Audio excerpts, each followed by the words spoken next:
Right, here we go. Good afternoon, ladies and gentlemen. It's myself, Alan Patterson, and here we are. It's round 2 of the Raceface Endurance Series. Thanks for joining me today from Suzuka, Japan.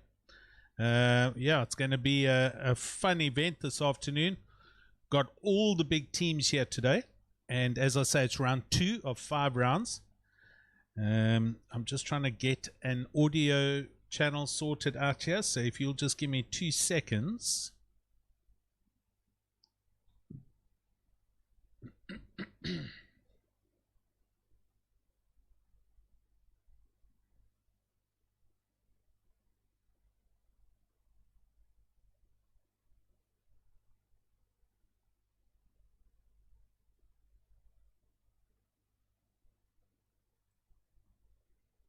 I will get this sorted shortly. But just to bring you up to speed, yep, here we are. We are at Suzuka in Japan. In my opinion, one of the best tracks out there, and one of the only figure of 8 tracks. We'll be coming to you today for 10 hours. Race starts promptly at 3 o'clock, so we're about 10 minutes before the start of the race. And I'm going to go through a couple of things before we get to the start and everyone on the grid. But if you'll just give me 2 or 3 seconds just to get this audio channel working, and then I'll be back with you shortly.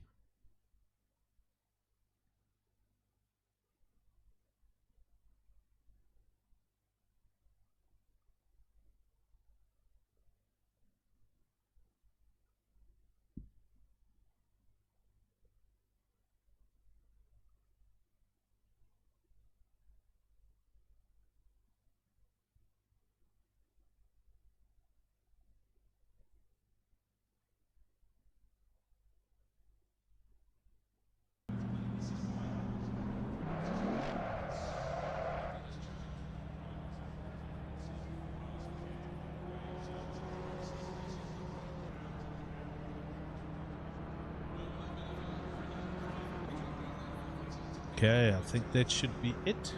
Looks good.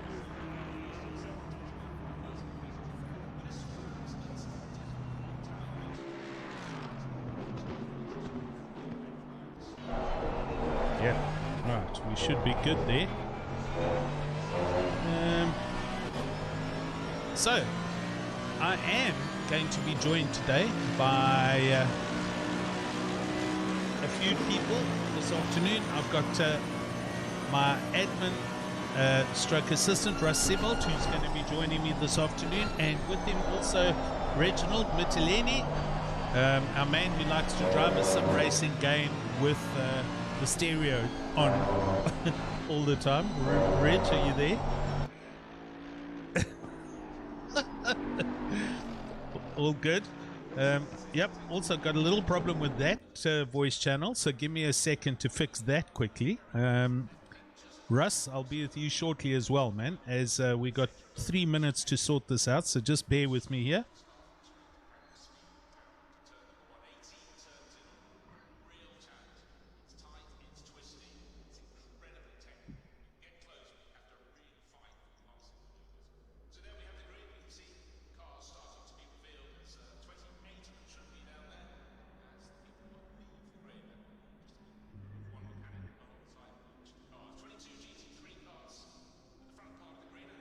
Right, Reg, so how's it?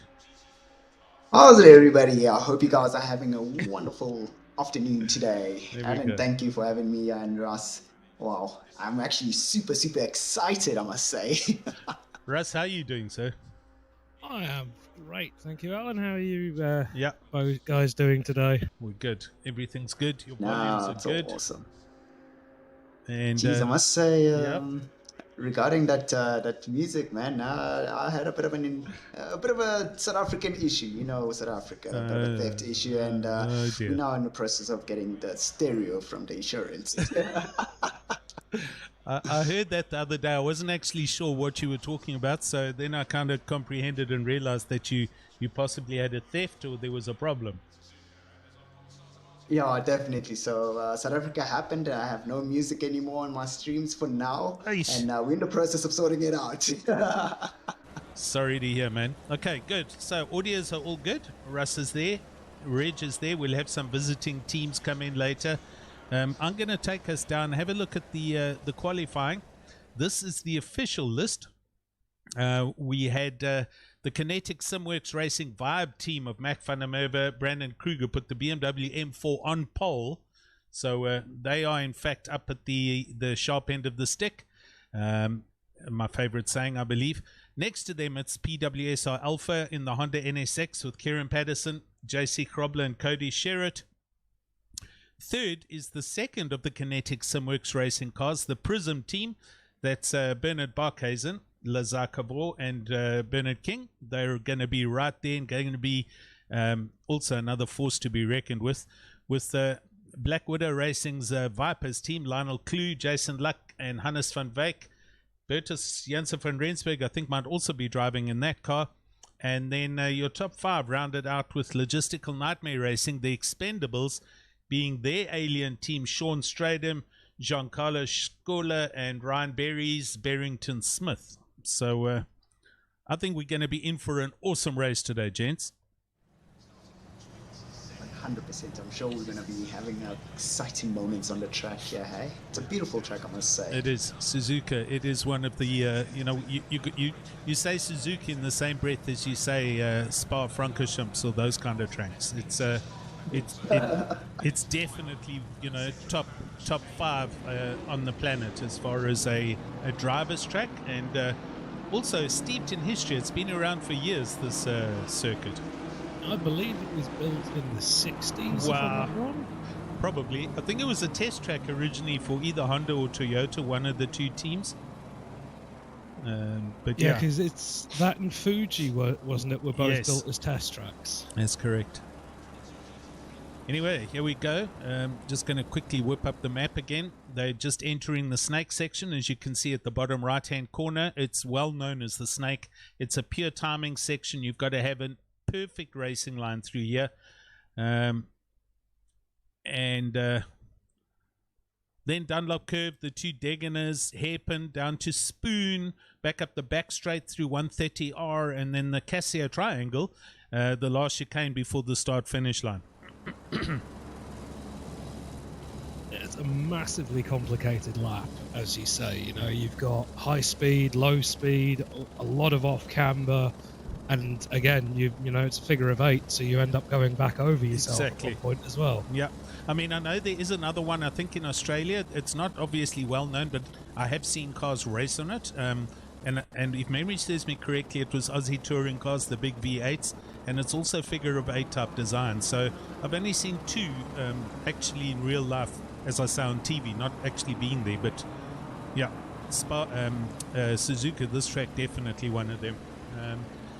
Also, let me take this opportunity to welcome everyone on the YouTube channel. We have had some heavy teething problems in the past couple of weeks, but I think we've got most of it resolved. I've done a lot of updates to various systems and had a lot of chats with our fiber operators. Everything looks good at the moment. We're pushing 8 megs. You can upgrade your settings and you can go to quality 1440 P60, and hopefully we don't drop the stream at all. We're going to run 2 streams this evening or today. We're going to run this one on what you're watching for 5 hours up until just on 8 o'clock. We'll then disconnect and stop the stream and then start a new one, which will come back up at about 8:05 on another stream link, which is also on the YouTube channel, and that's where we'll carry on until a fresh and early 1 a.m. tomorrow morning, when the end of this race should be happening. 10 hours, gentlemen. Are you ready?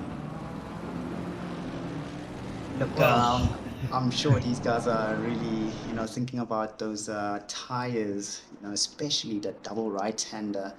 it does tend to destroy the tires quite well if you do become quite aggressive, especially with a lot of fuel in the tank. Yeah. So. Look, this is endurance. We changed the mindset now. We're not in sprint environments. We've got to consider the long-term running and the long-term condition. But we're expecting hours. Every hour there'll be pit stops, give or take 5 or 10 minutes before and after the hour. So they come as they come up to the final chicane, and we're about to get the show on the road. But thanks again to everyone on the YouTube channel. I didn't finish greeting everyone there, but hello to Samantha. Chris is there. Hello, Chris. ECGT Sim Racing. Tim Lai shouting for Kurt. Jean-Ray Water. Keegan Sanderson's there, and a whole bunch of other people. So here we go. On to the start-finish line. And we're watching those 5 lights at the top of the screen, and we're about to get this off. It's round 2 of the Raceface Endurance Series. Red lights, red light, red, the green light, and we're off. Here we go.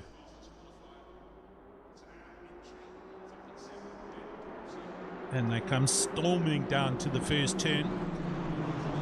Gideon Renner taking control of the race from pole, and he brings the M4 into T1 and into the snake section first.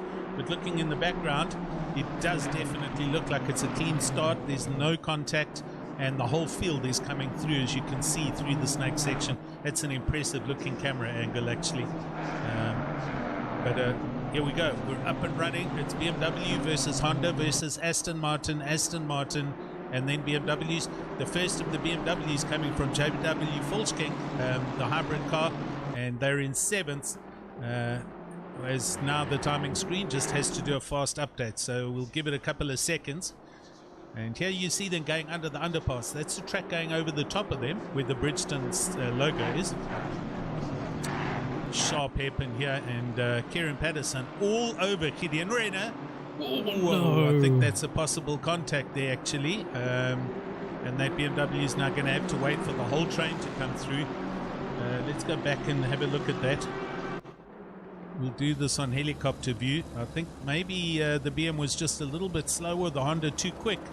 As they head under the overpass now, they're going back up to the hairpin where the incident happens. We'll have a look and see. Oh yes, there's a little bit of a nudge and a bump, I think, there. So I'm sure there'll be some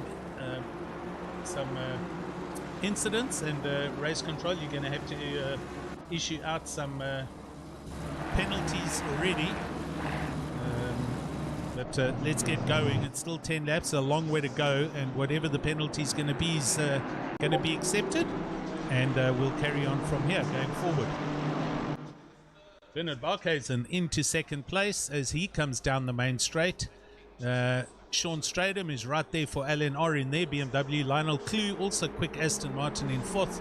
And JW Volkswagen for hybrid rounds out your top 5 now. What do you think of that start so far, Reggie? Nah, look, I must say that could have been an unavoidable contact, to be honest with you. I mean, it is a little bit intense, I must say. You got cold tires and you want to try and make up a position almost instantly. You do know that it is a long time to still go and race, but people just tend to get a little bit itchy on the throttle and try to make that position as quick as possible, and I don't know, they're not going to be happy at the end of the day when they do get the penalty. Agreed. They're going to look, there will be a penalty handed out for that, make no mistake, but it's a long 10 hours, and there's a lot that still needs to come out of that, so we'll give them a they'll have some time to come back from that, so it shouldn't be too much of a problem. Currently that should be good. You should be able to see there we're live. Reg? Sent. Good man. Russ, you've got incoming details there, I'm sure. We are just having a quick look through the steward room just to make sure we're all on the same consensus, and I'll update you momentarily. Thank you, sir. Okay. Yep, look, as expected, I mean, it's a no-brainer in my opinion. But anyway, we'll see what transpires and what happens. Let's go and look further down the grid. Marcus Steyn, here he is for Slick Racing. They're sitting down in 8th place. Marcus Steyn racing with Chris Heineke. Just ahead of him, it's Jason Isherwood, by the way. And Jason Isherwood, let me warn you about Retro Esports. This man and this team kind of just fly under the radar. They'll be, here we go. We're starting at 7th. We'll see what happens at 5 hours. I guarantee they'll probably be about 3rd or 2nd, and they'll get even further up the grid. They just have an uncanny way of getting through any problems and dramas and getting up to the sharp end of the stick. So we'll keep our eye open on Jason Isherwood's team and Retro Esports.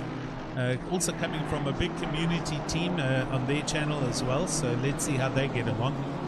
Gonna see if I can go and see. Alright, there he is, Gideon Renner.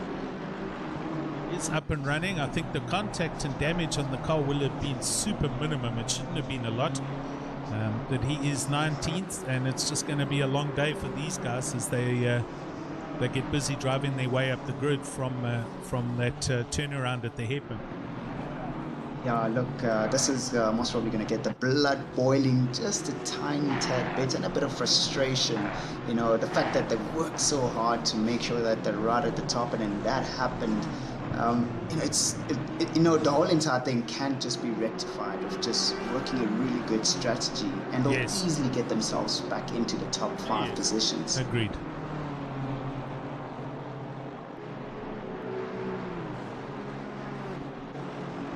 I must say, going back to Isherwood's BMW, it's looking a little bit, you know, have you seen those colors before on a Honda on the road somewhere?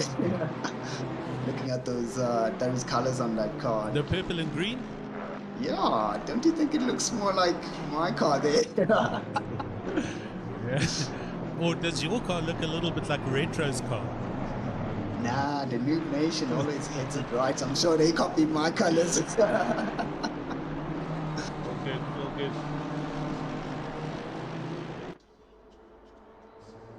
Yeah, sure. Sorry about that, Ash. We do. Can't disable everything, but I'll mute it. Just got to get rid of some sound effects that are coming through left and right, so sorry about that, guys.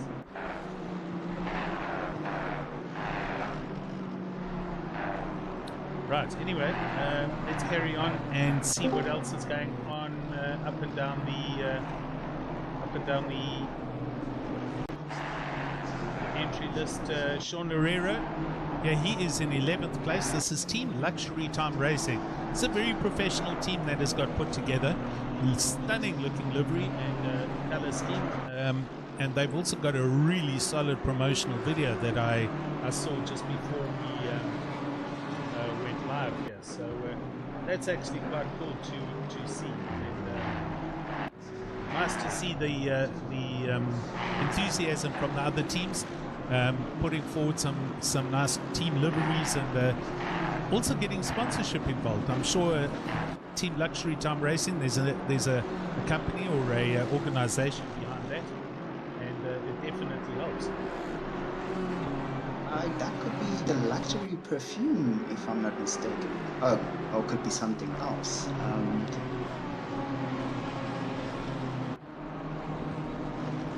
Good to know. Yeah, that's quite odd. It's just that I can't really take a good glimpse at that livery properly to really get the colors right. Maybe they got an emblem there, because I know that Luxury Perfumes has like a whole entire thing going on in the car scene and everything, but I didn't know about the esports side. But it could be, it could be not. So we'll wait. Maybe one of the guys might be able to pop in and actually let us know.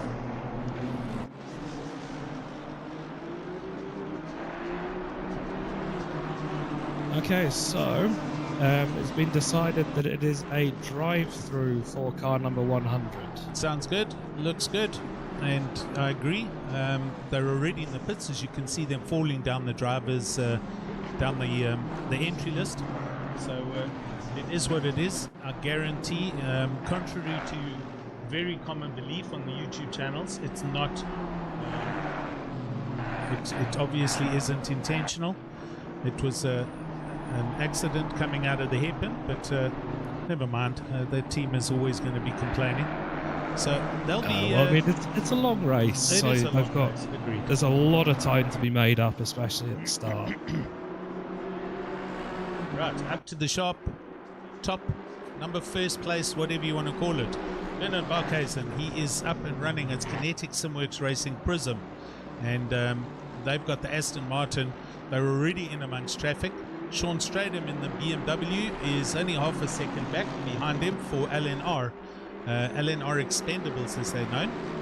And there you can see them hauling along. I think that's within half a second right now. Third place is JW Volkskank for Hybrid Academy. Lionel Clue up into fourth place in the BWR Aston Martin. Also another man that kind of just keeps himself out of everyone else's dramas. And there we go, Jason Isherwood up into fifth place already for Retro Esports. 10 minutes into this 10-hour race, so a lot of chopping and changing already having happened.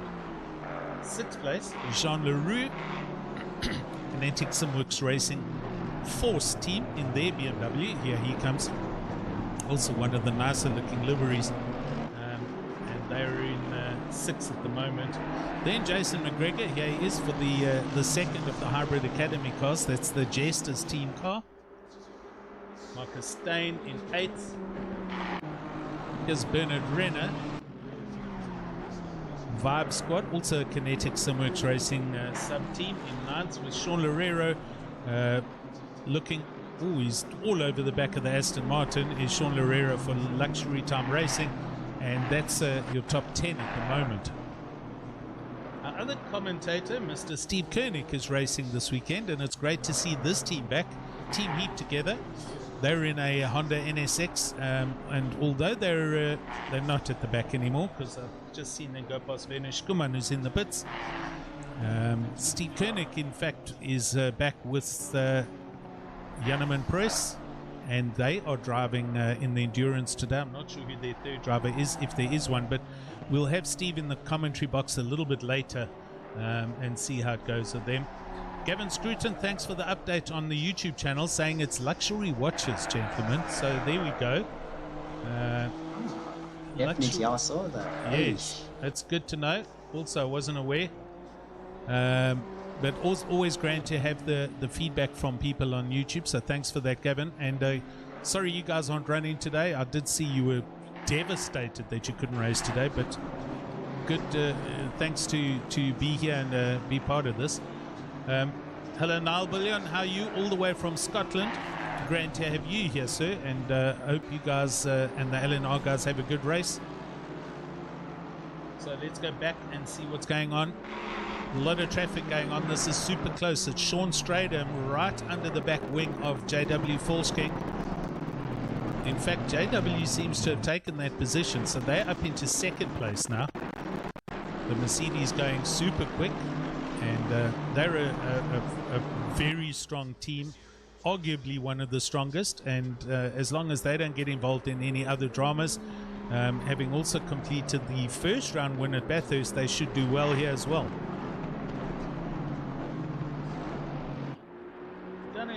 Just a quick update from the back of the grid. It looks like Schumann lost it coming through Casio.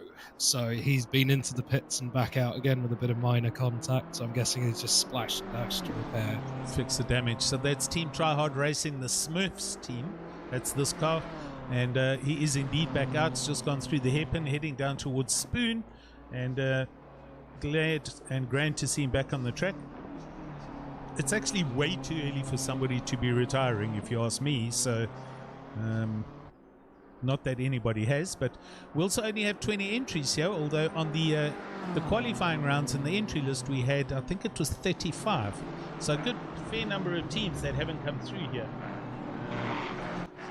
Here we see Mr. Gareth Hawkins for Hawks S1 Game On, also one of the sponsors for today's round. And Gareth Hawkins, also fellow commentator,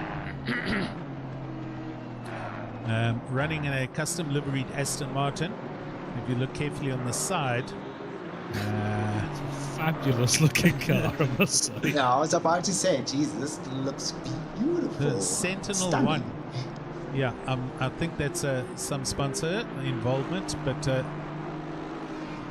out in a good-looking Aston Martin, and great to see Gareth back on and racing here. Jude Neville, here he is in the other Team Luxury Time racing car. There are two of them in the race today, and these guys are down in 14th place, following Gideon Renner, who is just ahead of them in the Kinetic Simworks Racing Vibe car. So Gideon Renner busy driving his way back up the entry list. There's also Kurt Glashagen. We haven't seen him for a while. He is back in racing in the almighty Lamborghini. I haven't seen Kurt for quite a while, and it's good to see him back and in competition and driving. So we'll keep an eye out on that Lamborghini with interest. Note, boys, there are no Porsches here today. It's purely everything else except Porsches. Also, there's no Nissans I can't see, or Bentleys. I must say, it's very unusual not to see a Bentley on a track like this, because the Bentley does go very well round here. True, very true. It could be the fact that maybe one of the entries could have been a Nissan or a Bentley that has never been able to make it today. But I see from ECGT Sim Racing they had work commitments, so they couldn't make it. I see that as well. Yep. And then for Sentinel 1, that is from the IT security platform. Cool. Gavin, that is fancy, eh? He's a man. He's a man of. He knows a lot. Let's put it that way. Thanks for all the feedback, Gavin. It's much appreciated, sir. I think we should call Gavin the Google man. Good one, Reese. John Revuerta, would be nice to see if there was a last man standing class for these enduro races. Well, I mean, there is a bit of attrition that happens, but there is an entry fee, I beg your pardon, a prize fee, and so I'm sure there's no teams that purposely decide just to leave and that the attrition rate drops to there being maybe a handful of cars. There'll be over 10. There should be 15 at least that still finish yet tomorrow morning at 1 o'clock. But genre, I hear you. Yeah, it could be. Well, I'm not too sure actually how you'd even judge that, to be honest, because there'll be, as I say, a good fair number of cars that are still standing at the end of the race. So that's the whole thing about an endurance, Russ. It's all about the endurance, getting it to the finish ahead of everybody else, correct? Oh, yes, exactly. I mean, tiny bit of damage early on and you think, oh, it's not worth repairing. But after, a 10-hour race, if you're losing 2 odd seconds a lap, it adds up very quickly. Yeah. So do you risk taking the pit stop early, or do you just stick with it, lose time over your stint and fix it on your scheduled pit stop? Definitely. Rich, what is the longest endurance race you've raced in, just as a matter of interest? The longest one, I think it was at 6-hour Kalami. Okay. Was it? So that's the longest, and I wanted to do it one man, but the advice I shouldn't. No. All right. So the reason for the question is, as you know, as we've done before in some of the other ones, we're expecting. Hang on, I'm just going to pop down to 6th place here. There's some. There's a lot of traffic going on here. McGregor, LaRue, Isherwood, they're all within a second of each other. So we'll watch this race. But the question, the reason for the question is, as you know, your normal 4 hour or 6 hours, these cars most of the time can run with a pit stop on the hour. But when you start running the 9 and 12 and 24-hour races, there are some of the teams that change that strategy where they stretch it out to full tank runs to try and limit the amount of pit stops that they get. So instead of only fueling for 60 minutes, they'll fuel for 80 minutes, and over a cycle of 5 pit stops, they'll then score 1 extra pit stop. Are you with me? Yeah, 100%. Yeah. Look, it is a good idea, but there's so many factors that you have to take into consideration, because you do have, let's say, you've got different drivers, different driving style. One guy might be quite conservative and they'll, treat the tires well, and they'll finish a full tank on those tires without any issues. Then you'll get the hot lap kind of guy who just wants to just lap up the laps, just nail the times all the time, and you go through the tires so quickly that guy would actually could cost the team, with the tiniest of mistake, could cost the team a full 30 seconds of just spinning off from one little corner. So it is it's a huge strategy game. I mean, I feel like doing like maybe 1 hour, 30-minute hits all the time. I've done that on a Kailami race where I raced for 1 hour, 30 minutes, and it felt okay. It felt normal, but it's just purely because I can take care of the tires. Yes, I don't have the awesome pace that everybody had around me, but I was so constant and I could take care of the tires, and it worked for us. We actually skipped one pit stop because of that. So it is super, super tricky. You gotta know your teammates. You gotta know how everybody drives and plan around that, instead of trying to skip these pit stops. That's it. So there we go. Good topic of discussion, and a variable strategy if you wanted to put one together in the long distance races. And that will definitely come into play at the end of the year in December when we have the Spa 24-hour. I know there are various people working to get sponsors involved in that race. And I think it being the last round of the 5-round endurance, there will be substantial prize money up for grabs in that round. So there we shall see, which teams actually decide to back off on their pace a little bit and run a little bit more of a smoother, long-term kind of strategy to try and save and inherit a pit stop as they go through the round, through the race endurance. Just watching. I mean, and another thing you've got to weigh up with all that strategy is if you look at Spa, for example, with how long that pit lane is. Yes. You're driving a massive chunk of the first sector on the limiter. So, you're losing you can make up a lot of time just having one less pit stop than the other guys around you. Yep. That's 100%. I must say, regarding that Spa pit stop, so I've done something crazy. It was somewhere in Jan. I just never took. I didn't record. Well, I didn't take a snippet of it, but it was one of my streams that I had. And during you have your 45-minute races and you got your 80-minute races. I was doing one of the 80-minute races, and you have to pit once, but I needed to go take a leak urgently. So what I did is, I got into the pits, got my girlfriend to drive the car down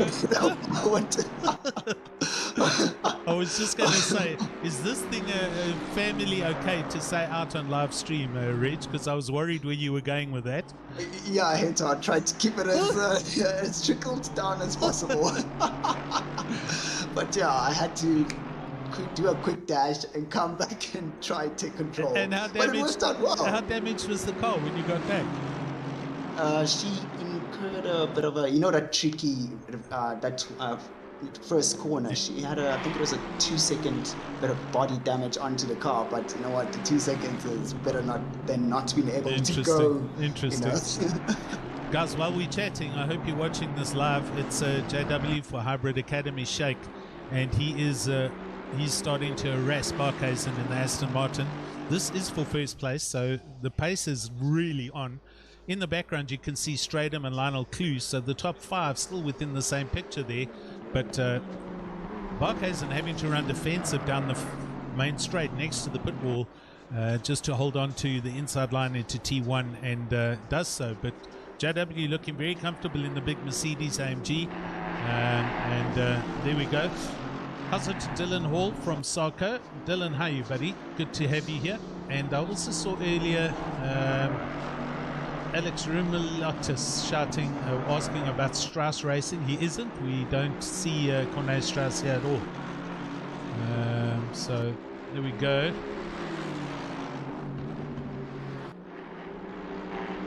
Kevin Scruton saying Hansi doing well. Dylan Hall should be in car 3, but hurt his back this week, so he's flat on his back. Very sorry about that. Bad luck, Dylan. But yeah, I'm sure we'll see you for the next couple of rounds. There you can see in the background also Lionel Clue is now right under the wing of Sean Stradham's BMW. We're going to just drop back there. And okay, it doesn't look like it now, but in the hairpin they were super close. So first, second, and third and fourth, very close to each other already. And we will go on board here with the helmet cam of JW Volksking, looking forward at Bernard Barkhuizen. They're heading up to the awesomeness that is 130R. And it takes a brave man to go around here with his foot flat. Not that you can do it in these cars, but in the F1s, it's impressive to watch them go through there. Oh, there's a big dive coming in here. Oh, into the chicane. Wow, JW, so risky. That was big. I'm going to do a replay on that. We'll go back 30 seconds and watch that from the helicam. I must say, he really committed himself into that one. Hey? That was full commitment. And I'll have to say, probably Barkhuizen decided not to take his normal line because there would have been contact. Here they come now into the chicane. Barkhuizen does try to close the door, does turn in, and there's a little bit of contact and a little bit of hard braking, but they both get away with it, and on they go. So position change, that's Hybrid Academy up into the lead and into the snake section. Here they come. So they're going very quick straight off the bat, and they're going to have everybody chasing them this afternoon by the looks of things.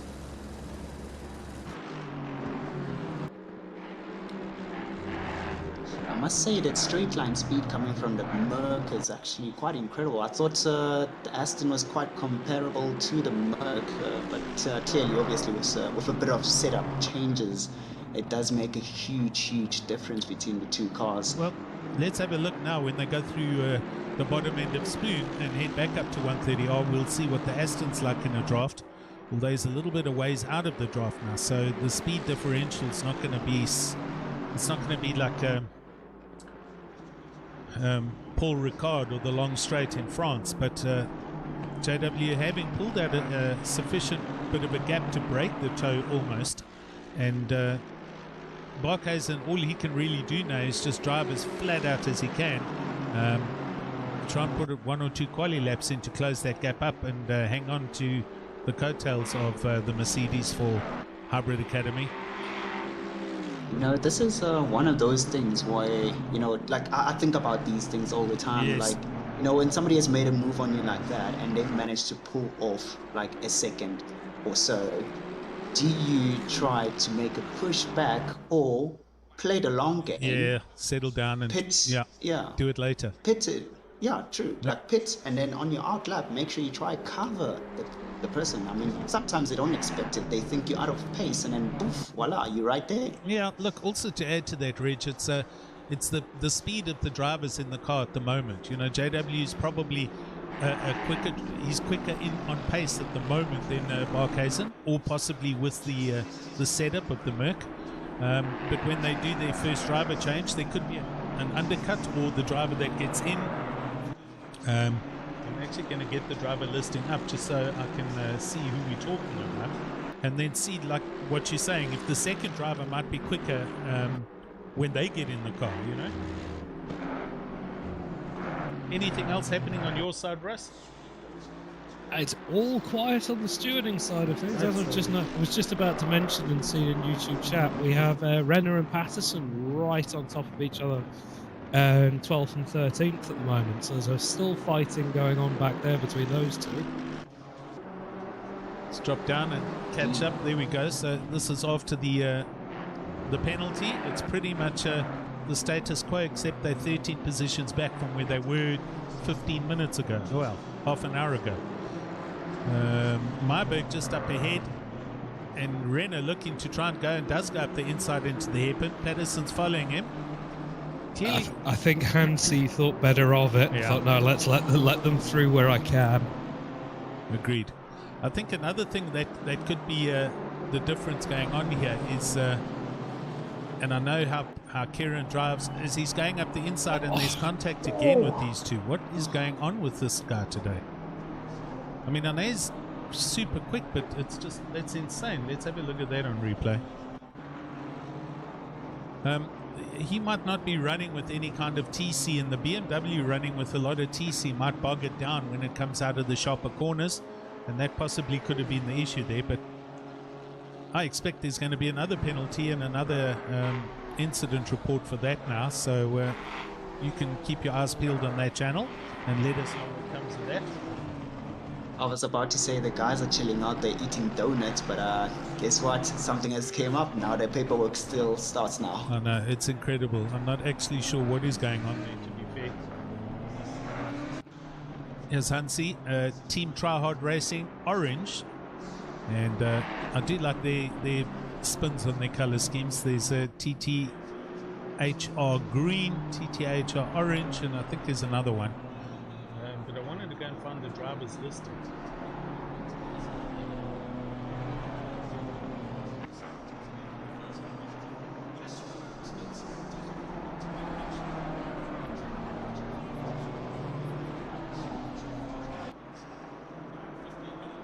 Alright, there we go. Let me see if I can see what. So in that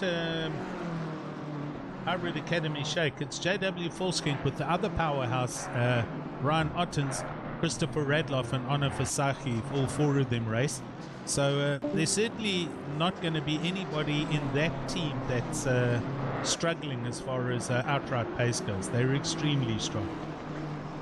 Oh, it sounds like a real good combo there. I would assume all of those guys are actually quite close. Looking at the results from the GT3 championship that we had last season. Exactly.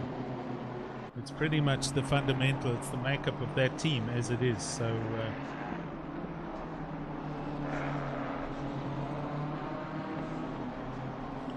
yep, Dylan and Gavin, it's the impatience, I agree. It's just, it's a little embarrassing every now and then, so never mind, I won't comment too much on that. Gareth Hawkins going well in the Hawks game on Aston Martin.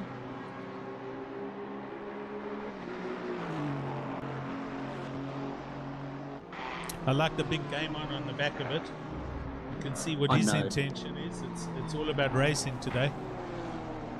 Now the question is, you know what? I just wonder. Okay, most of us drivers will always drive in the car on the hood. Yeah. And I only know if drivers, or should I say, a few select drivers that actually drive from, you know, behind the car. Yes.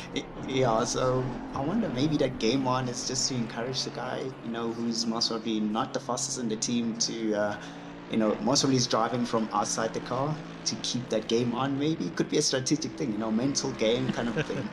Could be. Or it could be a bit of a, you know, to say, hey, the guy chasing from behind, game on. That's what I think it is. I think he's just he's generating a little bit of oh dear me, there's a little bit of that was a huge moment for McGregor. He hit that curb a little bit too abruptly. My mouse would just behave itself. I'd like it. Go and watch that. No, that's too late. Let's go back 30 seconds. We'll pick that up for poor old McGregor. He kind of hit the sausage curb coming into the hairpin braking point there. Here we go, as it comes under the underpass. And he turns in a little bit sharp there, hits a lot of grass, bounces off the grass, and that throws the car off the track into the barrier. So I think there's been a bit of contact there. The bonnet looks a little bit ajar on that Mercedes. So he's picked up some damage, and that was it was all on his own, just by being a little too close on that curb on the outside of that little kink before the hairpin. Yeah, I'm sure that front aero is not going to be behaving itself, especially for the fact that it's the front-engined car. So you might experience a bit of ouchy moments through corners, but I'm sure he's just going to carry on until he finishes off his stint. Hopefully he's not going to lose too much time. Yep. Lionel Clue, here he is. He's cruising through pits. And there Jason McGregor, you see, just pulls in the background. Lionel Clue getting a drive-through. I mean, I've got to assume that's for off-track excursions. It's a little bit early, and it can't be a penalty issued by race control. But he falls back down to... It's a bit of almost contact there between the two cars. Where is he? He's with Hansi Meyerberg, so yeah, he's down 11th place. So it was a bit of a problem. McGregor in the pits, and he's fixing that Mercedes, so there was also a problem there for him. Just waiting to hear back from our stewards because there's going to be another penalty issued to Kieran Patterson. This is quite interesting. They're looking at number 8 and 9. Those are the two brothers, the Renner brothers, and I'm sure. Well, they're in separate teams currently, but I'm sure there'll be. As soon as that gap gets a little bit close, they might actually start chirping each other at home for a bit there. I hear you. I'm just trying to keep track of what's going on. If the camera would catch up. So it's Hansi Meyerberg in Team Orange. He just got out the way as Kieran went through on the hairpin. Up ahead of him is Gideon Renner for Kinetic Simworks Racing Vibe. He's in the green BMW and busy driving back. So up into 9th place after getting turned around on the opening lap by Kieran Patterson. So they're busy driving back up the grid, and front of the BM's looking a little bit worse for wear. So I'd say they've also had some contact. That BM's looking very worse for wear, in fact, on the side as well. Could have been that side swap contact that they had. Oh yeah, good point. But that does not look so nice, but you know what, sometimes it could feel stable still. Yep. So I would assume that's why they're not going back in. I see Mr. Radloff on the YouTube. Good afternoon. And indeed saying they will be going flat out, so we can expect them to be, and as I say, definitely the team to beat and the quickest guys on the track right now. Hybrid Academy, as far as I understand, it's supposed to be shake and bake. JW Volkskenks in the shake version of the car. Here they are. And the other car is supposed to be bake, but I don't think that livery is the livery. I do have the liveries on the system, but McGregor looks to be the other car. Where's he gone? Here he is. It's Hybrid Academy Jester, so I think this is the normal league livery.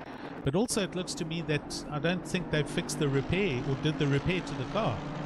So that could be a mistake from this team with Gerrit Janssen van Vieren in the car now. It's still showing some signs of damage to it. So I think they did a driver change, but they forgot to click on the fixed car or do the repair option. So the bonnet is still a bit up, and I think this, it is. So I think it was a little bit of a mistake by the team, but anyway, and he outbrakes himself completely into the final chicane. He's going to just straight line through there. Is he trying to go back in? No, he's not. But he does re-enter, and he'll carry on for a lap, but they're going to be struggling for pace. Look, this could be a strategic thing, but also at the same time, I don't think it is strategic. No. It definitely does seem like it is a mistake. They've forgotten to repair the car. Yeah. I mean, even if the driver is really fast, with a damaged car like that, especially the front end, it wasn't even side impact. Front end damage does cost you a lot. When the car washes out through the corners, you don't feel the confidence in the car anymore. You just back off a lot of times. So a grave big mistake from the team, but hopefully they'll recover as time progresses. Russ, you're back. Where did you go to, and what can you tell us? I just went to confer in the steward's room, and we've agreed that it is a 10-second penalty for Patterson in the number 100 Honda. It was, it could have been a worse penalty, but we were just double checking, and there's a little bit of leeway, but it's still, it's a clear-cut accident. It is. So it's a clear time penalty. I mean, I think thankfully no one turned right around. It wasn't that there was a lot of loss as far as race position goes, but a penalty is still due and must be issued. So good one, well done. I don't know what to actually say. I think his mind's not in it today, or he's just being, as some people have pointed out on the YouTube, he's just over eager. So we'll see how they get along through the course of the day. Oh, maybe. Sorry, carry on.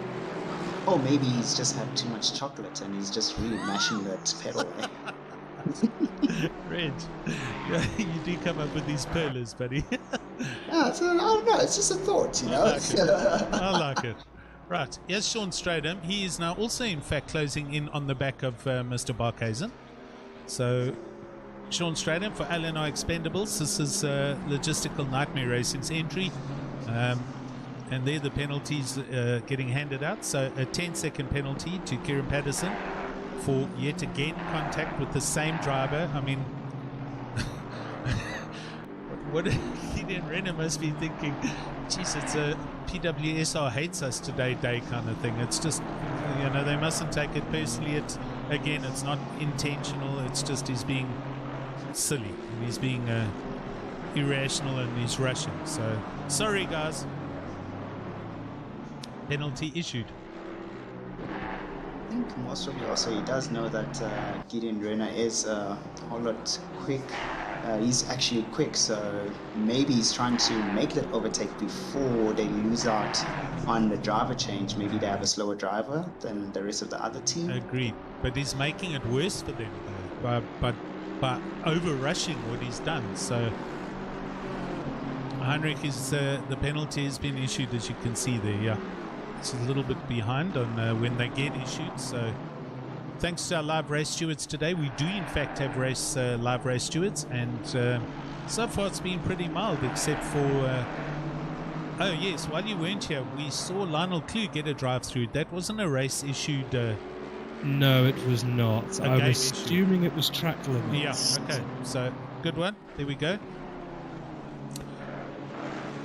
Because in the background I did see that he went off a few times, so the game is extremely strict on them.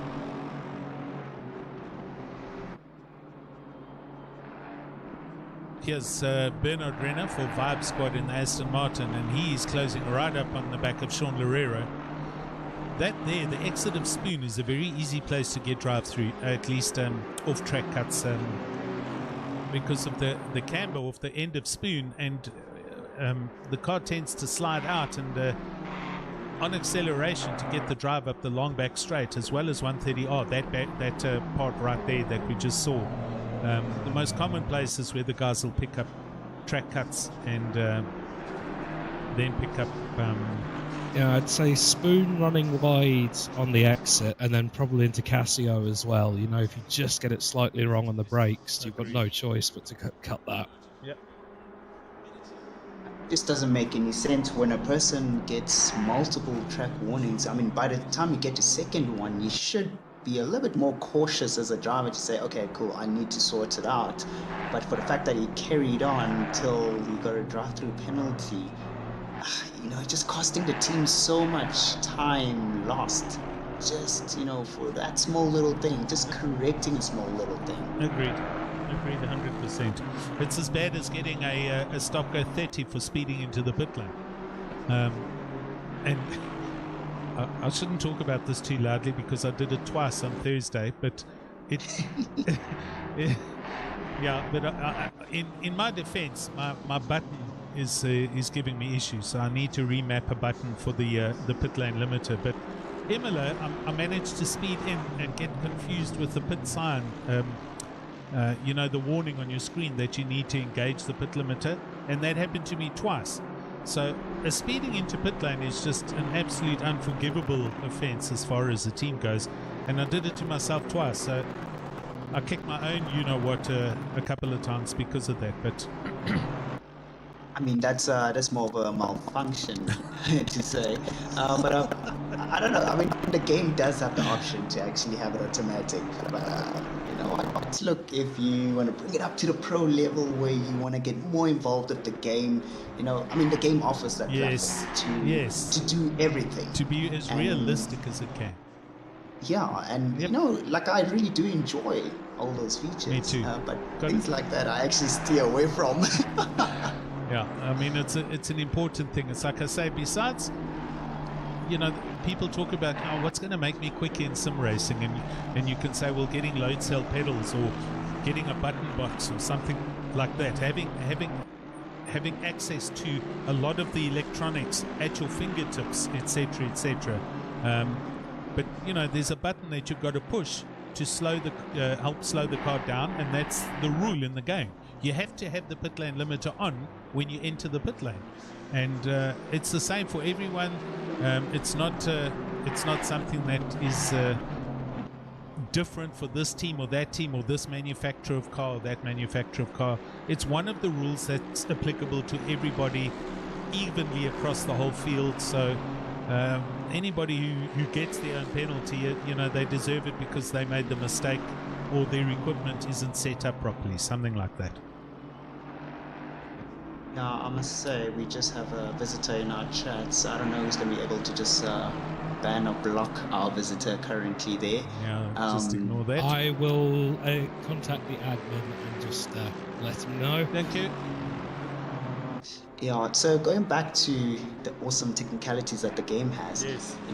I thought about this as you were saying, being able to easily just engage a button to just change traction or change ABS on the fly. Yes. I mean, there's certain corners where you don't really need your full-on ABS. You can do with just a bit of a tap on the brakes, so you can just maybe have it off. Or there's certain corners where you really need that hard braking, especially after this, high-speed left-hander here, where you have to get onto the brakes really hard. You could, have that shortcut button to say, okay, give me ABS 4 or 5, just to allow the car to brake a lot quicker, especially when those tires are now, dead. Yeah. And you're trying to bring it back home. No, I got you, Reg. But buddy, I don't think there's any driver, not even a Jordan Sherritt, that is adjusting the likes of ABS or bias or traction control on a lap-by-lap basis. You might introduce a higher traction control at the start of a stint because the tires are still cool and they haven't got up to temperature, and then you turn it down. But I guarantee you're not going to be making adjustments on every lap of a race. You can't do that. You need to be focused on your pedal work and your pedal inputs and your steering and your racing line, without having to now also think about changing a traction control or a knob for a bias or something like that. That's actually a good point there. I've noticed with Jordan, he changes the traction, just towards the end. Yes. Of the end of the race, or beginning. You'd actually, Luke does this a lot. He actually ups his ABS on the initial few laps, and then he goes back to his hot lap ABS that you would usually have. Currently on board here with Lionel Clue sitting in 10th place, and he's looking backwards at the Honda NSX of PWSR. Kieran Patterson in the car, and Lionel Clue all over the back of Gideon Renner.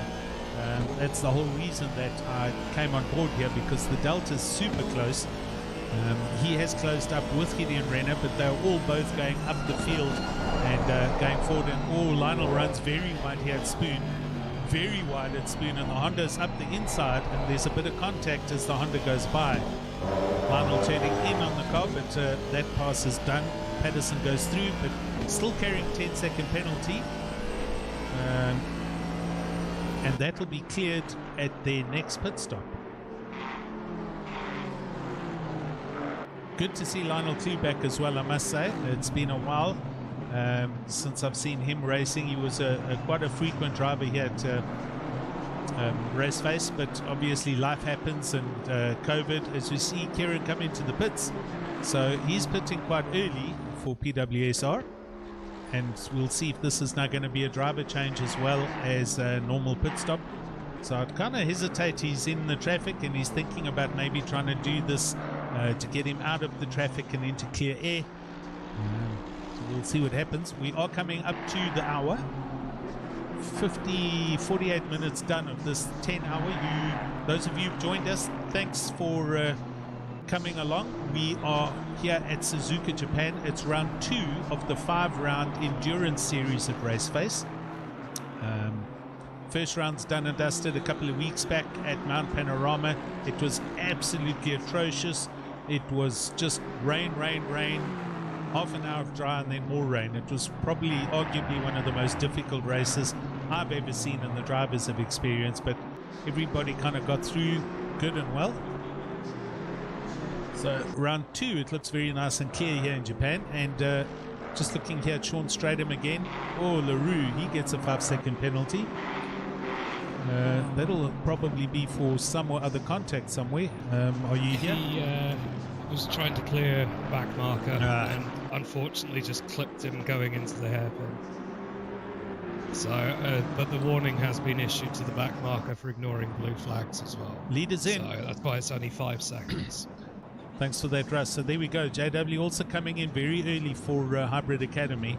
So possibly they were running a slightly lower fuel rate, meaning that they're not pitting on the hour. They're going to pit a little bit earlier, or they just took the first stint to run it light on fuel to try and get a jump on the field. Whatever they did has worked, because if I just look at the qualifying had them in 7th place, and they were in 1st place in probably 6 or 7 laps. So I think it's a solid strategy from the hybrid chaps. Bernard Barkhuizen takes the Aston Martin back into the lead, but look at Sean Stradham. He's within half a second in the BMW. He's right there. He's Stradham from LNR and attacking. Also today, as everybody might or might not know, is the Spa 24 hours, which is going to be starting sometime this afternoon, and you should be able to watch that from the end of this race until when it finishes, which is tomorrow afternoon. Spa 24 hours, legendary race. I have managed to go to one in my life, and we will have our own version of that here at Raceface in December as the final round of the endurance series. And I think I'm going to need all of you and some extras for coverage of that full 24-hour live stream that we're going to bring to you right here from Raceface. What interesting. I just thought about something. Tell us, Do Reg. you think you guys will allow us to do the 24 hours one man? Reg, you know what? And I'm going to be perfectly honest with you now. Whatever's wrong with you, you need to take more pills, my friend. Look, the jelly tots are working quite well. Okay, good. Reg, you can't do that, man. Seriously. I don't even want to picture what you'd look like trying to do a solo 24-hour. I'm sure after 8 hours I'm going to have a million mistakes, so I wouldn't really attempt it. I have to agree. You can't even consider it, please. Just thinking back, I think we did have someone. We did. I think it was Steve Kernick doing. Yeah. Was it the 6 hours of Spa in the KTM GT4? Or was No, it was in a GT3, but he also did the commentary with me when we did that last year. Yes, that was it. So I was jumping on board, and I would drag him into the commentary room while he was driving. So, yeah, there we go. I'm just seeing flicks and flashes here of the PWSR car, and here it is. It's Cody Sherritt is now in the car, younger brother of the legendary Jordan Sherritt, and Cody Sherritt is all over the back of Werner Schumann's BMW and looking to get by. This is for position, so it has to get done cleanly and normally. But just behind them, as you can see, is the Barkhuizen Stradham fight coming along as well. So Cody's got to get this pass on, and he does. He goes up the inside through Spoon. Well controlled in the Honda, and on he goes. And now the Aston Martin's got the BMW in the way. BMW is going to run a defensive line up towards Spoon, but he's actually just getting out the way, I think. Let's go to the helicam view and watch this. And the BMW falls back in behind Barkhuizen, and now Stradham has got the BMW in the way. So the leaders are essentially lapping these guys, and they into the chicane. Stradham going around and past that BMW, and does so without any problem. So there we go. So Cody heads out, and he's trying to stay on the lead lap, and that is it, as you can see, between the Honda and the fast approaching Barkhuizen. That was great awareness from Schumann. It was. Casio there. It was. That could have been a disaster for both of them.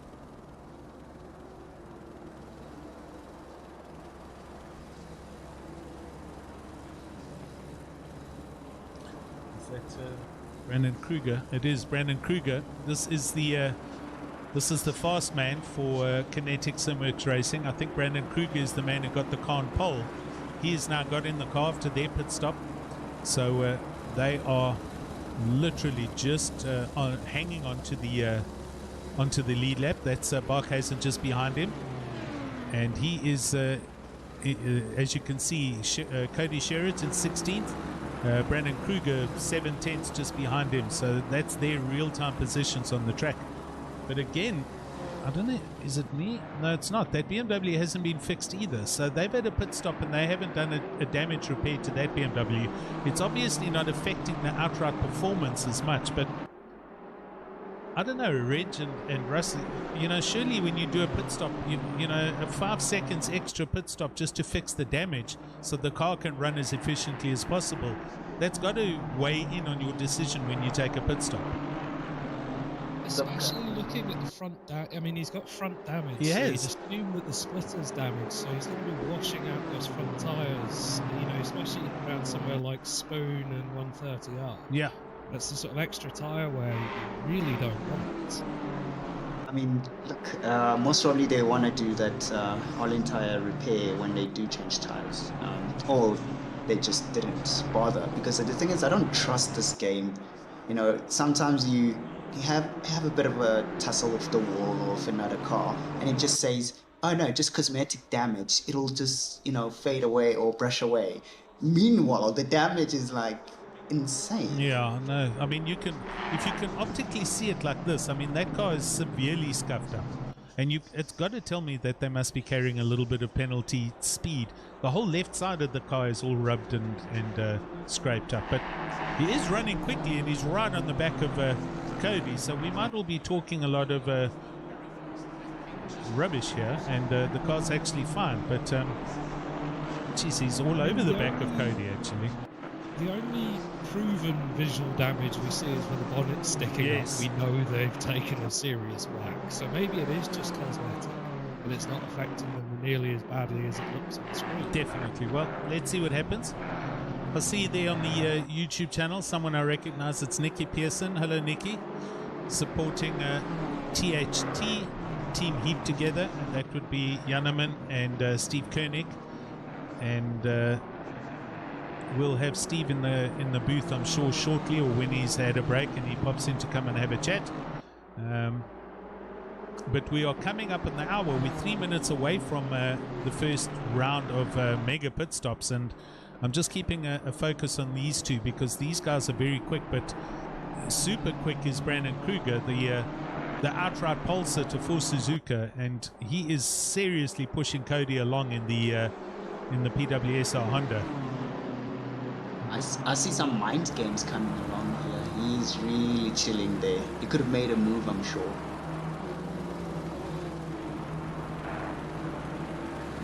The BMW is obviously very comfortable with a big load of fuel in it versus the Honda NSX, but Cody just settling down now and needing to put in.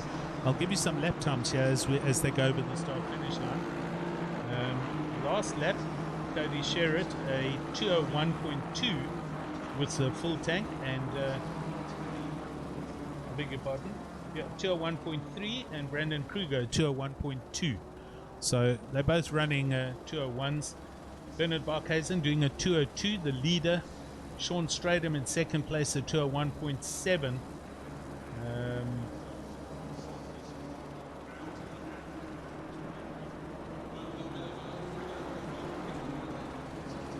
Andres Dupree just coming out of the pit lane from 18th place. So here we go. We're going to see a couple of teams go in and come out of the pits. Oh, and he's got himself a stop go 30 for speeding in the pit lane. Oh, you see, there it is. That was me on Thursday night. I was actually hammering my table because this, as you know, in this game, there's a sign that says pit lane limiter warning, blah blah blah, and if you've pushed the button, that sign must disappear. And if you haven't pushed the button, or if you're not in first gear when you push the button, that sign doesn't disappear, it stays there. But you can also be misled into thinking you're on the pit lane limiter, and so you put your foot down and the car accelerates into the pit lane and you get a penalty for speeding. And I think that's what happened to me, but I'm not 100% sure. I'm still struggling to understand why I missed the pit lane button, so I'm going to remap it myself. But that's just this pit lane specifically. We'll see the leaders as we're watching these guys come up to the pit lane, and you'll see the pit lane entrance on the right hand side, and it's also it's a little tricky because you've got to go through the first the final chicane. Here it is, and you run through the chicane, and then you peel off very sharply here, and then you head down the pit lane, and you'll see the board just there. It is there by that line and the white board. So you've got a long high-speed bit, and then you need to gear down and get it to first gear before you initialize the pit lane limiter, and it's so easy to not get that right, and unfortunately these guys have.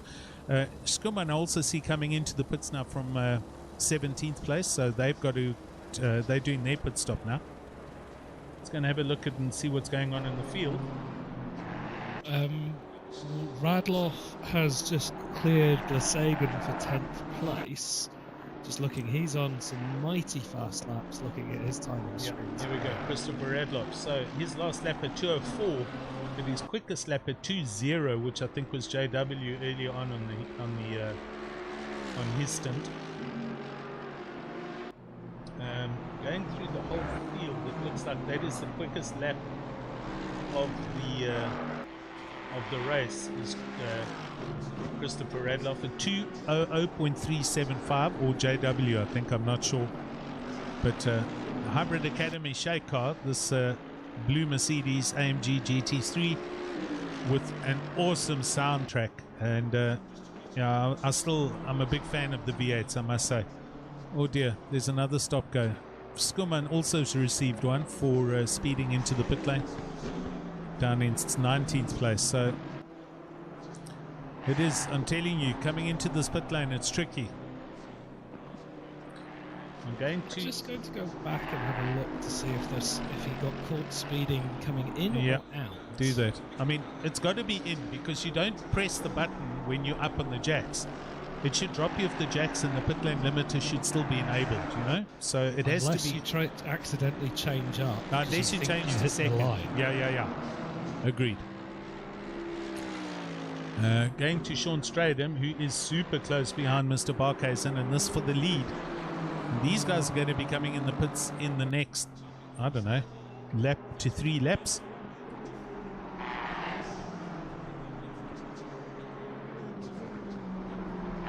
Chris on the YouTube channel, Reggie, saying you're welcome to come and do a solo in his rig with his 20 Newton meter direct drive.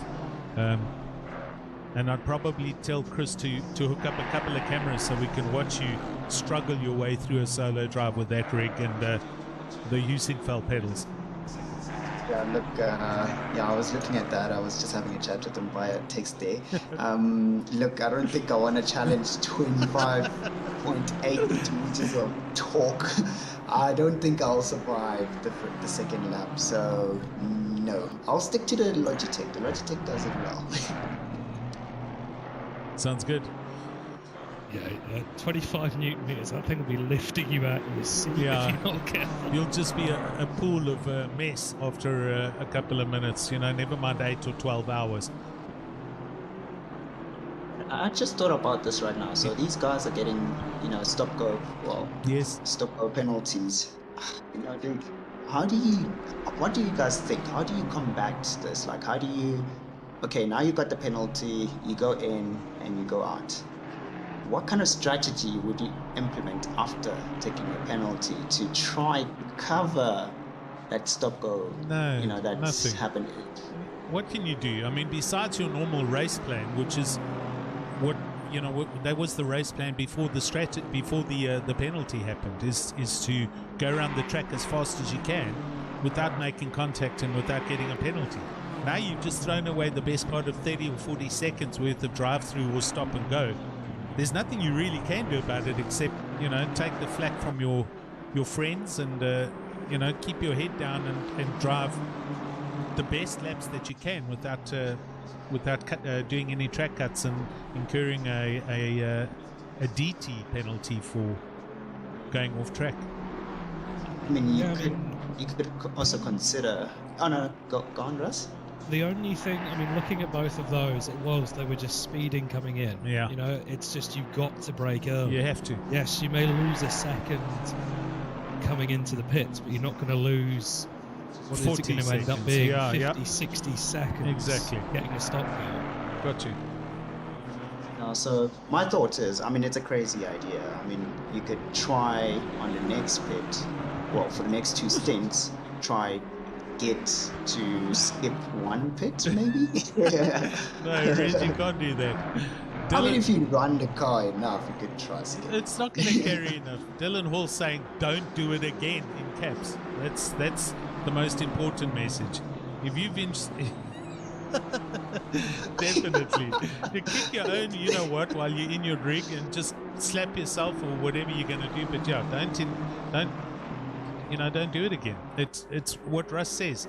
You need to brake early enough to make sure that the car is sufficiently retarded by the time it gets to the pit lane limiter, that when you push the button, it latches and you're at speed. My bag's just coming in. And I'm following these guys, but I'm following them for a reason, because I want to see when they come into the pit lane, and they're both due to come in shortly. So I'm sticking with them because we're going to see them come in the pit lane, and you'll see from helicopter view, it's very easy to speed into that little pit lane, and then you run too deep. As you see Sean Stratham, look at this. Look at this. Barkhuizen having to run defensive into the final chicane.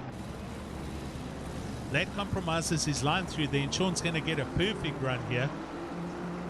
Oh, they do well coming out of the chicane, but watch down to T1. Barkhuizen's already running defensive up the middle of the track.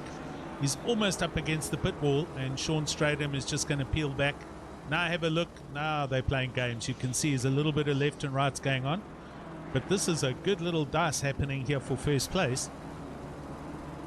Gavin Scruton off to do a 2-hour race in Spa. We'll pop in later. Good luck, Gavin. They're also, who's going to blink first in the pit? Because they're both going to be very close to being due, but neither of them are going to sacrifice the position. Exactly. Do they just follow each other in? So let's see what transpires when they do happen, when they do come in. Gents, I'm going to leave you and Reg live with this camera view. I just want to go and get a cold drink. I'll be back in 10 seconds.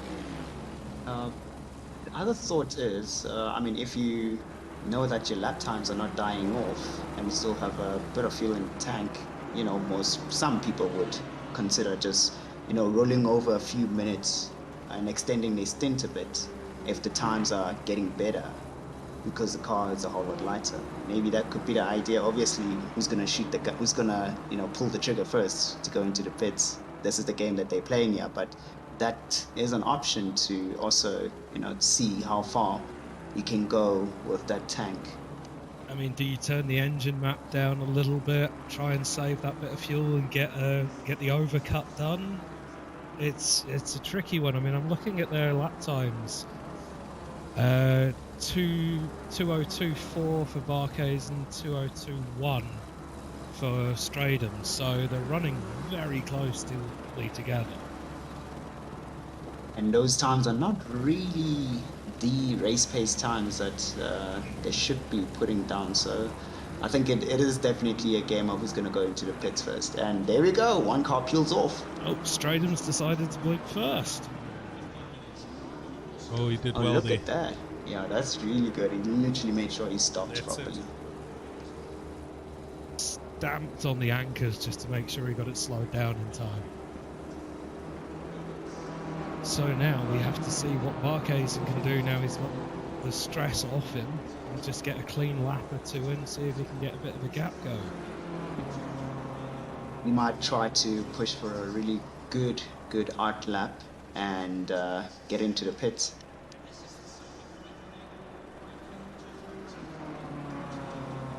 So Stratham should be coming out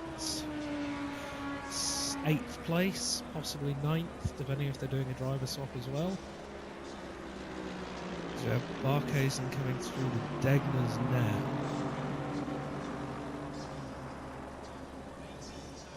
Just wonder if Gideon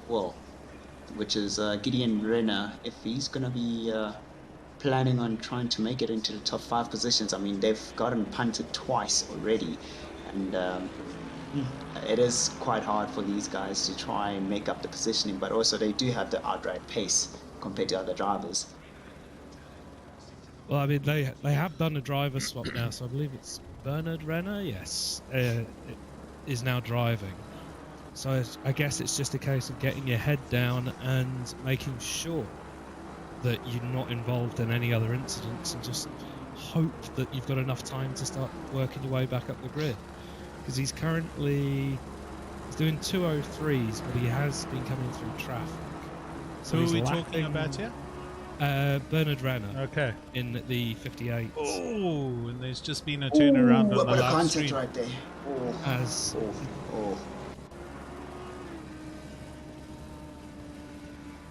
Oh, he flat out outbraked himself with the hairpin there.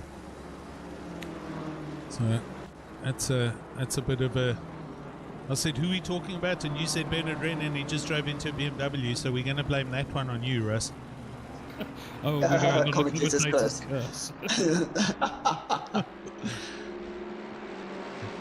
Right, so officially Christopher Radloff yes, Gideon Renner is the quickest man on the track. As you can see, the little purple logo. So it was his lap time just now. Here he is behind Sean Stratham. This for position. And Radloff, that lap was a 2:00.375. Sean Stratham at 2:00.795. And look at the defensive lines here coming up to 130R. Oh my word, look at this. They're side by side. There's a bit of contact, and that is well held there. Radloff did very well to hang on to that. Let's go and watch that on replay. Huge slide through 130R. He doesn't turn the car around. Grabs it by the scruff of its neck, and onwards they go. So a little bit of contact there between Mr. Stratham for LNR and Christopher Radloff.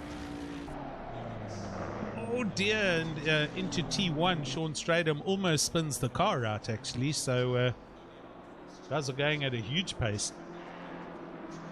Now, do you think they're gonna, dish out a penalty for that, or is it just, a bit of a race incident to say? Let's wait and see. I think that's going to be for Russ and the other race stewards to discuss and decide amongst themselves.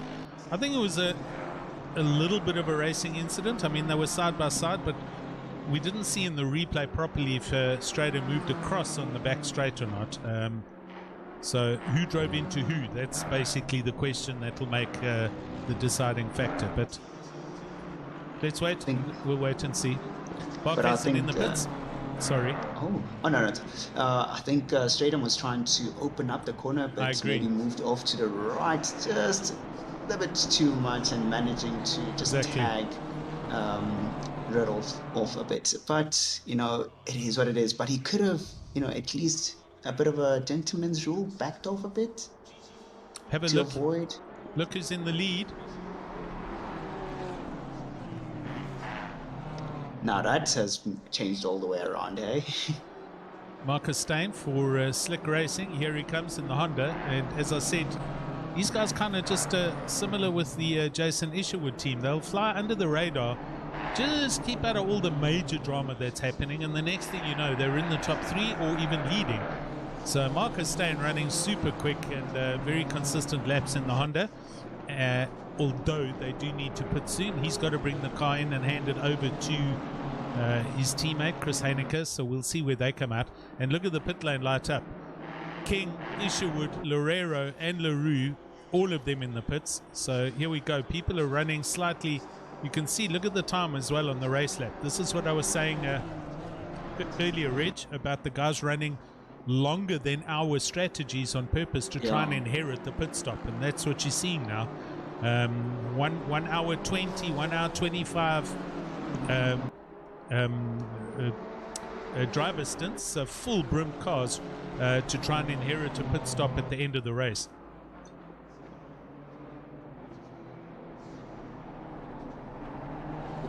That just went out quite wide there. I didn't see who that was. Hopefully they came back onto the track tonight. Oh, they did? Oh, geez. That's that orange BMW right there. Sorry, let's go back. Who are we watching? I was the orange looking car. at... That's Team Tryhard. it went out wide. Hansi Meyerberg.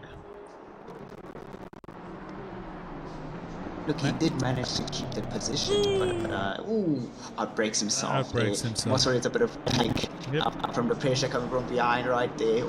Going out towards the start-finish line. This is going to be quite interesting towards the run-up to the first corner.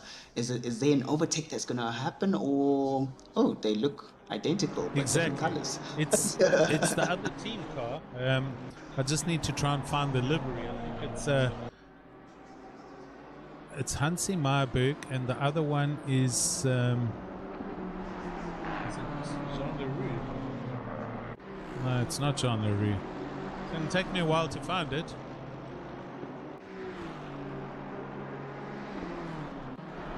It's Werner Skummer. There it is. So those are the teamies, but the different color schemes. Werner Skummer. They're on. Is that Werner from TGN thingy? No idea. It's not. They are on lap 34. The leader's Marcus Stein is on lap 36 as he comes into the pits. So Bernard King is going to inherit the lead for Kinetic Simworks Racing Prism. So yeah, he is. Marcus Stein exits the pits, almost crosses that white line. So let's see if there's the penalties. So Bernard Renner, he's in the pits. He's got a 10-second penalty. Are you here, Russ? Can you confirm? Yes, I am. What was that for?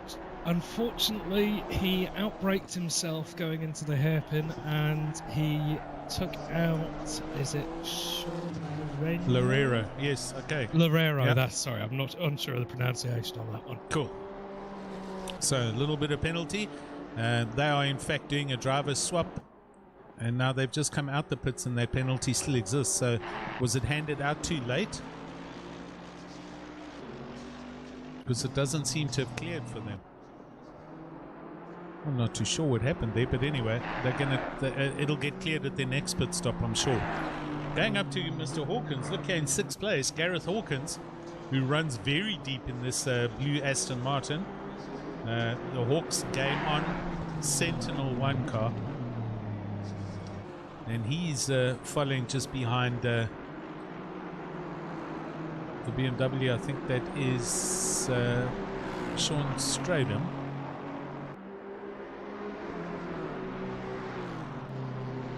Our fellow Bott has came back. Not Sean Stradham. Sean Stradham's here. He's just behind Bernard King. So these guys still going quick, and this is still for first and second place, with Christopher Radloff easily and comfortably now up into 3rd place and closing in on those two. Here he comes in the big Mercedes. So the hybrid car all the way back up to 3rd place after all the first round pit stops have taken place. And this is quite close now for 1st, 2nd and 3rd. It's 2.23 seconds give or take for the top 3 cars. Then so there's Chris Heineke is in the car, Marcus Stein having handed over. So Chris Heineke in the Honda out, and they're in net 4th place with Jean Leroux rounding out your top 5. Hawkins does come into the pits now. Wow, that was a long stint for them. So he definitely pushed that Aston Martin as far as it could go, and he's coming into the pits now.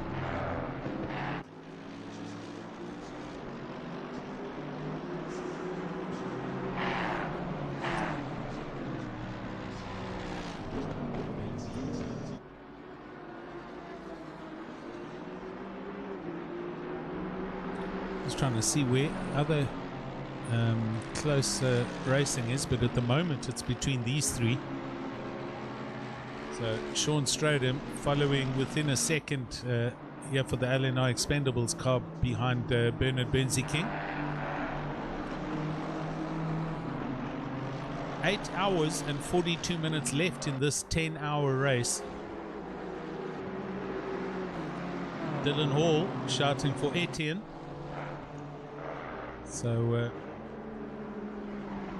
Etienne Mouton, here he is for Team Luxury Time Racing, car number 3 in 17th place, and here they go. Gareth Hawkins in the pits. So Mouton moves up into, I don't know if Gareth has come out yet. No, there he is. So Etienne moves up into 16th place.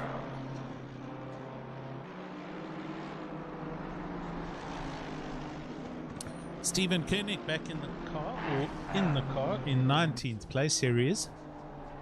I thought so he must have double stinted then. I'm not sure. Maybe Nicky or Janneman can confirm that as he waves at us with his windscreen wipers. Steve, if you can hear us, you need to flash your headlights at us. Let's see if he does.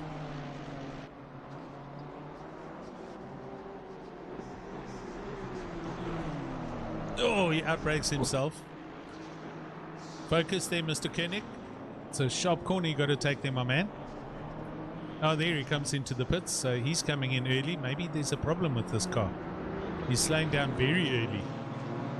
Oh, there's the pit lane limiter. I hope he got the button right as he got to it. So we'll bring him in for a chat just now. We'll pop in and we'll hear what his feedback was like. Yeah, he's been in the car. I think that was a full stint from him. So it will be a 5-second penalty for Stradom in the 399 BMW for just pushing the Mercedes off coming down through, into 130R. Okay, so penalty issued. 5-second penalty for a side swap. Yeah, it didn't look intentional. It was more, just seemed to be lack of awareness of the car alongside him. Hence, it's a penalty needs issued, but it's a very light one. Sounds good, and good consistency there. So, well done to the stewards, and thanks for that. Stradom carrying the penalty, and I'm sure he realizes and understands why.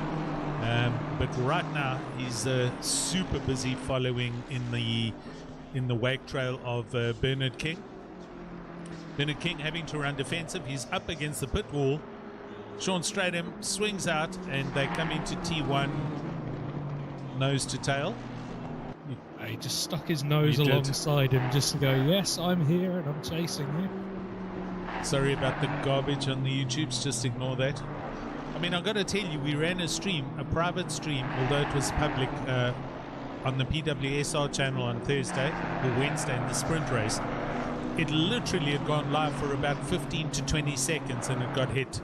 It was hammered by this rubbish. So even though you know the only way you and what we've done is we've subscribed. We've made the only people who can comment are subscribers. Oh, there's a BMW off wide there through the Degeners.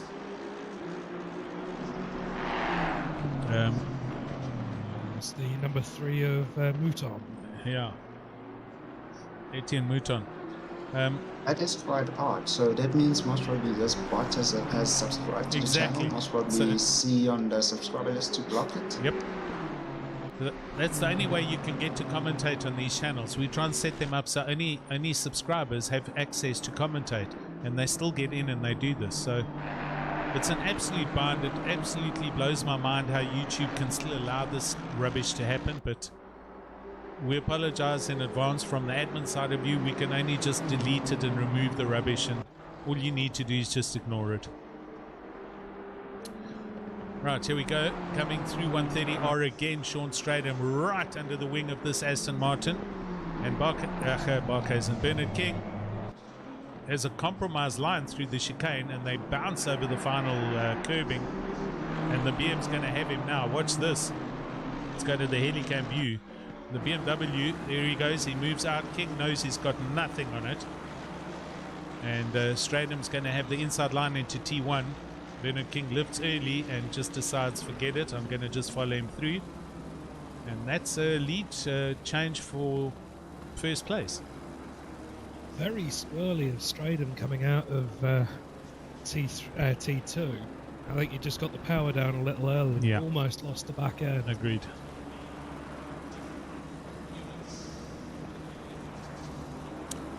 I say that BMW brick is actually quite fast, eh? Yeah, this is, you know, a lot of people say it.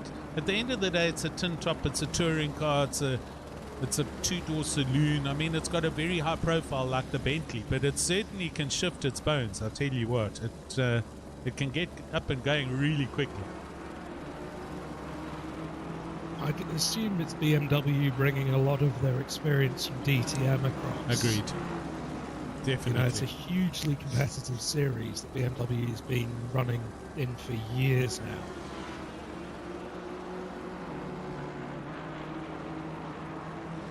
And there we go. He's actually driving away from Bernard King. Sean Stratham is extremely rapid with this car. One of the weekly aliens from the LNR community races, and I've raced against him and he is super rapid.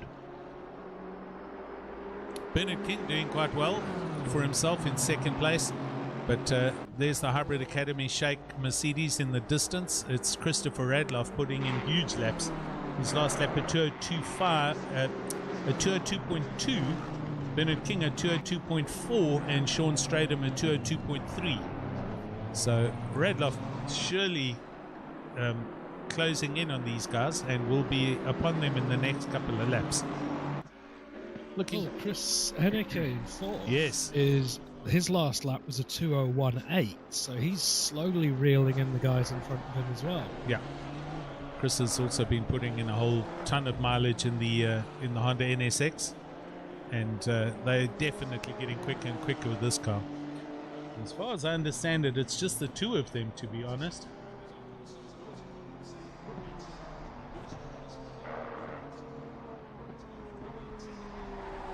I'm just going to check that out.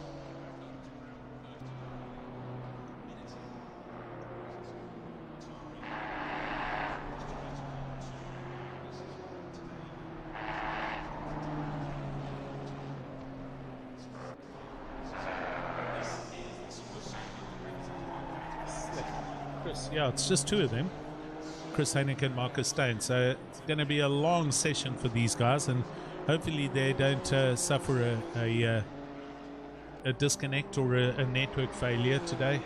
There's no talk of any rubbish as far as Eskom load shedding and drama is concerned. So let's touch wood everywhere around the country and hope this thing runs without a problem.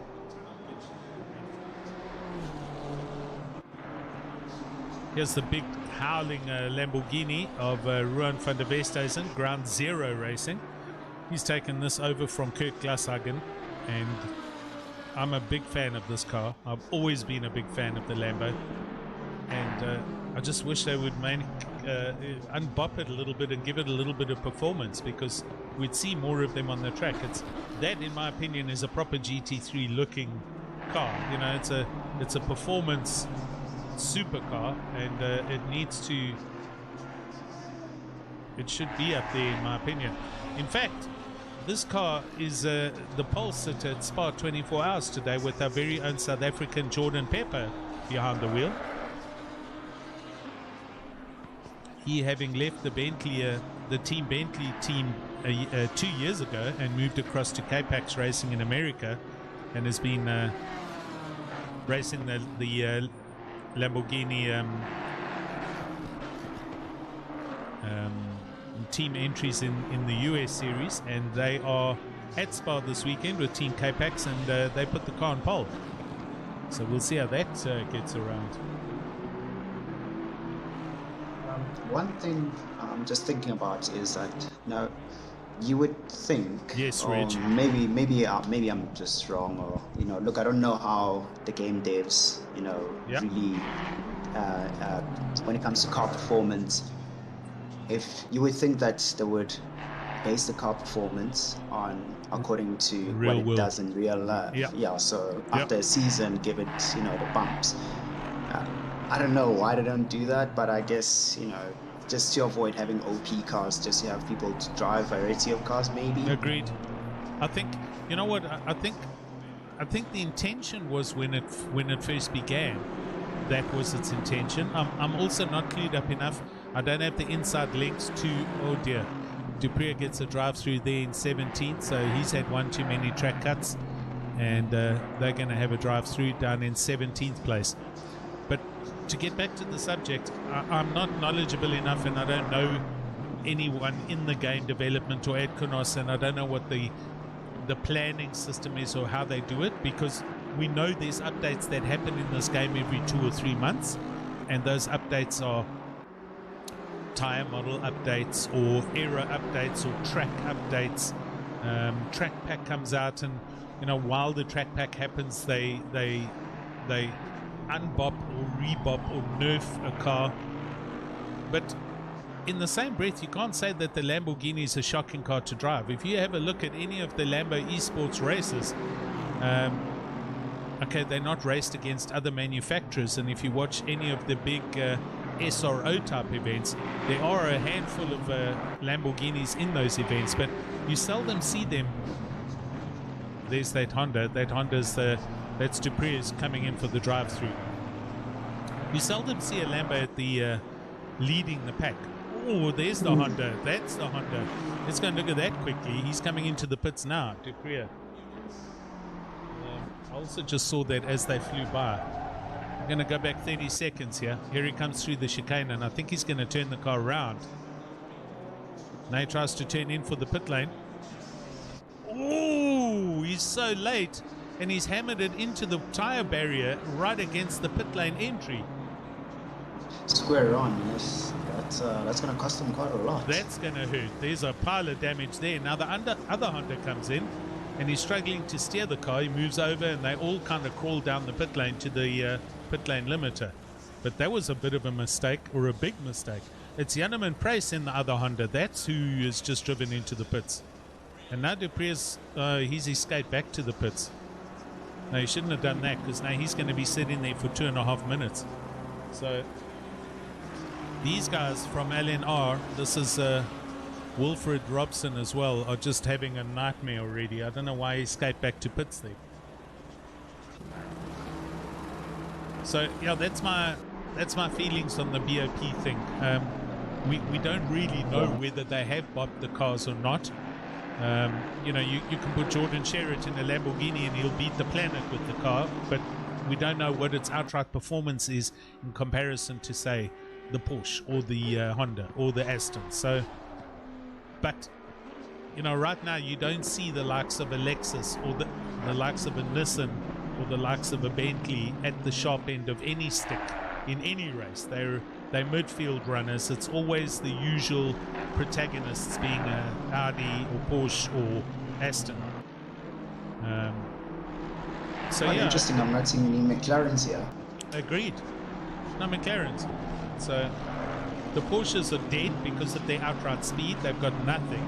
Yet at some tracks they kill everything else. So the BOPs, it's specific to a manufacturer at a different track, which must be extremely difficult for the race, for the architects and the designers and the developers to get it right, so that you have this consistent performance across a range of tracks.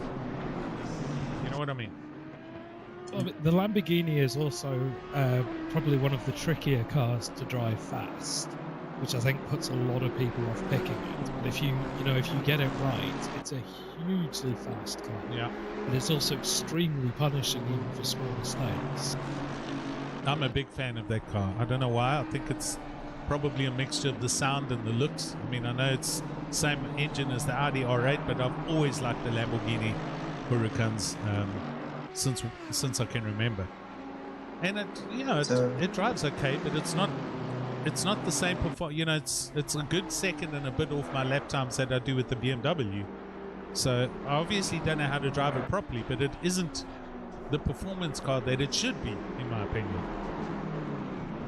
Now, it feels like the cars are being remodeled in such a way that it kind of, some cars you feel like they steered off from your beginner kind of driver, and some cars feel like any Tom, Jeffrey, and whoever can actually drive it. Yes.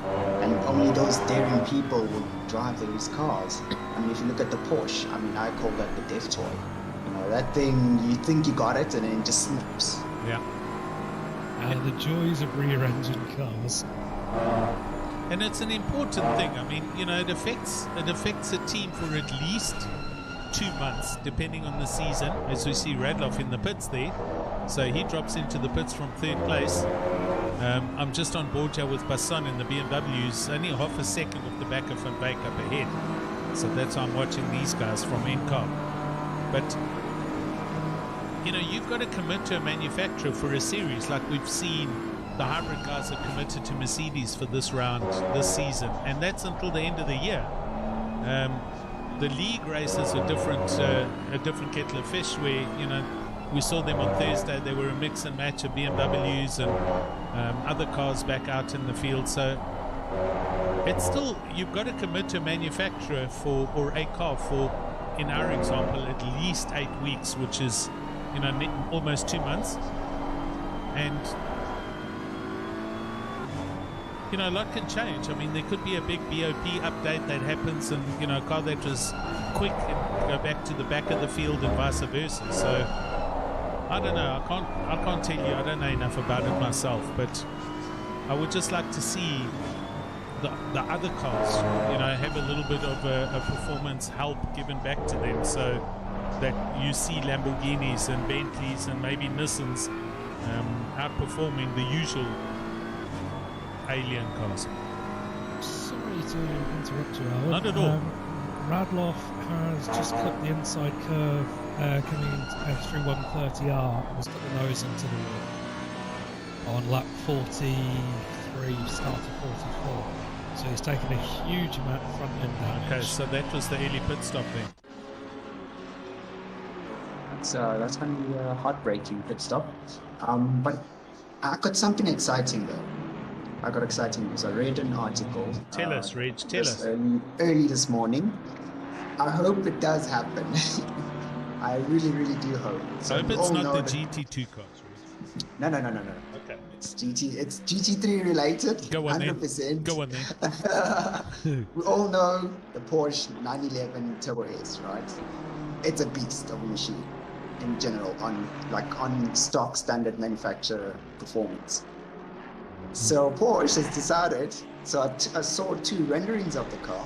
So Porsche has decided that the 992. they're going to make it, is it 992? I thought it was, yeah, but that insane fast one. The crazy fast one that nobody can beat until you tune your car. Okay. So Good. Porsche has decided that they're actually going to make it a GT3 car. I am so happy, but it is, you know, it's still in its prototype stages. Yeah. They're planning to launch it next year. So maybe after next year, we might get it on the game. They're launching 2 Porsches at Spa. They launched the new 992 and another one which is being launched this afternoon just before the start of the race. I'm not too sure which version or which car it is. So let me just have a quick look. that's fine.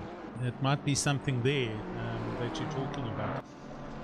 Right, so quick race update. We're in for 1.5 hours of this 10-hour.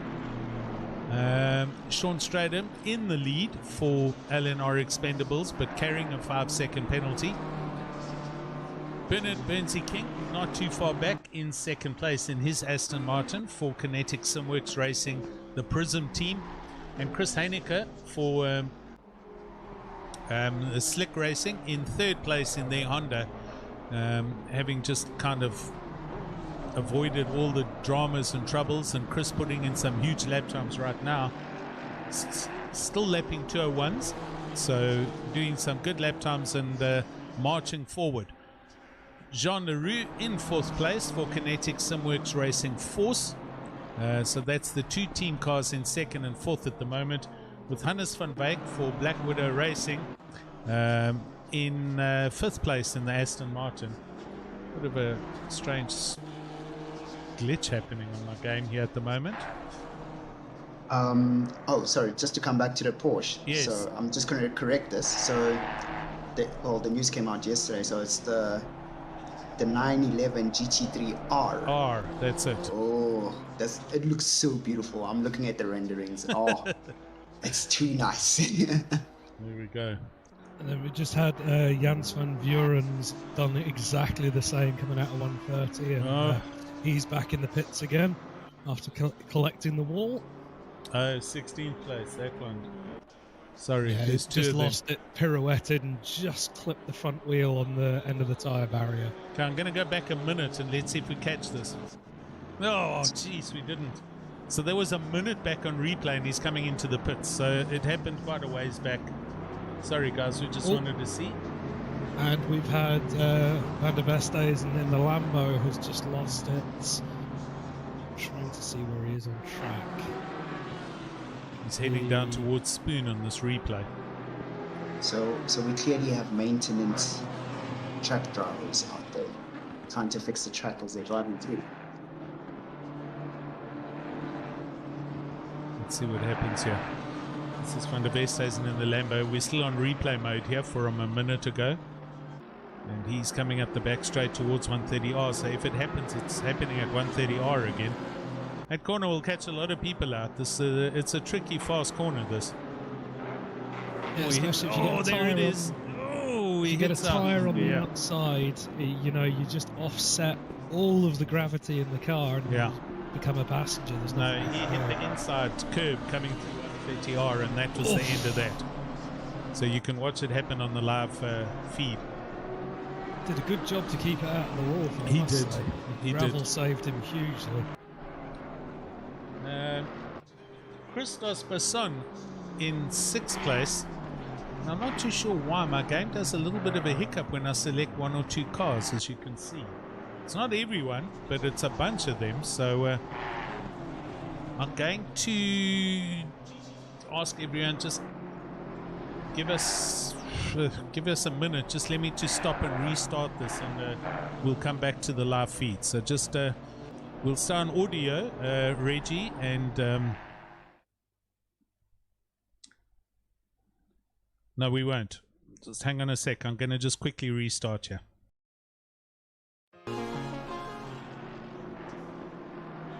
But they will Porsche outright buying into the engine part rather than just putting a badge on it. So it looks like a fairly long term. Russ, are you there? You're going quiet on me. We are here. No, Russ. I am here. Okay, there you go. Sorry, you were just fading out a little bit there, but we're back live and everything looks good. Reg, you can confirm you can see the screen, okay? 100%. Good man. Right. Stephen Koenig. Let me go and find this young man.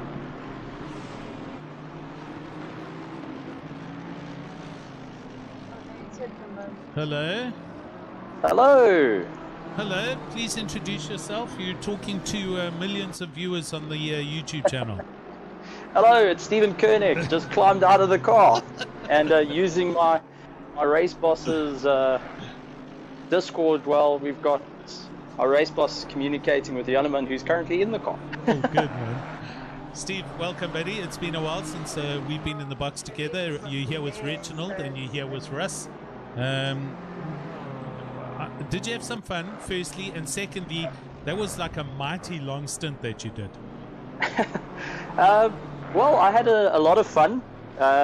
It's good to know that ACC still has rain weather tires in the dry. By the time we hit lap 4, the pressures on the front were sitting at 38.8, and by the end of my stint, it was 39.5 average. You want to explain to the viewers, what were you thinking at that point, Steve? What was why were wet tires on the car, my friend? Well, we had the dries on, but we definitely got our tire pressures wrong. Janneman and I haven't been on this sim for 8 months. Yes. We've been awake since 2 o'clock in the morning. We decided at 7 o'clock we're going to go and race in the 10-hour. Built a setup in 30 minutes, and well, so far we're still trying to figure out what the setup is. Oh, well. Stephen. Oh, so you haven't basically raced since they changed the tyre model and the tyre pressures and stuff like that? The last time I raced, there was still the controversy of the negative toe and all that sort of stuff. So far, we've been racing LMP1s, GTEs on iRacing, and to come back to ACC, it's been a proper learning curve, but honestly, a bit of fun. I was hoping to get an hour and a half out of my stint, which is the goal next time, go for an hour and a half. Okay. But Janneman and I are so used to running 2 hours, 3 hour stints. Yeah. Just as a, because we do 12 hours, 24-hour races. But unfortunately, the little Honda is proving to be a little bit more finicky than we expected. Well, so with that hour and a half, was that you limited on the tyres, or is that the range of the tank for the Honda? Because we were actually chatting about stint lengths earlier. It was actually the tank. I was actually giving it as fast as I could. So I was getting 206s out of the car, which I believe that you can go faster if you got the right temperatures. But I think if I do a bit of fuel saving, we can get this car to about an hour and 40, hour and 50 minutes with just using the clutch, stopping the engine and coasting it through. So it seems like at full push, the car can do about an hour 10, hour 20 minutes. Okay. We're going to see what Janneman's going to do with the car at the moment. But once again, tire pressures is our fun one. We got into the car and we went too far down on the front tires, trying to compensate for the 39, and it's now made life even more interesting that way. Well, it's all fun and games out there, Steve, but grand to have you and Janneman here. He knows I miss his Herbie rendition of his Porsche, but yeah, he did say that you guys have been doing a lot of endurance. The tires. Yeah, no, it's been Is that it's your been teammate exciting. in the background there we can hear? Yes, that is actually the race boss busy communicating with Janneman. Leanne Strachan has been fundamental to the team from ACC. To actually helped out with the 24-hour races where she stayed awake for 25 hours. Unreal.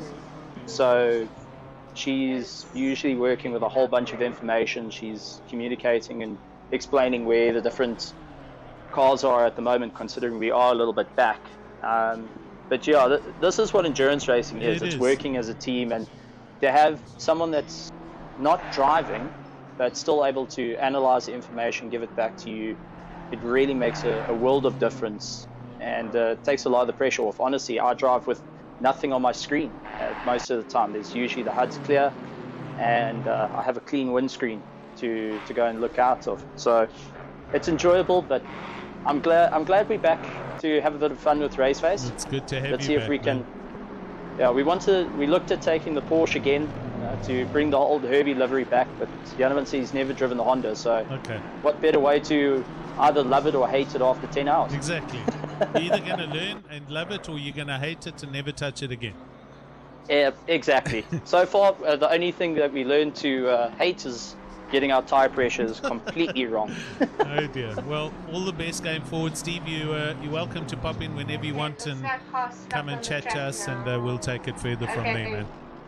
I'll send Janneman to come to you guys, but goal for next one, watch it. I'm going for that hour 40 minutes. Awesome. Got to do it. Do it. Good man. Cheers, guys. Chat Thanks later. for all the hard work. Thank you. So, Must be. Oh, you can go. great to hear from Steve there, and interesting to hear the different aspects coming from the LMP environments and the long endurances. I'm also a huge LMP fan, although I won't touch our racing. I just wish, it was possibly considered, or maybe it's another rendition coming to this game. I don't know. I just don't like the model that is our racing, but I would definitely like to get involved in long endurance races, the LMP type car, sports car races. It must be quite nice to have an engineer looking out for Exactly. all your, little bits and pieces. It is a little bit frustrating to try keep an eye out on your tire pressures or tire temperatures, because the thing is now you got a long race. The weather is variable. It goes up, it comes down. You don't know, or you can't really predict as much because you're more focused on just going lap after lap. You got this nice rhythm. You don't want to stop. And to have a race engineer on the side just makes a huge difference. It relieves that pressure that you just don't need, but you just focus on that pure racing. Definitely. Russ, all clear on your side, or is there any other dramas? No, it's all extremely quiet. I'm starting to think I might have the wrong sheet open. Maybe they're back to the donuts again. It's okay.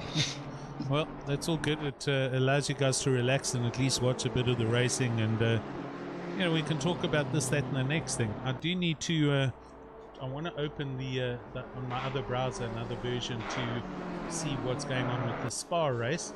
I don't know if that started or if it's at 5 o'clock yet or not. Do you guys know? Let me just check. Actually don't, I'm afraid.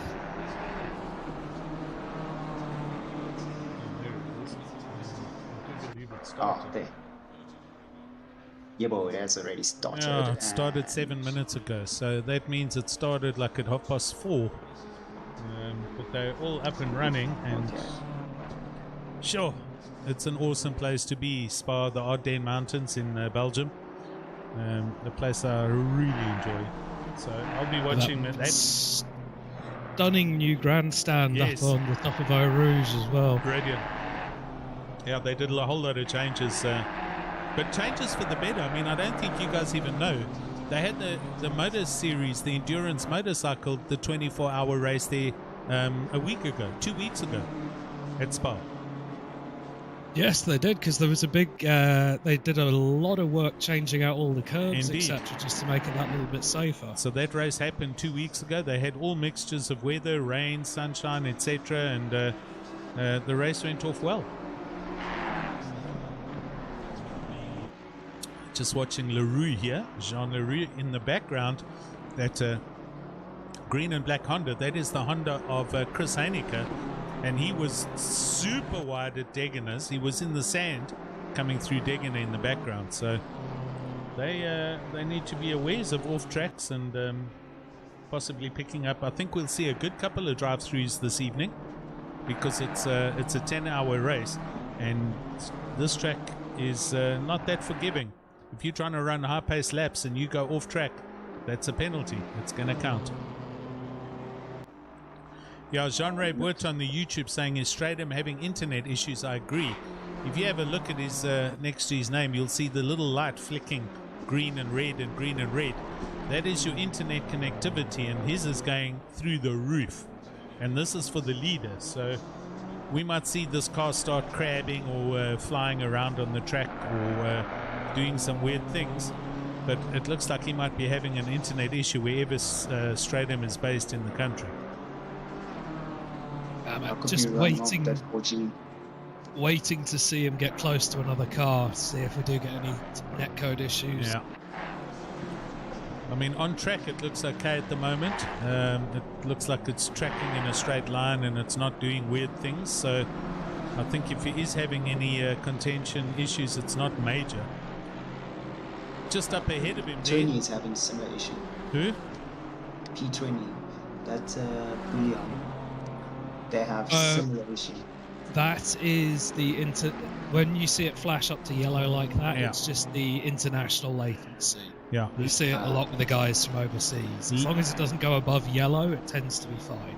Lee Bullion is one of the LNR guys. I race with him, and he's based in Scotland, Reg. So even coming all the way from Scotland, he's still got a good ping rate, and it's still working quite well if you compare it to what's happening with Sean. So, but yeah, no, that's looking rough. I don't know if Sean is also overseas somewhere. I'm not sure. Maybe somebody can confirm that.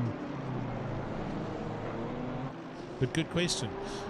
Just seeing they're in the lead, and just up ahead of him, you could see is Cody Sherritt's PWSR car in 11th place. So they're almost going a lap down at this rate. Sean Stradum starts lap 55, and he's got a healthy lead of 5.5 seconds over Bernard King. As we're coming up to the next hour, so I expect we should start seeing the pit lane light up again if people are stopping on the hour. Otherwise, it's going to be about 5 or 10 or 15 minutes after the hour as each team tries to extend their pit stops. There's Luke. Luke, the man himself, Addison. How are you, sir? And he's confirming Sean Stradum is both local as well, so he is in South Africa, probably just having a little bit of a netcode issue somewhere wherever he lives. Luke, he's probably having that rain connection. Hope you're keeping well, sir.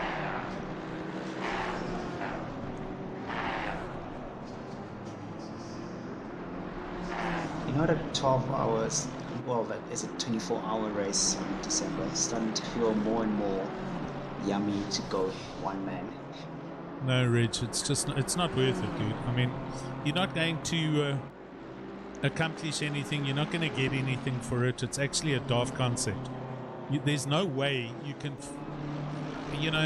okay, there is a way, but you're going to be so exhausted. You're going to be so mentally drained and physically drained. It's, I wouldn't even entertain that idea. It's like saying, well, I'm going to get in the car and I'm going to drive my car to Joburg to go and fetch something, fill the tank up, and then drive straight back to Cape Town. It's just, you're looking for trouble. You know what I mean? Oh yeah, 100%. It's just the thought of it. I'm not going to do it. Well, I am extreme, but I'm not that kind of extreme. I love my back, and I would like to preserve it. Well, why aren't you hooking up with, some teamies and put a very aggressive South African team together and, enter the competition? Yeah, no, I've got a few drivers out there. Okay, good man. I do have a few drivers. I just not sure who to go for, really. Dylan Hall just says, do it. Look, if I'm gonna do it for like sort of like charity or something like that, my brain will activate and I'll do it. But if it's just for racing, I won't do it. There isn't so much. What is it called? I think that keeps it going. There isn't a motivation.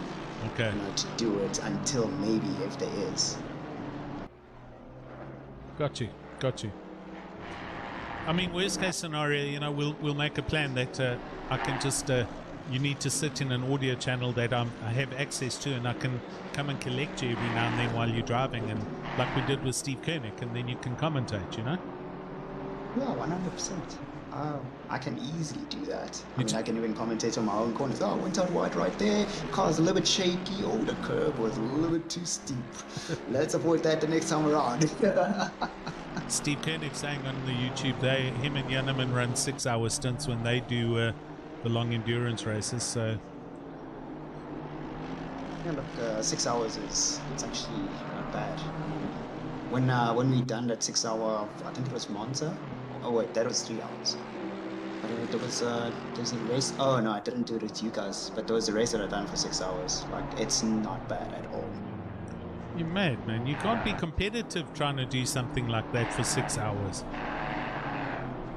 You're just going to get slower and slower. Look, to be honest, I have no idea how I'm gonna feel. Like, I think if I hit the 10-hour mark, I'll definitely go slower and slower. When I done the 6-hour one, I think I was 2 seconds slower from my initial start average time.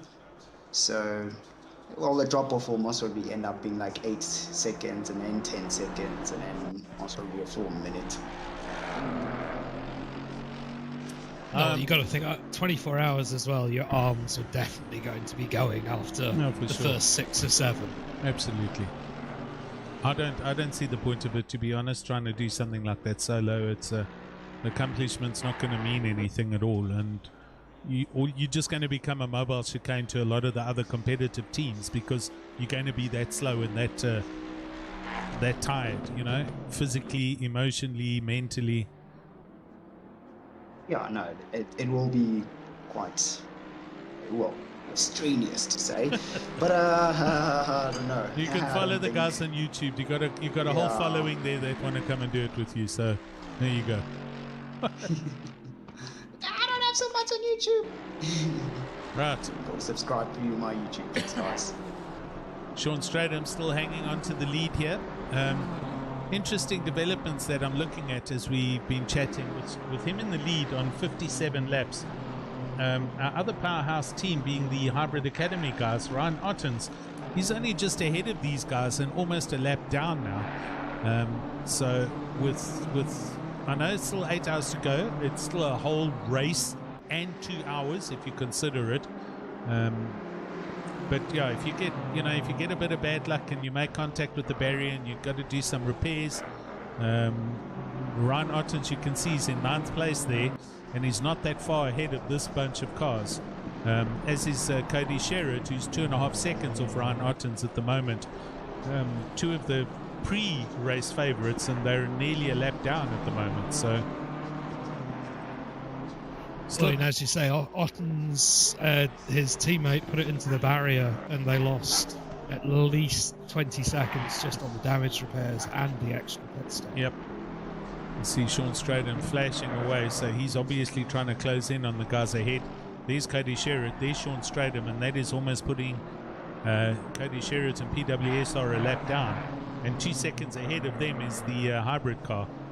So Stratham and company, these guys have done super good stuff to get all the way here without any major problems, let's put it that way, and hopefully they don't suffer any technical issues or glitches going forward. Trying to see where the closest race is that we can watch, but it looks like it might be Heineke. Chris Heineke was just now up in 3rd place. He's dropping off the pace a bit. I think he's had 1 or 2 moments in this Honda, and his pace has fallen off a bit. Van Wyk has in fact gone past him, as has Leroux. So Chris just kind of feeling his way around with the Honda. It's obviously not as stable as he'd like it to be. I recall about 20 minutes ago we saw him well out in the sand around Degener, and he's coming up to the 2 Degener curves now.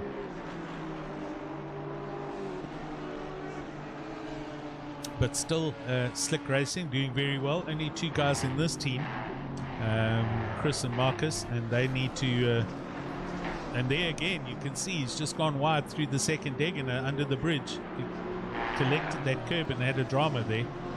So they've got to be careful with what transpires. Apparently I'm not slow.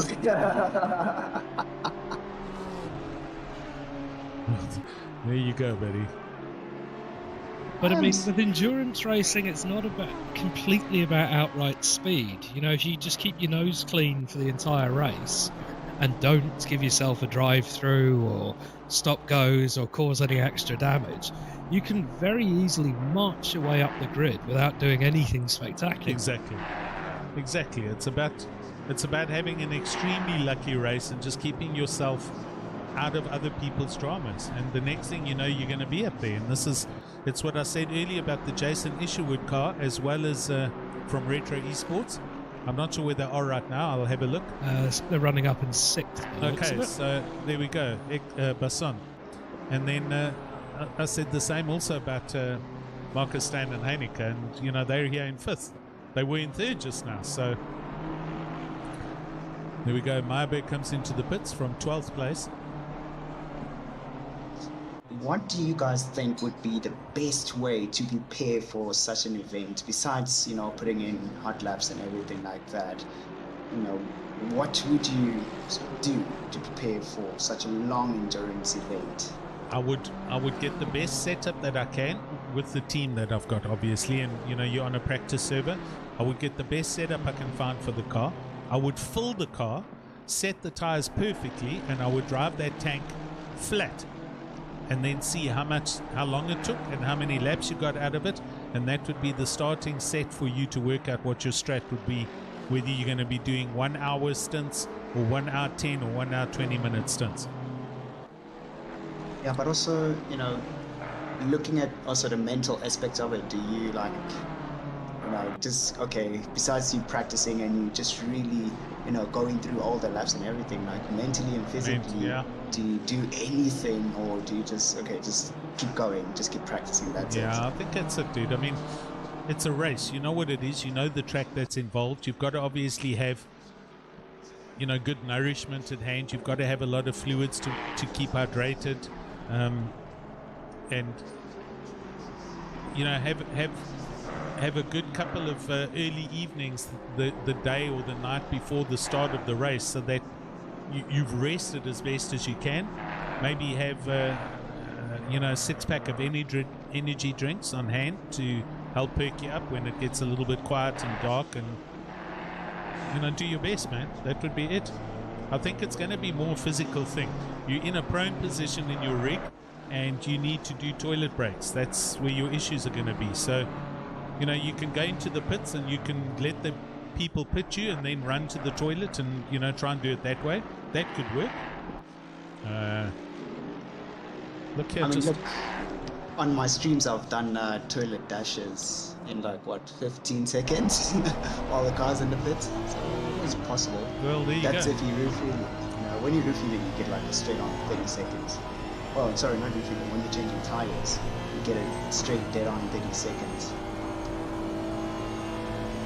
Regulodian saying on the YouTube, we're making him think like he can do this. He needs to get his rig finished. So that is me. Yeah, there you go. Oh, that's you. Reginald Mitteleni, aka Regulodian. We're busy watching Cody Sherritt here, who is now closed in on the back of Ryan Otten. So these are the two main protagonists for this endurance series, and they are now close on track. Let's watch this for a little bit and see how these guys get along.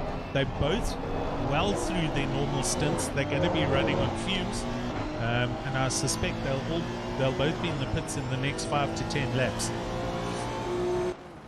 And I mean, they're running almost identical lap times as well at the moment. And they're going fast. There was a 2:01 for Ryan Ottens and Cody doing a 2:0.9. So they're running extremely quick lap times as the fuel load wears off the car. Cody right there as they start the snake section. And he's just looking a little bit quicker. Whoop, runs a little wide through the second curve, or second part of that. And just got to take his time as they run through the snake section. But such an impressive, I mean, you've got to think the designers who built this track, they seriously had their heads on when they were designing it, because you've got three complete opposite different sectors out of the three sectors, you know, a technical, a high speed, and then fast curves. It's such an awesome track, actually. I mean, that's, you know, when you design a track to be a test track, you want to try and get every aspect into a track. Exactly. And I feel that a lot of that is missing from some of the newer tracks. Totally. I mean, Kota is a great example. Fabulous track, off cambers, you've got all sorts of different sections, but then you go to somewhere like Miami, and it's just slapped in a car park. Oh, look here. Oof. Ottens runs deep through Spoon. He's feeling the pressure, and that almost caught him out. Sorry to interrupt you there, Russ. No, by all means. So this will have an effect on the final results of this race later on this evening. So whatever happens right now is very important for both of these guys. Either Cody to try and get by, or Ryan Ottens to defend like he's never defended before. And that showed a little bit of weakness in the Mercedes going through Spoon. Yeah, just, you know, he's focusing on the car behind him and just put it ever so slightly on the curb, and it dragged him off. Indeed. Good dice happening right here, and I hope you guys are all enjoying it. Thank you to everyone for joining us on YouTube. It's awesome to have you here, and I hope you're enjoying the coverage. This is round 2 of the 5-round Raceface Endurance Series for 2022. We saw the beginning of the series, which was Bathurst, Mount Panorama. We are now here at Suzuka, Japan. Round 3 in September is the 6 Hours of Misano from Italy. Round 4 will be one of the United States tracks. We're not 100% sure yet, so we wait for that announcement. And the final round in December being the 24 Hours of Spa-Francorchamps. That will be the pinnacle of the Endurance Series and the final round to crown who is the Endurance Series champion. And Cody Sherritt is very close now, right behind Ottens as they come into the hairpin. Is that Honda does show some true characteristics when it goes through the corners compared to what that Merc can do. But on the straight line, that Merc seems to want to kind of run away, but the Honda still manages to get real good exits. Yeah, they've put, I know for a fact, obviously, they put a lot of mileage and a lot of testing into the car to get it settled and stable. And it's got good performance. Isn't the Honda the only V6 out of the GT3 cars? The Nissan's also a 6, but it's... Oh, is the Nissan a 6 as well? You don't see them that much. It's a turbo... Well, the BMW is an inline 6, apparently. But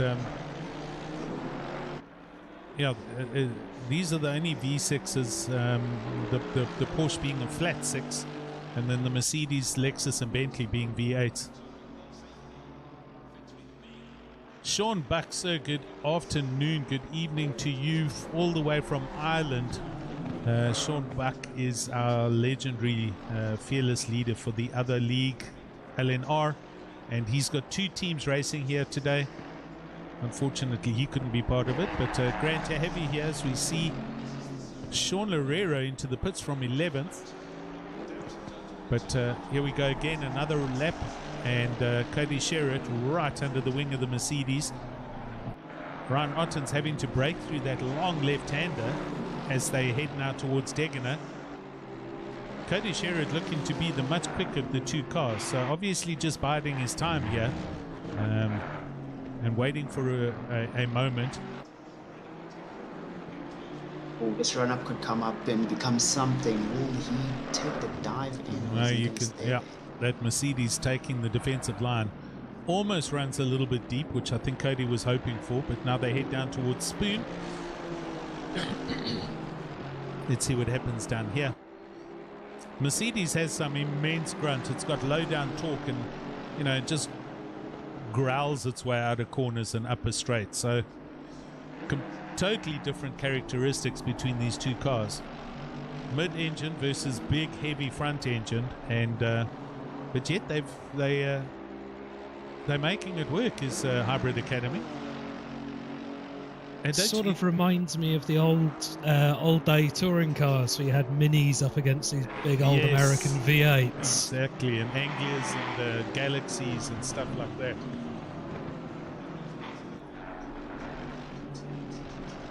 Oh, Sherritt is really trying to ride those curves, which the Honda is not really so great in riding them, but it seems like he's had a really good exit out of the last corner. Will he be able to make a move? It doesn't seem like it. The Mercedes has seemingly gotten a real good exit or so, and that straight line speed helping it out. I don't know if you saw up the main straight there, that's Sean Straden coming along. You'd see it in the background there, the pink and white BMW, and that's our leader. So these 2 having a dice, they're only about 5 seconds ahead of the leader. Some very serious different strategies have happened along the way here.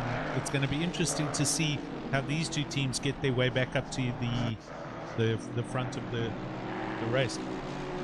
I mean, that last lap between Ottens and Sherritt was 200ths of a second in it between the 2 of them. Oh, big snap from Ottens. Look at that. At Degener. Let's watch that on replay. It was going to happen. We'll go back 30 seconds and watch that.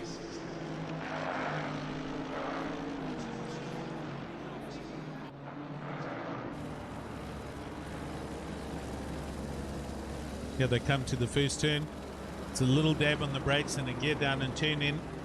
Ottens hits that, and you can see it flicks the car out, and he overcorrects it into the sand trap, and Cody drives through, and there we go. That position change has happened.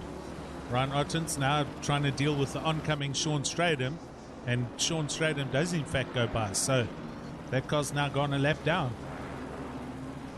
We're in for an interesting race here, gentlemen. Yeah, he just took slightly too much of the inside curve, and it just unsettled the back for him.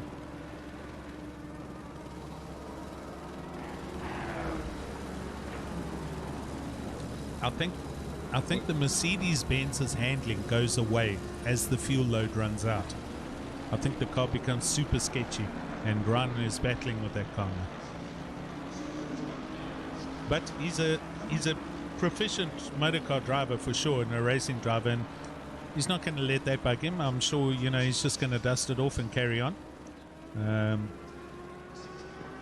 I mean, it looks like it's cost him just under 6 seconds, so it's not the end of the world, and it didn't look like he took any damage. Exactly. So no. He just needs to brush himself off and get his head back in it. Most probably that rear end being a little bit light was a little bit unexpected compared to other laps with that low fuel coming through. Going down to 14th, Justin Lotus, it's the other hybrid car. And he is all over the back of Mouton's BMW here. So racing now happening up and down the field. It does come in, and the BM runs very deep through that hairpin, and they're side by side. Look at the pull of the BMW out of the hairpin. Gets a much better drive. But now look at the grunt of the Mercedes. He goes up the inside. Now they're outside down to Spoon. They're side by side. Round they go through Spoon, and that's actually quite good, clean driving that by everyone involved. Excellent between the two of them, you know, just gave each other enough space and left it to who was bravest on the rest.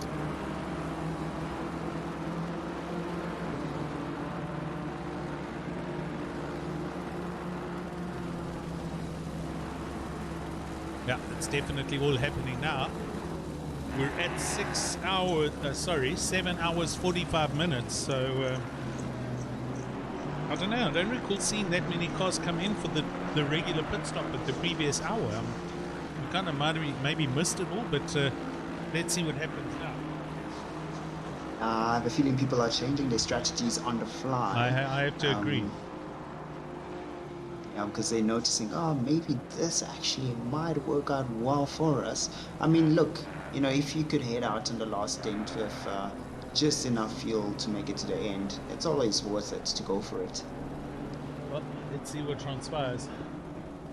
I mean, as Stephen was saying, he reckoned they could get it up to an hour and a half on the tank. So give it another, say, 10 odd minutes. We should be coming into what I'd guess would be the pit stop window.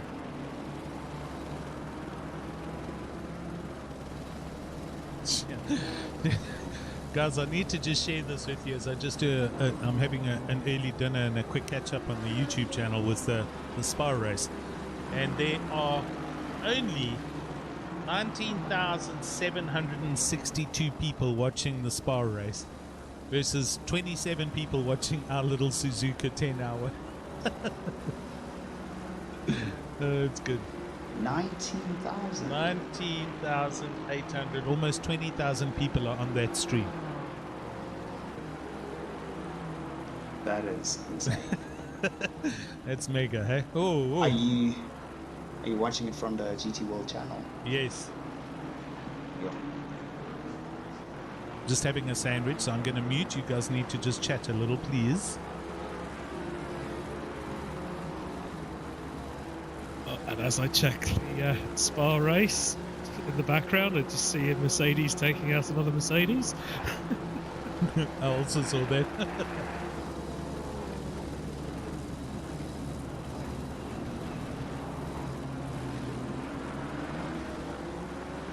So, where is Cody? And Lionel has pushed them right up against, out of each other again. So that looks like that fight's calmed down a bit now. Cody's closing in on Lionel here.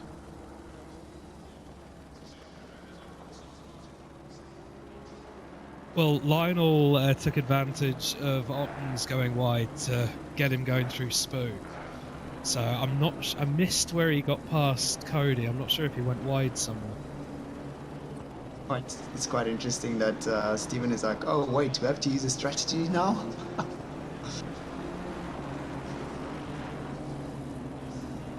Stephen, I think the first part of your strategy should be maybe having a look at your tyre pressures.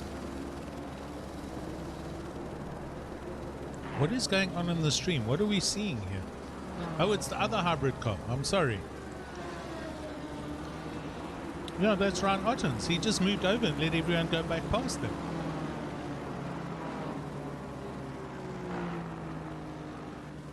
Maybe running out of fuel, maybe? No, I mean, he's going through the snake section and he was so far out in the rumble strips, and Lionel Clue and Cody Shearer just went sailing right past him. It was just now shown on the live stream. Weird. I'm on board with Ryan, and it doesn't look like he has any issues as he comes up through Spoon. No. I'm not sure, maybe... It's not Ryan Yeah. Ottens, man. It's the wrong car. We're watching...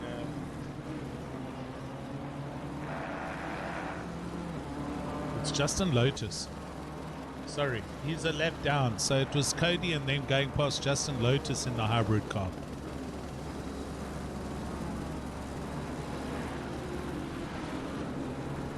That was the Hybrid Academy car that we saw now. That Cody and them are just up ahead of him, but that was them going past a lap car. So sorry, it wasn't Ryan Orton's.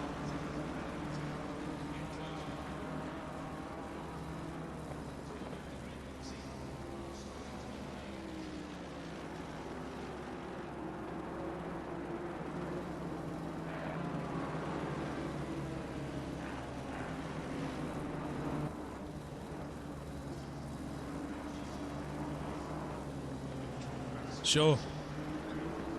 Lionel Clue going through the snake section and going right around the outside of the LNR Honda. Obviously trying to get by as quickly as he can. And now Cody Sherritt we're watching going by. So Lionel Clue trying to maintain his gap ahead of that charging Honda. That's definitely not a section you want to catch up with the back marker, because you can lose so much time and there's nothing you can do about Exactly. Oh, and Lionel goes very wide coming out of the hairpin. This is going to be it coming down to Spoon. Watch this. Lionel right in the middle of the track, and Cody getting huge drive, almost side by side, but not nearly close enough. And now into Spoon they go, and wow, Cody's going to be super close as they come out of this for the long drag up to 130R. It's actually not that close.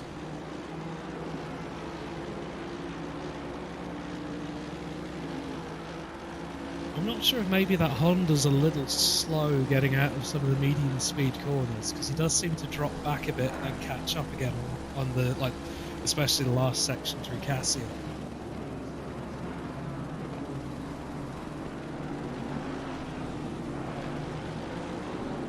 And yeah, the Aston just pulls away again in front of him.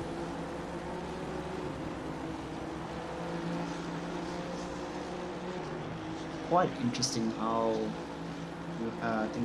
Lionel managed to get out of the bit of gravel moment and still had a really good drive out of it.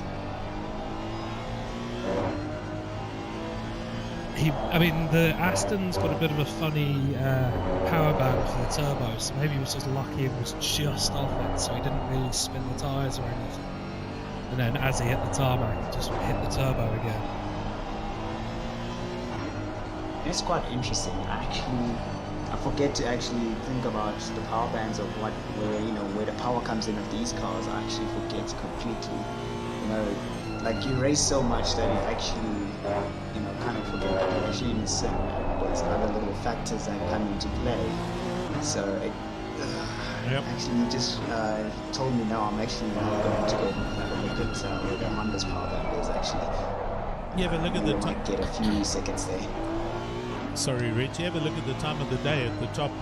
It's now 5:30. It's late evening. You can see the sun right in the driver's eyes here as it starts setting. So we're going to start heading into dusk, and the headlights will be coming on shortly. Oh, look at that slide by the Aston there into Spoon. That's allowed Cody to close right up, and Lionel catches it. But yes, he had a huge moment coming into Spoon under braking, and the back end wanted to come round. So Lionel under pressure now as they come through 130R.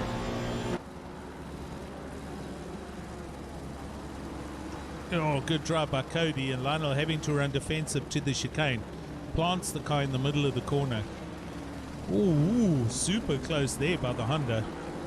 I think there may be a bit of black paint on the back of that Aston after that. That was close, I agree. That tends to be a bit of a risky move also sometimes. I've noticed that some drivers do this, especially coming out of chicanes, where when you're right behind them, they deliberately don't come out the chicane as fast as they would from each and every other lap they've been doing. It's just to delay you from getting onto the power, and then they hit the power button and they just go for it, and you can't really get them out of the straight. So I don't know, maybe he played that game because it doesn't seem like he actually wanted to drive that car out on that last chicane. I'm just wondering if Lionel's maybe struggling a bit with the rear tyres, because it does seem a bit wayward. Yes, and he's increased the TC, which is bogging the car down a bit.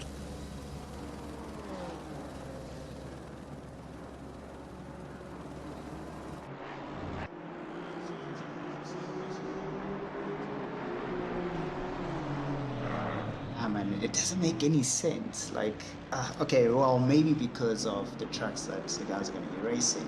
It's just that I feel like the McLaren would do so well here. There's certain characteristics that I see on the Honda that the McLaren doesn't have. I mean, well, that the McLaren has and the Honda doesn't have, and it feels like it would just do better. But obviously, you know, the Honda having the average on, you know, better speeds, it does take into effect, but the McLaren can be such a powerful car behind, you know, the right person. Yeah, but I don't know. Think of, you got to think like what we said about having to choose a manufacturer for the season.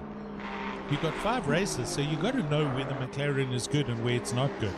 And there isn't any McLarens in this field, so you know that's not a random by design choice. That's based on the fact that its performance is no good at these tracks. Doesn't matter who's in the car. So, but I do hear you. I mean, I understand what you're saying. Yeah. Yeah, it's just that through most of, well, half of this track, the McLaren would easily annihilate a lot of cars purely because it can, well, compared to what the Beamer can do. The Beamer is still physically, the physics are still not making any sense to me, because the car, all of a sudden, it's a brick, and it brakes so late. It's similar to what the McLaren can do. It's a fast brick, dude. It makes no aerodynamic sense whatsoever. But look, you know what, as you are saying, you know, statistically, it isn't going to be, like, looking at all the tracks they're going to be racing on, statistically, it's not going to be the ideal car.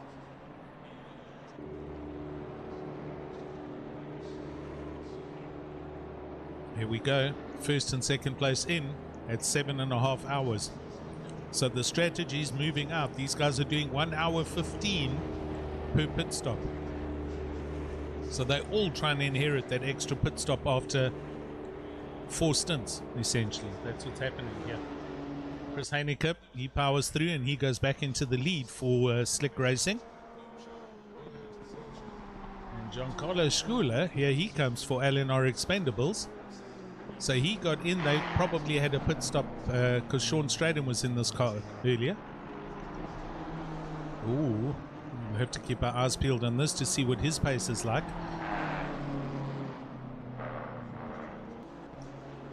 And then Janssen van Rensburg is in 5th place, and then the rest of the field as they come along. It does look like Bernard King almost has a pit stop in hand as he gets back out on track. Yes, he basically set off as soon as LaRue stopped, so they made up a huge amount of time.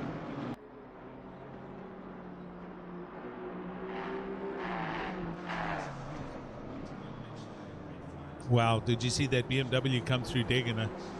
It was... I was about to say, that was quite shaky. It was doing the side swap and the shake, rattle and rock and roll coming through there. The bonnet is not looking presented. But just on a side note, I think it's Ierve in the car currently. He's actually the sponsor for the team from Luxury Time Racing.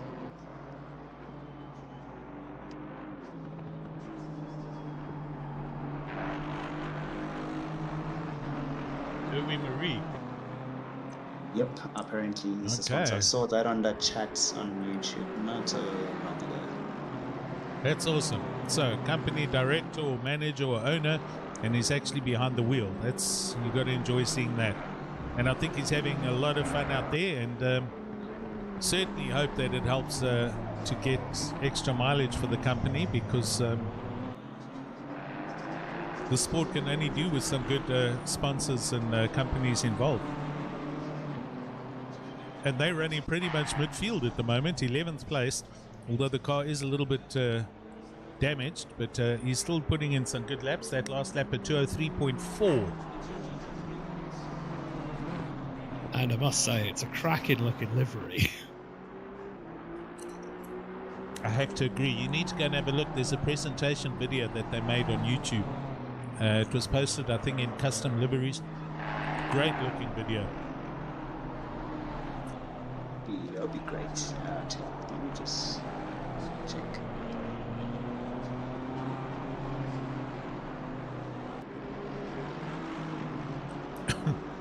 Jean Rebut on YouTube saying, yep, it's a brick with wheels, pal.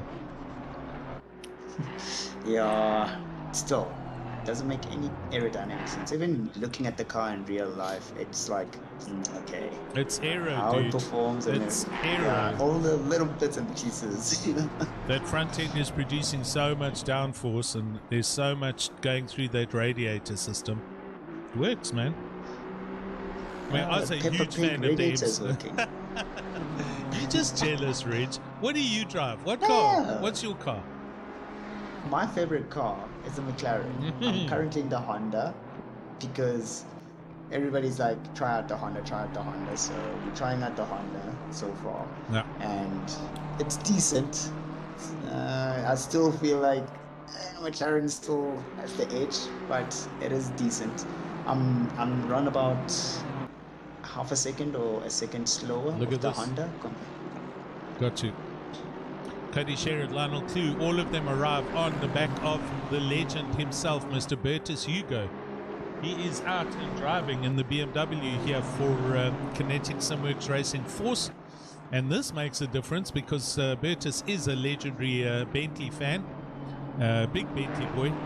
And Jean-Ray, to answer you, there are no Boatley Continentals running here at all.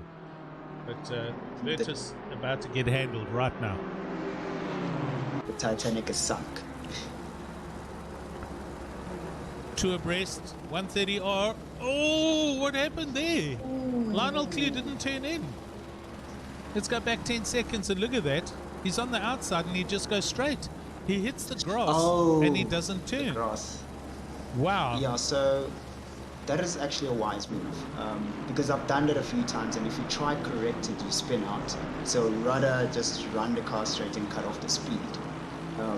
Sometimes you can be lucky, you can bring it out of the grass, but usually if you do turn out of the grass into the track again, you can't really make that corner and you just really might spin out. Like the chances are really high of spinning Interesting. out. Good. Well, Hanneke into the pits from Slick Racing, so I think he'll hand over to Marcus Steyn as they pit. So Giancarlo Scuola currently in the lead at the moment for LNI Expendables, and they're doing really well at the moment. Last lap at 2:02.1, so he's running just as good a pace as Sean Stratham was. Burnsy King in second place. Pit stops done and dusted, 8.4 seconds back. Then we have Janse van Rensburg getting in the car for third place. Still carrying a 10-second penalty, however. And then Cody Sherrod up into fourth place now after having just gone past Bertus Hugo and having that awesome dice with Lionel Clue. With Ryan Ottens now arriving on the back of Lionel Clue. Here he comes.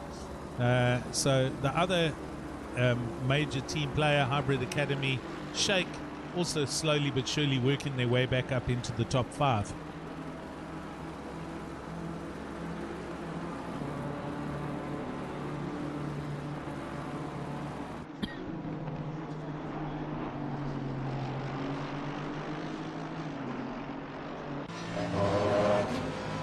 Unfortunately, it looks like we have lost the Lamborghini. Really, are they disconnected? I'm not sure. Yeah, they have. It appears that they have. So I just noticed there was only 19 on track and was trying to work out who we'd lost. Good one. I do see him on my camera tool, and he's listed in the pits at 19th, Kurt Glashagen, but I can't select him, so I think they've disconnected. Let's see if they do reconnect, because it's only a 2-minute drop, and they're not in last place, but I can't select them. It won't come back to them. So it's very unfortunate there.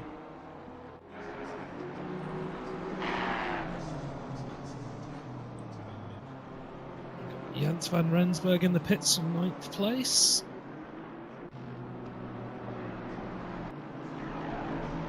Coming back to Ryan Ottens now, who is arriving at a huge rate of knots on the back of Lionel Clue.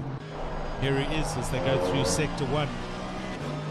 This is Ottens busy driving back up the grid and trying to get into the points positions.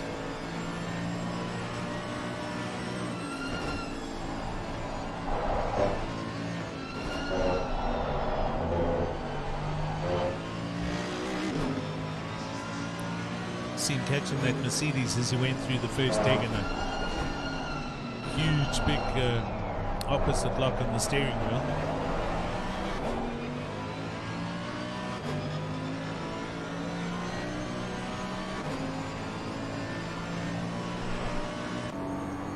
Bertus Hugo up ahead of all of these guys. Our fearless leader for Raceface in the BMW. And I'm sure he's enjoying the feel of a nice performance car like this BMW is versus the big Boatley. Hey, Reg. Yeah, look, Boatley doesn't really do so well, and let's be honest. Let's be honest here. Ever since he's tried out the Beamer a few times, he's been performing quite well compared to the Boatley. Oh my word! Lionel Clue. And here comes Ryan Ottens. Oh my, they're almost 3 abreast. Gee. That is quite tight. The question is who had the proper chest to bring out. Let's do this on the replay. We watch live on the helicopter view. Just watch them come through 130R and into the chicane. They exit as they are, but I mean it got super close there. Bertus had to lift. The Aston Martin had a big squiggle. And Ryan Ottens almost sends it up the inside. They're side by side. They are side by side. Good proximity awareness by both Lionel Clue and Ottens. And they head back down the main straight for another lap. Now we're going through the snake section, and I think Lionel Clue's getting super frustrated because he's much quicker than Bertus, obviously. And to get caught in the snake section, that's just a bad place to be. Yeah, they come to the Deganers and they're all ganging up on Bertus. Bertus is like, oh. Now Lionel trying to get through. Oh, and the Merc almost runs into the back of the Aston Martin. And they've all caught up to one of the timepiece watches, the BMWs. Who wisely dives out the way going into the hairpin. I was looking at that, I'm like, is he really not gonna he just move? jumped out of the way right there. I mean, Bertus is driving his skin off here to hang on to this, and Lionel is pushing hard. Ryan Ottens following in close pursuit in the Mercedes. This is awesome stuff to watch with 7 hours and 23 minutes to go. You couldn't get for a better dice going on here, and there arrives the green BMW, and that's Brandon Kruger, I believe. Am I right on that? Let me just double check. It is. So Brandon Kruger's arrived here. We've got 4th, 5th, 6th and 7th all apart by like a second. Here we go again through 130R. Ryan Ottens considers a suicide and pulls out of that.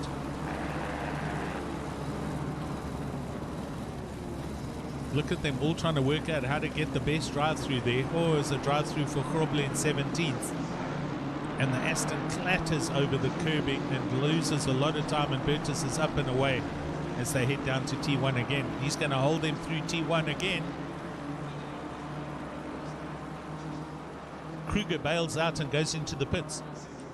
So he got wise and felt he was being held up by the traffic.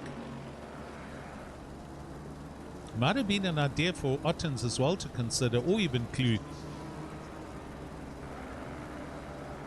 See, that's a lot of pressure right there. Oh, a bit of a touch. Super close. Super close.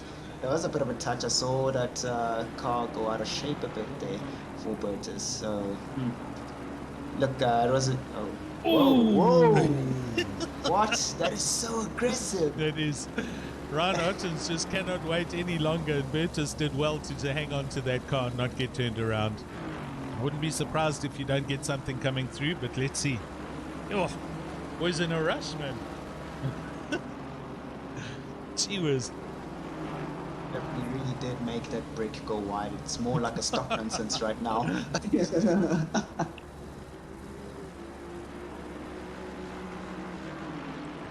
Prince KB, the man, Cabela, all the way, and watching from Phoenix in Arizona. How's it, dude? Good to have you drop in. Hope you're keeping well. And oh, look at that send. Oh, it's a full-on send up the inside there, and into the side of very aggressively into the side of Lionel Clue. But they both keep the cars going in the right direction, and off we go. I think you're going to have to just keep an eye on those channels there, Mr. Race Stewart.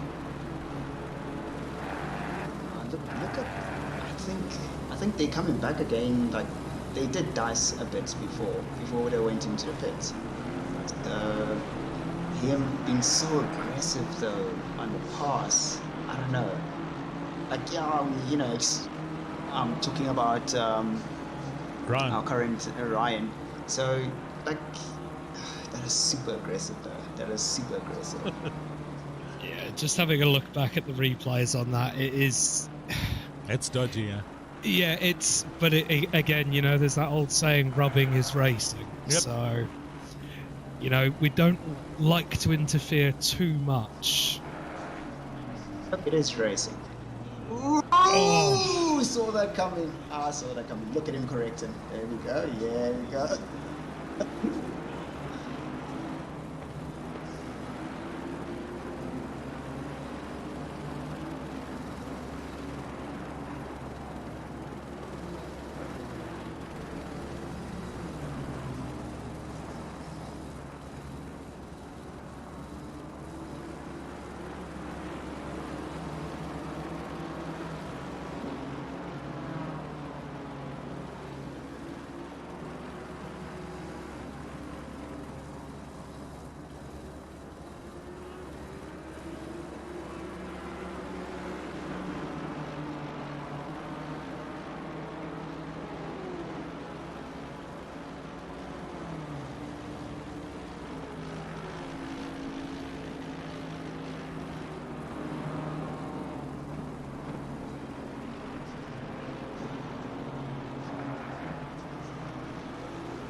Entertaining, that's for sure.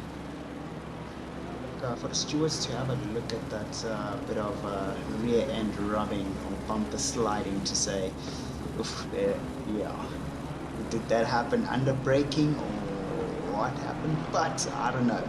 Like, it's racing, guys. It is racing. He was showing a lot of aggressivity towards other drivers, and I guess the other driver decided to try it out, and it looked a little bit sketch, but it did rectify him, and he didn't just leave him, to the gravel. Still, it was a rear end, and the rear end is a rear end. The guy at the back is the guy who's causing the drama. Even they helped to make him right, it wasn't right. So we'll wait and see, let the stewards deliberate, and we'll see what the outcome is. It did provide us with some entertainment for the past couple of minutes, that's for sure. 100%. I'm all excited. But the problem is I'm going to have to disappear for 45 minutes. I just need to do drop off duty, then I'll be back. Good. But I'll be leaving at like just 2:06, but I'll let you guys know. No problem, man.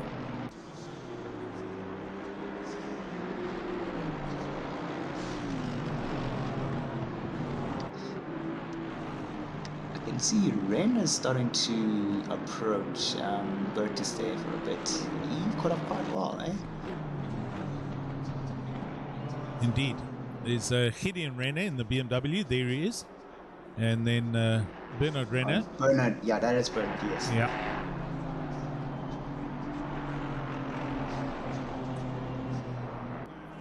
Yeah, so it seems like Bernard Renner hasn't had any issues with any other drivers besides that penalty that he had to take in after outbraking himself and sending it into another driver.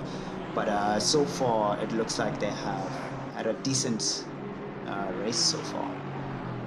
Agreed. Just don't do the commentator's curse and make him spin out or have an accident now, Reg. Because it happens, Don't worry, I don't have that curse. I don't have that curse. Really? We'll see. I'll let you drive the cameras. Not really. It's always there, whether we like it or not. Exactly. Hey, Len Neri on YouTube, thanks for joining us. Glad you're enjoying the stream, sir. Doing our best to try and bring you some close proximity racing all the way up and down the grids. And that was certainly some fun for the past 10 minutes.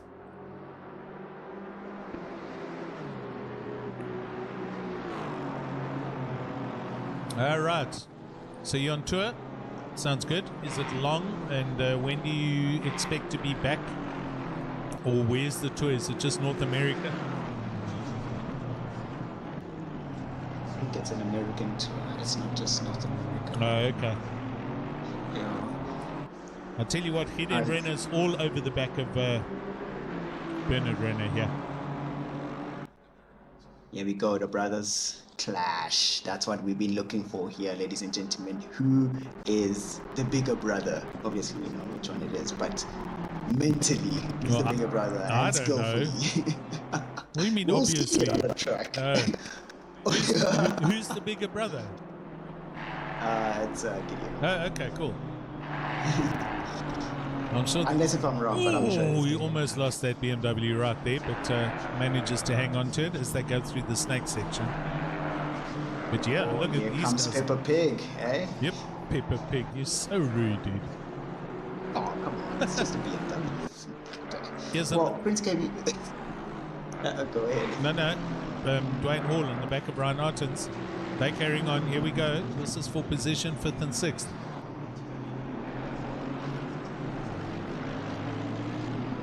Yeah, so Prince KB was asking if the Merc is struggling on this track. Oh, right. I don't think it is struggling. No, they were leading earlier, man. They just had some dramas and there was some contact, but it seems when it runs, when a fuel load gets light, it gets very sketchy, and Ryan's battling with it when it lightens up. Well, that's what it looks like to me. I don't know what you think. Yeah, I also think so. I mean, the rear end will lighten up purely because you got that whole entire engine dropped up in front, so you will have that loose end. But wait, wasn't this whole entire theory about fast drivers loving a loose rear end? Yeah, so... Did the light bulb just go off somewhere? Yeah, like, then, you would assume that they'd feel better the lighter it gets. Yeah, I still think it's a handful to drive.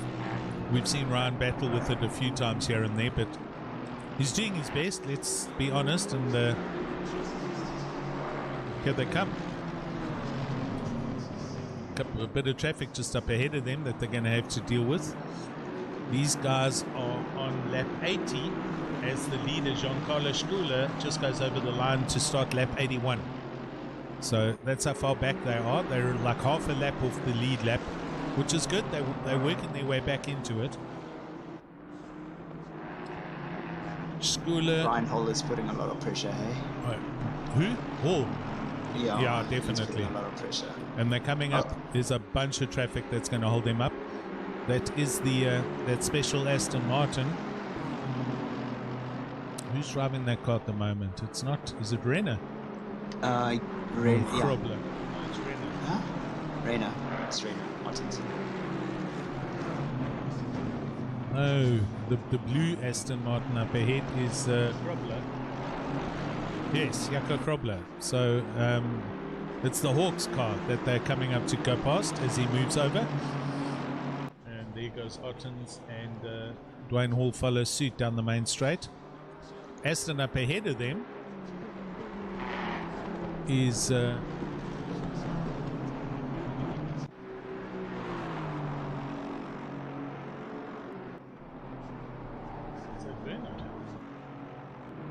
it's not Bernard King. It's Lionel Clue's car. Yes, it's Lionel Clue. So, there's a 10-second penalty being given to Ryan Ottens. Where is our steward? Right here. I was just about to say that's basically it's two separate penalties for causing minor collisions, but they were both overly aggressive passes. Yep. So it's It is a single penalty, but it is for 2 incidents on the same lap. Got you. And the other way around, or nothing yet? I'm looking through it. I don't see any intent, shall we say. Okay. Again, unfortunately, ACC has this knack with its replays where it speeds them up and slows them down for unknown reasons. Yeah. So trying to find some bits are proving a bit tricky. Cool. All good. So there we go, Lionel Clue at the moment, but Ryan Otten's closing in on him and now carrying a little 10-second penalty for that earlier bit of overtaking maneuvers. And he has Hall right behind him, as you can see. Let's drop back to Dwayne Hall. And they come through 130 off, flat out. So definitely the Beamer does have much better straight line speed compared to the Merc these days, even though it got that nerf, which I don't think there was any. But anyways, it could be a mental game that they're playing at Kuno's, but hey, I'm not gonna say anything. Into the pits comes Ottens. So he's getting out of that, and he'll do a pit stop, hand the car back to their next driver in the Hybrid Academy team, and also put paid to that penalty and full refill, fix any repairs, any damage, and come out fast. Next in the car could be Christopher Radloff or Arno Fasaki, depending on who's driving in the team today. So we'll wait to see. Even either or, they're also both very quick drivers, so we'll see what happens shortly.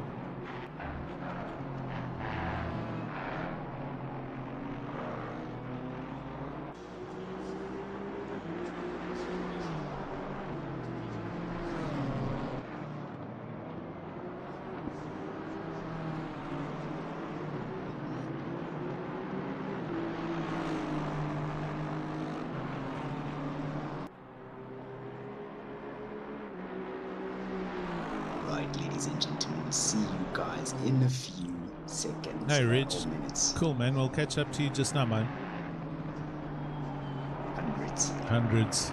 Janeman Price brings the Honda into the pits, down in 18th place. Him and Steve Koenig going on there. YouTube channels are very fiercely contesting that decision, saying that that contact was from the rear. There should be a penalty. So let's wait and see if the race stewards do still put something up. So at almost 7 hours left, we've had 3 hours done of this race. We've got Giancarlo Scuola for excuse me, LNR Expendables. They are out in the lead here in the LNR BMW. Bernard Bernsey King not that far back in Kinetic for Kinetic Simworks Racing Prism. They're 8.5 seconds, and if you think about it, we've been going for 3 hours and they're 8 seconds apart. Cody Sherritt for PWSR back in 3rd place and slowly climbing back up the grid after a terrible start to the race. Lionel Clue in 4th place for Black Widow Racing. BWR guys have been doing an exceptional job here, and this Aston Martin showing the reliability that it is. Same with Bernard Bernsey King. The 2 lead Astons running 2nd and 4th. With Dwayne Hall rounding out your top 5 in the other BMW. This is the Retro Esports car. I told you about this car at the beginning of the race. The Jason Isherwood story, and you know how they always just they rise to the top like cream. And there we go, we're in the top 5 already. 6th place, it's Bertus Hugo himself racing for a competitive team. He's joined Kinetic Simworks Racing Force because he wanted to have a bit of a drive, and it's good to see him out there and going. This is our owner and Mr. Admin, and what a nice guy Bertus is. 7th place, it's Gideon Renner, first of the Renner brothers in their Kinetic Simworks Racing Team Vibe car. And they're not that far off Bertus Hugo, about 20-25 seconds. Then you've got Bernard Renner just behind him in the Aston Martin. That gap 2.5 seconds apart between the 2 brothers. Ninth place, it's Honor Fasahi. He's now in the car for Hybrid Academy Shake. So that's the third driver that's in today. And Erwi Mare, Team Luxury Time Racing, he's the boss. Oh, he's struggling a bit with the BM, but he's still out there and just fighting the car as much as he can. Two-car team that they've entered in the Endurance Series, and stunning looking cars, I must say. Awesome looking livery, and a great package by these guys. And they round out your top 10. We started at 20, we've had 19, we've got 19. We've lost the Lamborghini, unfortunately. Kurt Glashagen and his teammates have disconnected, and they didn't manage to rejoin, I don't think. So I think that's them. No more Lamborghini. So all we have left now is BMW, Aston Martin, Honda, and Audi. The lonesome Audi of Kleinans in 13th.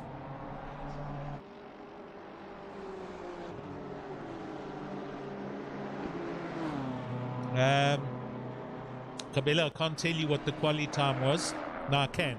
It was 158.6.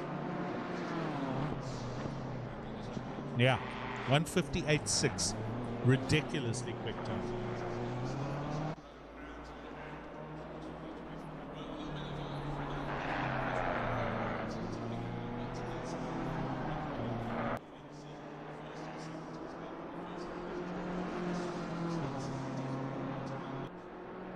That was put up by Brendan Kruger in the BMW.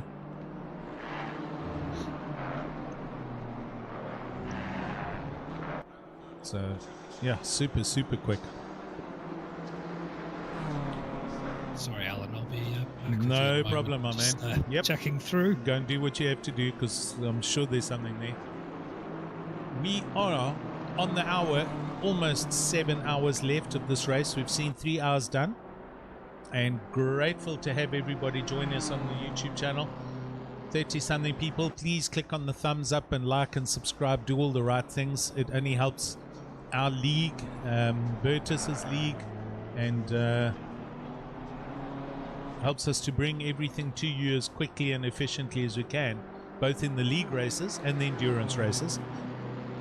All the sponsors have managed to chip in today, and total prize money up for grabs is 5,000 Rand, which will be decided by Bertus and the stewards later on or during the course of the evening, how that's going to be divvied up.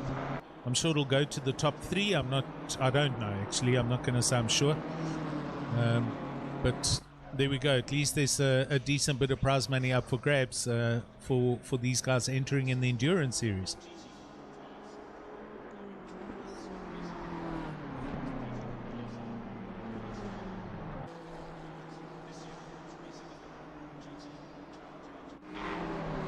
Dropping down here to Marcus Steyn.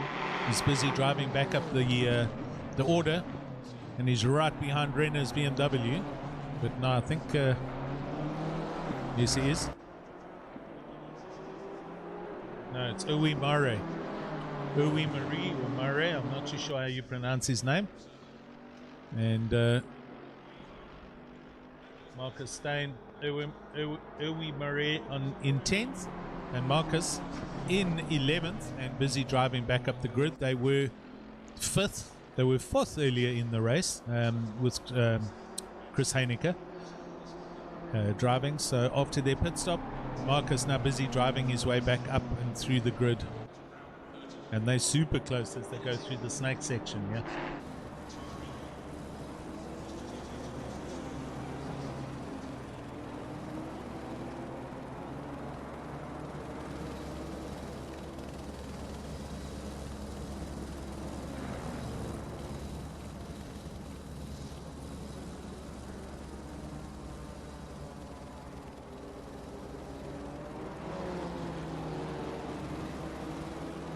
Side by side up to the hairpin, and Marcus brakes early, and Erwin goes right through the hairpin into the sand trap, outbrakes himself a bit, and so Marcus goes through. No contact made on the BMW, but I don't think the handling is to Uwe's requirements, let's put it that way. The car is looking a little bit scruffy right now and needs a repair, which I'm sure they'll get sorted out at their next pit stop.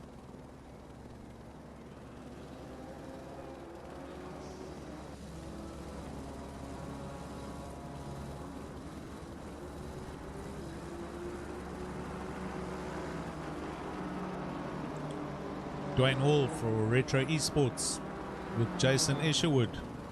Lives around the corner from me here in Tableview, Parklands. And these guys having an awesome race for Retro. And the sun is gone, I tell you what. Let's go in cockpit. You can see it's dusk. There's no more sunlight, it's finished. We should see some headlights coming on very shortly. Then the fun will begin, because Suzuka at night is a complete different racetrack.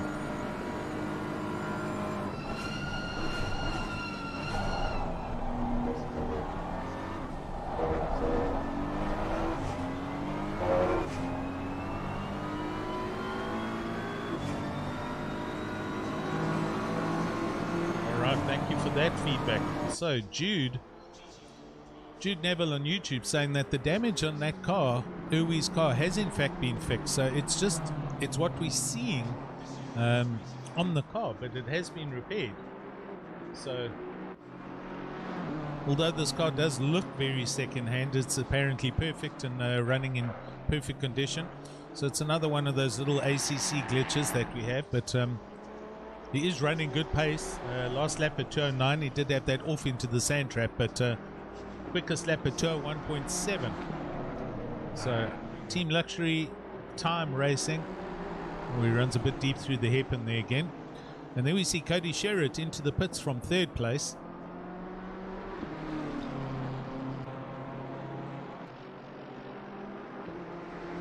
They pitting on the hour, or that's the sequence at the moment, so we'll see if that either extends or grows as we go along with the race. Jason McGregor here, the other Hybrid Academy car, down in 15th. And these guys are having a torrid time. On lap 85, they're 3 laps off the pace, is Jason McGregor.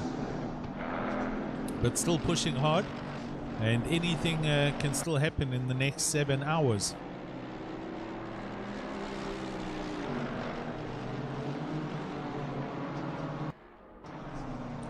Wilfred Robson now in the car for LNR Sleepers. They're in the Honda NSX, flying the LNR colors for Sean Buck here, and these guys are right at the back of the grid, but still out there and still putting in the laps. They had a technical issue, if you recall, about an hour ago. Their driver just left the pits, then stopped and escaped back to pits, so that would have put them a whole lap down as well. I don't know what that was about. You never escape to pits unless you've got a hardware failure of sorts, because it's like disconnecting and reconnecting. So they unfortunately have gone quite a ways down. On lap 83, 5 laps down from the leaders. On the other hand, from the same team though, LNR Expendables in the BMW currently leading. And Giancarlo Scula, oh, look up ahead, there's a whole bunch of traffic going on there. Gee whiz. It wasn't Bertus's BMW, it's 11th. It's Uwe. No, it's not, it's the other one. Etienne Mouton, here they are. So it's the leader coming through with Etienne Mouton in his Team Luxury Time Racing BMW. So Giancarlo Scula going down the main straight now in first place. Oh, and there we do get another penalty, so I'll wait for our Mr. Head Steward to come back online and sorry, dealing with an appeal as well. Oh, good. Thank you.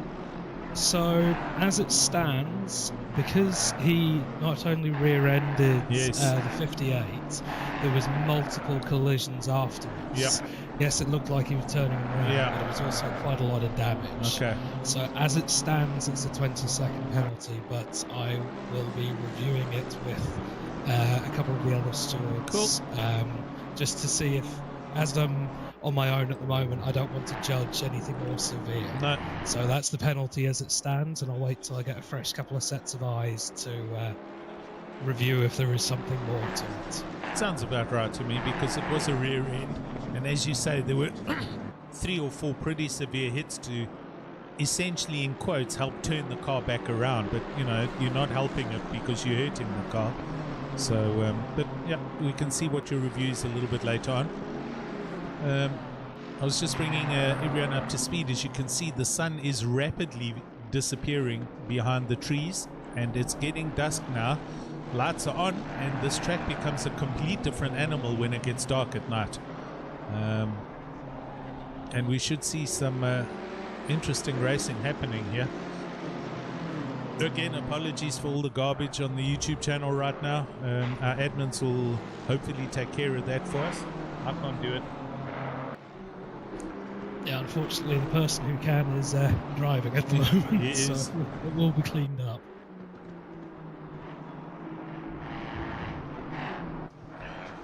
Yep, I agreed. Comments on the YouTube. Consistency is key, and well done there. So let's see how it goes. I'm just going to go radio silent and quickly change the account. And no, I can't do that. I'm not going to do that. Sorry, we'll have to wait. Okay. Let's see what's going on up and down the grid.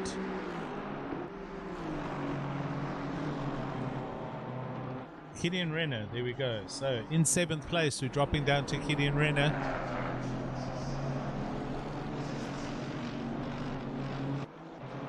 There he is. We had a close proximity, but it was essentially Kieran Patterson's back in the car, and he had just gone past Gideon Renner. There he goes through the picture. So Gideon Renner, who now has Giancarlo Scula coming up behind him, the leader, pretty much lapping up to 7th place.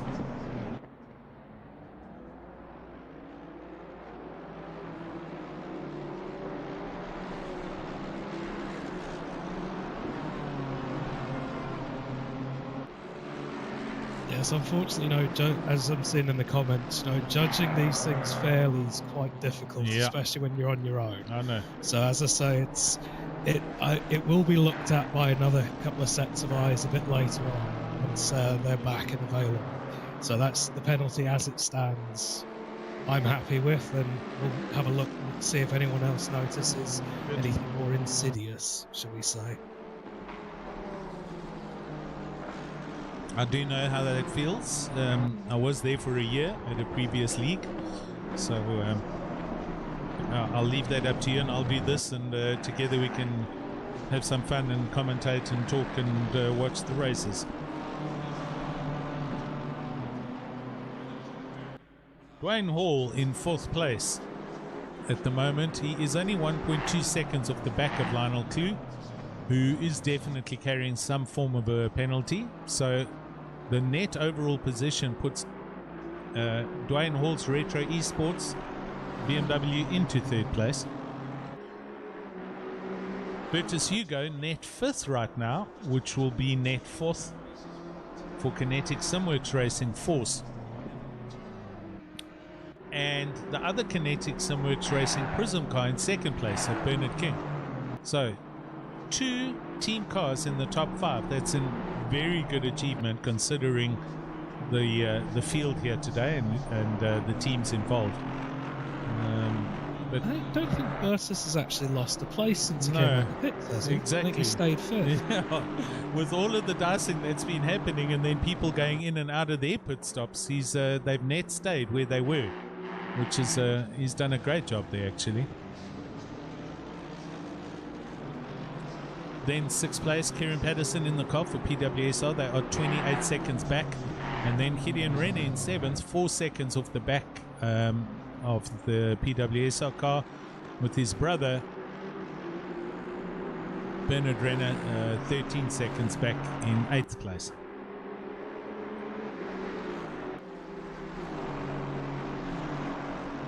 How many teams have put it? Genre. I don't write this down, and I can't tell you. It's not listed. There's no back end systems here that tell us how many pit stops have happened. So there's also too many teams for us to kind of write it down and keep our eyes tracked on all of them. So I can't tell you that, to be honest. I mean, we can only assume Yes. that not everyone has done their third pit stop yet, just because some people are out of sequence and stuff. I'd say at least half the field must have by now. I'd have to say with yes, third pit stop. Yes, okay, agreed.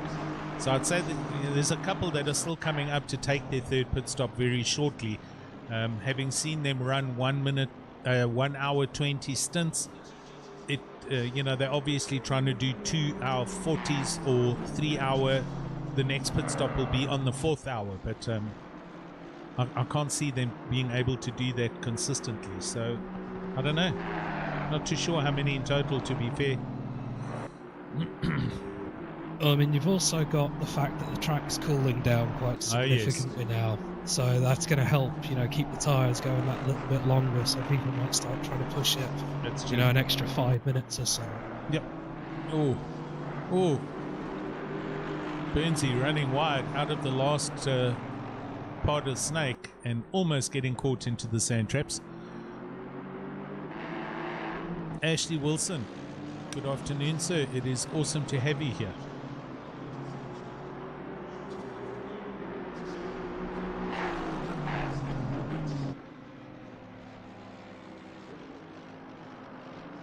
And yes, it looks like Bernard Renner's trying to unlap himself as well. It's very close on the back.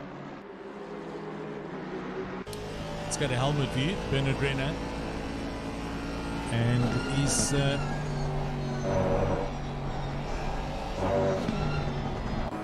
no, Gideon Renner's up the road. This is a back marker. Yes, sorry, that's the hybrid car just up ahead. He's had a couple of looks coming through Sector 2 on the track, just trying to get his nose out in front. That's Fasaki. No, it's not.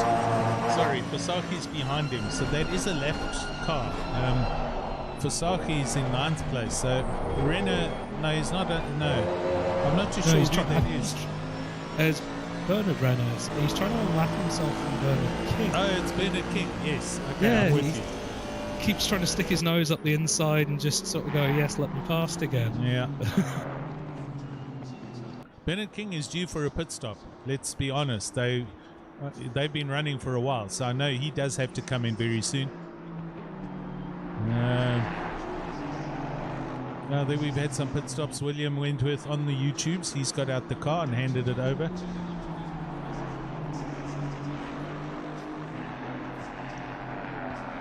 Ashley, it was grand to see you guys on the track the other night, but the game is A. Wilson and A. Wilson, so I'm not too sure who's who. But I hope you guys had a good dice and all the rest. I'm seeing from Dylan Hall in chat that Etienne Marie, his wheel turned itself off going through Spoon. Oh. So he's working to get his rhythm back. That must be a little unsettling, wouldn't you say? Oh, yes. I mean, I've had my wheel rim come off because the quick release wasn't quite on, and it took the rest of the race to believe it wouldn't happen again.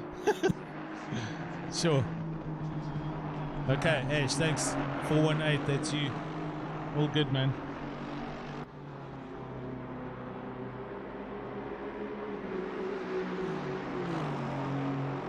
Are you enjoying the pedals, by the way? Give us some feedback. He is the latest owner of a nice new set of Houston felt pedals. He's Mr. Ashley Wilson. Nice. And I know my teammate Chris Dos Santos absolutely loves them.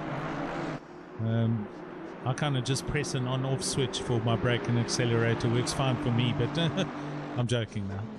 Tell us about your experience so far. Giancarlo Schooler, look at this. nice and consistent up at the sharp end. Last lap at 2:02.4. So 2.4 seconds of the quickest lap. However, it's just consistent lap after lap after lap. I've never heard of Hustonveld pedals being referred to as knee breakers. Knee breakers. Yeah. So heavy springs and all the rest, but good. I'm glad you're enjoying them. It's got to be an upgrade on what you had, although I'm not sure what you did have. I don't know if you were Logitech or Thrustmaster or whatever.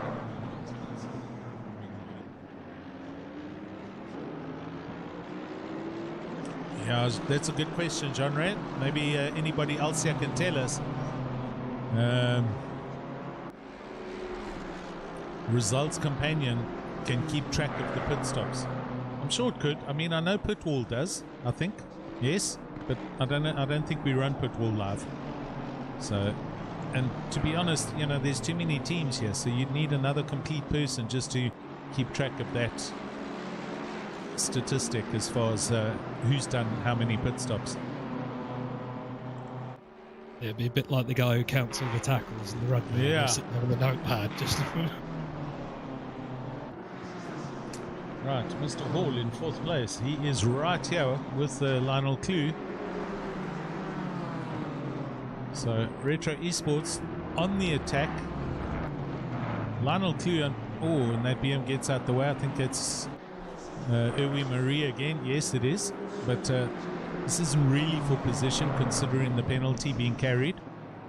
So we won't worry too much about that. But what will affect it is the Bertus Hugo car. Here he is. And Bertus Hugo is... That's the first time I've seen the Audi all afternoon. Can you believe it? There it is. Kleinan's driving. I'm just waiting there. So Bertus Hugo is 30 seconds off the lead. Off Dwayne Hall. But Lionel Clue carrying 20 seconds. So Bertus is within 10 seconds of the 3rd and 4th place cars right now. And that would be for 4th position. So the Kinetic Simworks car is doing super good here. Some good news for you, Alan. Yes, sir. I've just noticed Kieran in the 100 Audi has just set the fastest lap of the race on his previous lap with a 2.0.2. Yeah. Indeed. 2.0.265. So hopefully he's settled down after a pretty disastrous, mind-numbing start to the race. I don't get this kid sometimes. But anyway, he's now putting in the laps. They've dealt with the penalties. They're still a ways off, but let's see how far up the track they can get. The car that they did contact with, Gideon Renner, is one position behind them. And the gap is, there he is, so the gap's about 15 seconds, I'd say. 10 seconds. So they were first and second 3 hours ago, and they still a position apart, but in 6th and 7th, which is good. It was a little bit of a dodge start to the race for them, I must say. But it does look like they're all sort of settling down now. It does. Get tucked in for the night shift, as it were. Sean Buck saying Bertus had a hiccup. Where's Bertus? Here he is. What kind of a hiccup? How do you know you had a hiccup? Let's go on board and have a look as he drives through first sector. I'm sure Bertus is enjoying the BMW. I don't know why he continuously goes back to the Bentley, and in the Sprint and GT series he's in the Bentley again. He should just go to another car. I know he likes that car, but anyway. Oh. I mean, at one point he did try the Ferrari for a while, and then straight back to the Bentley again. I didn't know that. Okay. Here's Fasaki in the big Mercedes-Benz, the hybrid car, and he's closing in on Bernard Renner. This gap under a second as they go through the snake section. And look at the sky as it turns to dusk and gets darker and darker. Track time here, it's 25 minutes past 6 in the evening. It's almost a bit of commentator's curse for Fasaki. Goes through Degener, almost into the sand trap, but catches the car. And on they go towards the hairpin. And look how he closes right up under braking. Two very different lines coming out the hairpin as well. Complete. Ah, good. Okay, so Burtis running wide through Spoon earlier. That was the hiccup.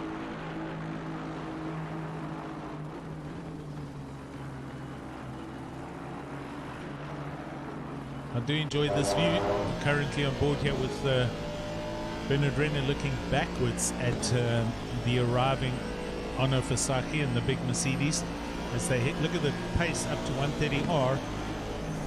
Through 130R they both go, and running a little wide as they come down to the chicane.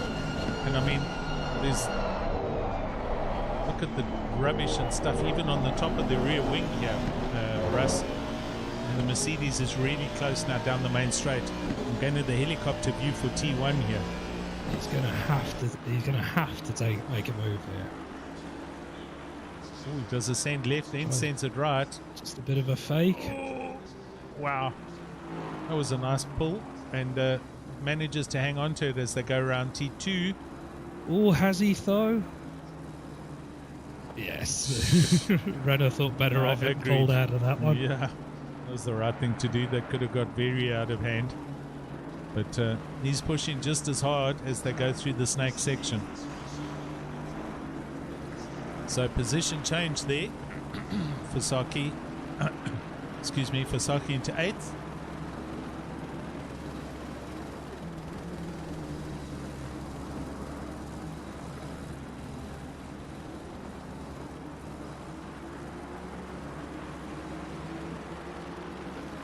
Hansi Meyerberg's back in the car.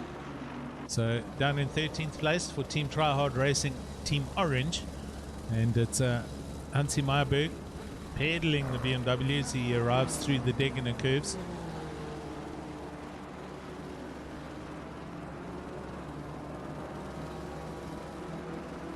As we expect in all endurances, there are some big gaps developing now between the cars. 40, 50 seconds and so on, and laps even. But they're all still out there, and anything can happen.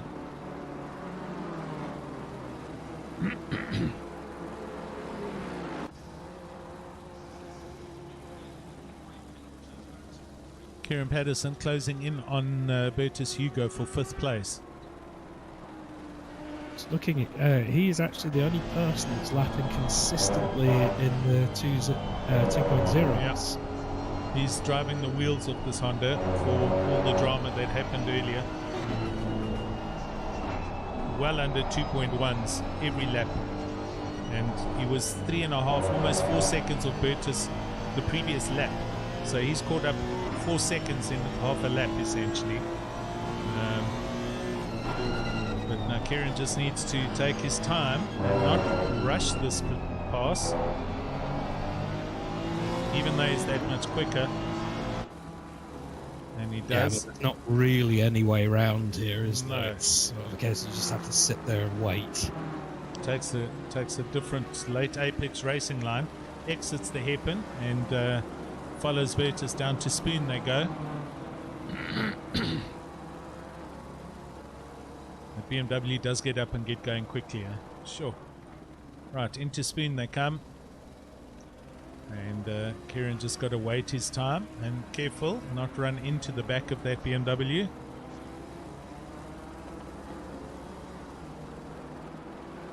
Up to 130R, flat out, the Honda chasing the BMW.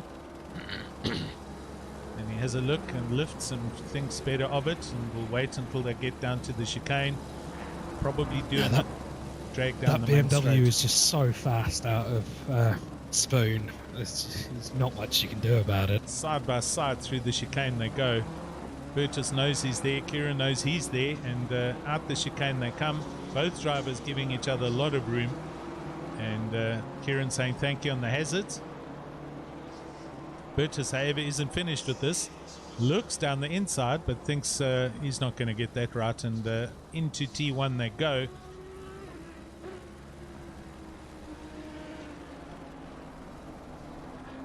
I think this will make Bertus feel a little bit better that he can run it at this kind of pace in this car, you know?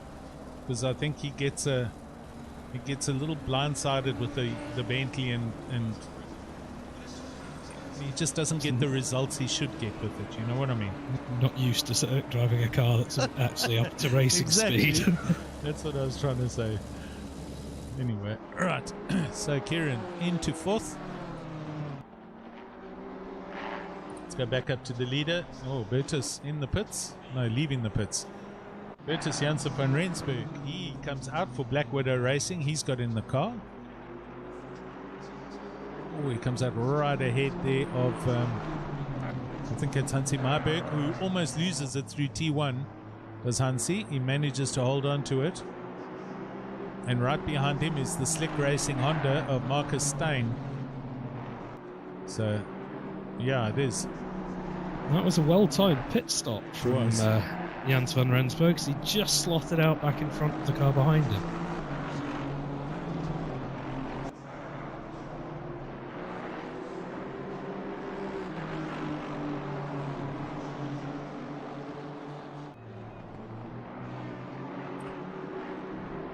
Erwin Marais in the pits now for Team Luxury. Timeline, here he comes. I just found it weird how that car's supposedly fixed and it looks how it looks.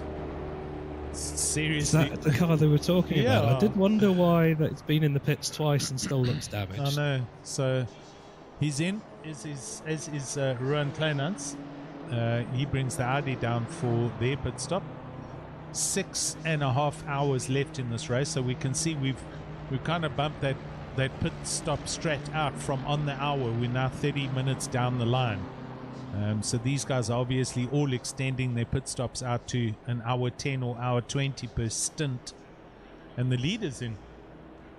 Giancarlo Scula brings the BMW into the pits for LNR, and they are at 6.5 hours. I think this is their third pit stop. It does make sense to me. And that BMW leaving the pits again, it's still showing it's damaged. That's a bizarre one. Yeah, look at that. So F Van Sale in the car now, Flip Van Sale, and the whole front of that bonnet is all up in the air. And I don't know, maybe I'm not going to do it with the stream. You should maybe disconnect and reconnect and see if it's just old info or if whatever, or if it is actually fixed. Russ, I don't know. Yeah, I will do. I'll back out and just drop back in and see what happens. Oh, good. But yeah, it does still look, unfortunately, it looks a little bit clean. No, it doesn't. It's covered in rubber and it looks really trashed, but it's going good. And the boss man obviously was very happy with the performance. Flip Van Sale in the car now, and he's going to give it horns and see how he goes. Hope you guys are all still out there on the YouTubes. It's got super quiet. 6.5 hours left, 3.5 hours done of this endurance. And Alan, I can confirm it is a visual bug because I've just rejoined and it looks fine. Sure, that means I've got to do a restart. Good, I will do a restart. I'm going to go to a thumbnail. Give us about 30 seconds and we'll be back live with you. Stand by.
Good, we're back with you.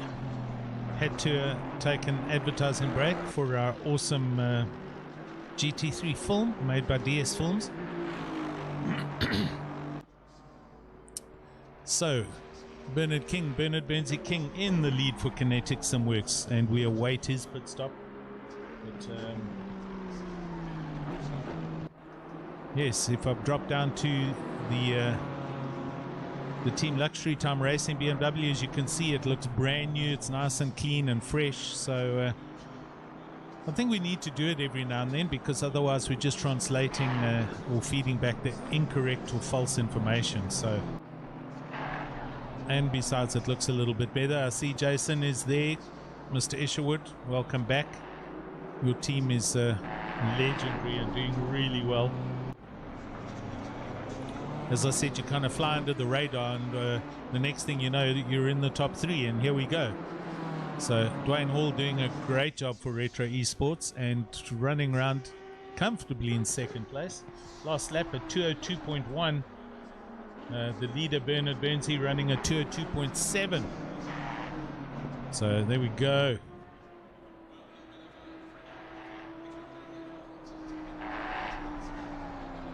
At least we're having easy technical difficulties this time. Oh yeah, I don't know if you should have said that, really. I mean, please touch a piece of wood very quickly.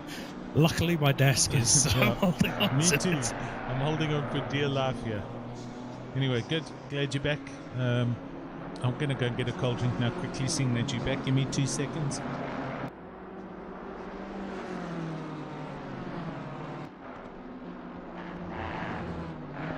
So Kieran is still lapping in the... Well, he's slowly moving into the low 201s, but he's still on a heck of a stint at the moment.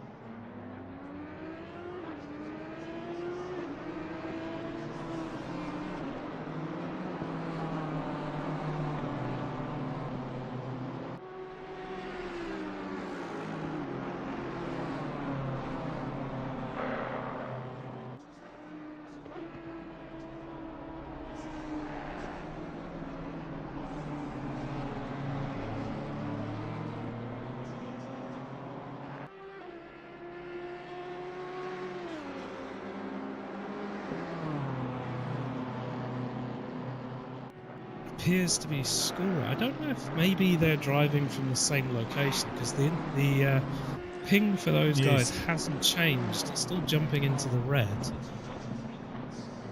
Yeah, but I haven't seen any signs that it's actually causing any sort of netcode issues. No, it looks fine. I mean, it doesn't stay constantly red, so I think it's just a little, you know, peak now and then, and it drops away. Len Neri on the YouTube channel, that is that's made by our own movie director and my team partner Chris DeSantos. He is a movie director, and he made that for Raceface. So glad you like it. He's a very talented man with a couple of movies under his belt.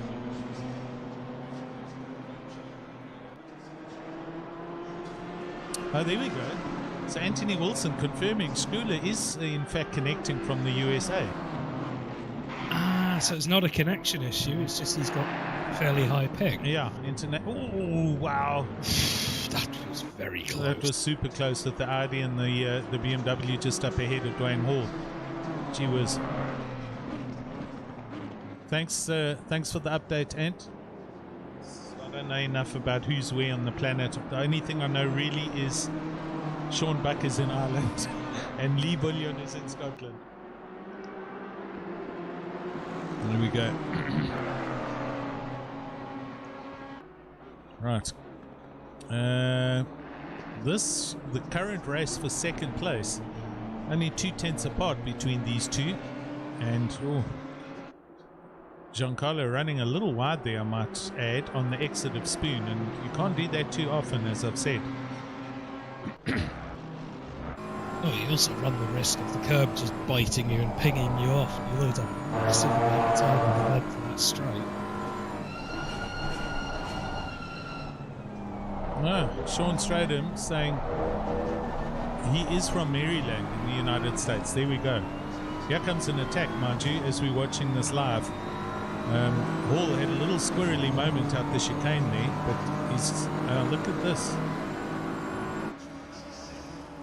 Oh, he couldn't have got closer than that. So nice try.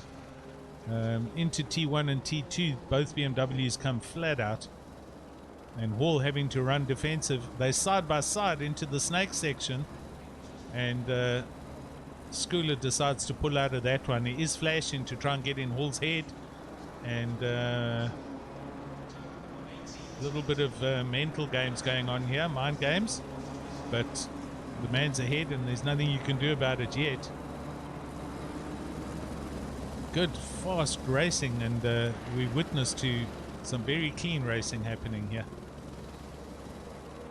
I mean, those two were as close as you like going through there. Totally. It even looks like a tiny bit of contact, possibly, but yes, very, very clean so far from these two.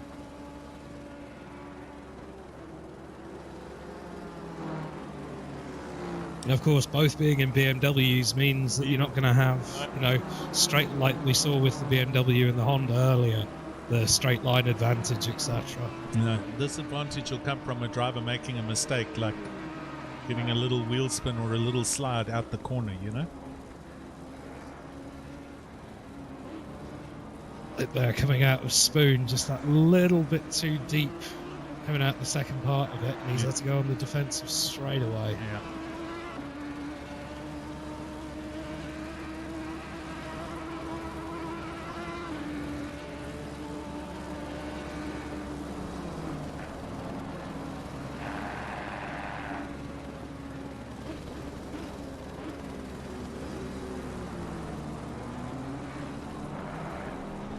And into the pits. Oh, into the pits. I was just looking to see what their lap times were looking like as he went over.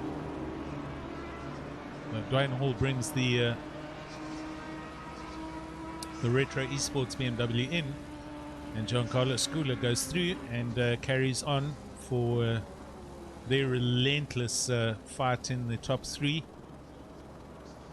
Just consistent pressure all the time, and they're going really well. Bertus in 6th place, hanging on to that position with Bernard Renner in 7th, Bertus Janssen van Rensburg in 8th. Marcus Steyn brings the slick racing Honda up into 9th from 11th or 12th. And Anna Fasaki, your top 10 at the moment for the hybrid car.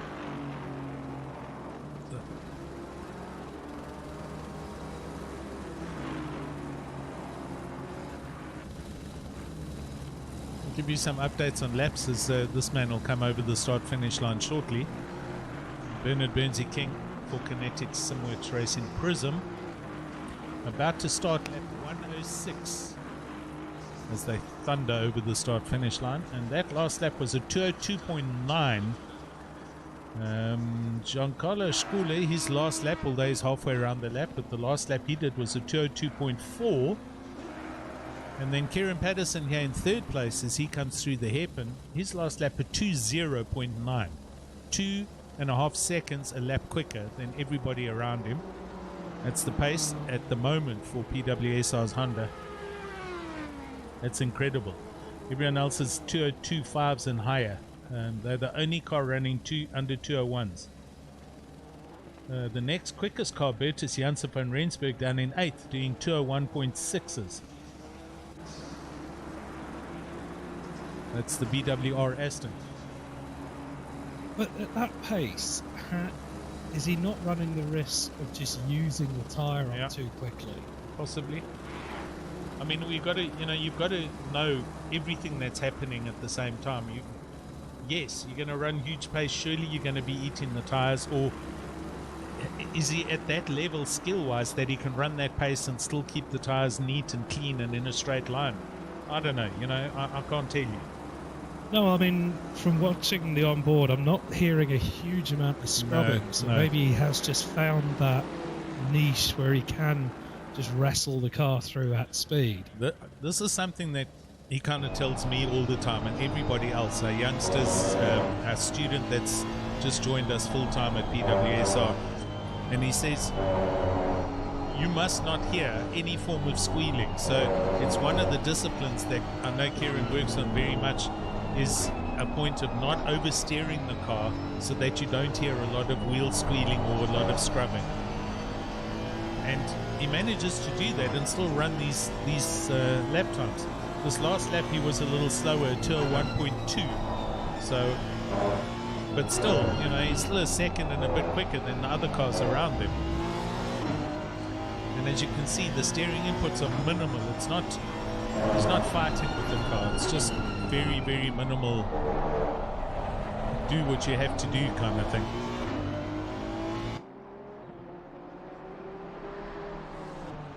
Onwards we go. It's 10-7. I'm not actually... Yeah, 6:40. It's 20-7 real time. So 6:48. Yeah, we're 10 minutes ahead of real time. So we can kind of use that as a benchmark in the for the real race, that, you know, we're running to 1 o'clock tomorrow morning. So, you know, just 6 hours and 19 minutes left of this race.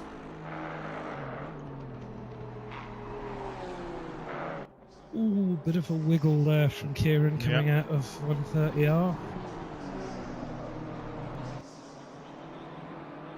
He does, I must say, that Honda is looking very happy just swallowing up the curbs and bumps, especially coming out of Casio. You know, there's that bump as you come just sort of over the edge of the pit lane entry. And it barely seems to flinch. And that last lap under 201 at 200.9 again. So he's comfortable at that pace, that's for sure. The gap now 19.5 seconds. We'll monitor this gap and see how quick he closes in. Lazaka Vorna in the car for Kinetic Simworks Racing Prism, handed over from Bernard. And Lazaka Vor certainly not slow in this Aston Martin. So they have essentially pitted and come out in position. But we'll watch that gap now between him and Patterson in third. That's 19 seconds as Bertus comes into the pits.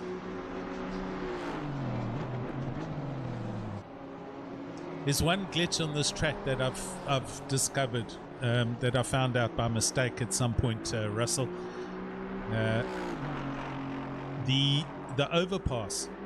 Obviously the cars going over the overpass are going over a solid piece of tar, but the headlights shine on the subway underneath it when the cars go over the top.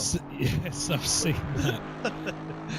Yeah, so every now and then, if you're coming underneath it, you'll see the lights go past as the car goes over the top of you. So they didn't get that quite right, and the lights, they glitch through the road, and you see them underneath right there at that point there. There's another one in VR with a Ferris wheel. I've noticed sometimes the light coming off the Ferris wheel doesn't actually sync up. It's slightly to the left of the wheel. Oh, okay. Which is a little distracting the first couple of times you see it.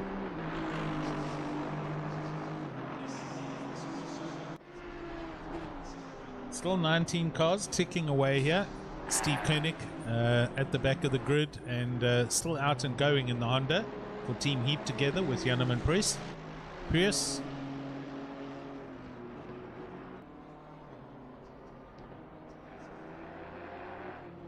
Dylan Hall says pizza has just arrived. I'm super jealous.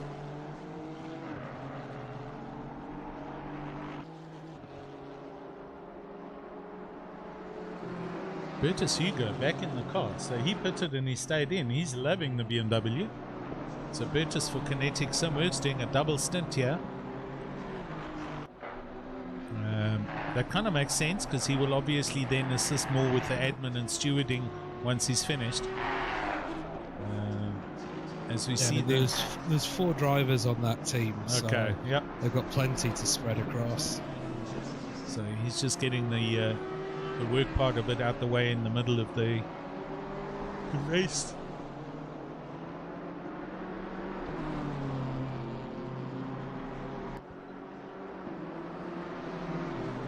Okay, I was saying we're going to monitor that gap between Patterson and Cavor, and it's growing. I know it's not. I'm looking at the wrong one. Sorry, that was the gap between Cavor and Schula. It was 19. That's now 22 seconds. So Patterson 6.7 seconds off Cavor. That's the gap we want to monitor. And we'll keep our eyes on that. Yeah, he's sort of on his own now. Yeah. Until he catches up to It Cavor. is. Jude Neville here, he was on the YouTubes earlier, back in the Team Luxury Time Racing BMW and right behind Van der Merwe. This gap 3/10 as they go through the snake section. So some racing finally happening for these guys further down the grid. It is a good looking livery. Very nice looking car. Well done to that team. There in the background was Hansi Meyerberg, who is a lap ahead of these guys in 12th place. Yeah, he's had a very quiet race, just slowly working his way up. Who? Yeah, he seems to make Hansi. Yes. He seems to be making up a position every stint or so, just quietly having his own race. Yeah.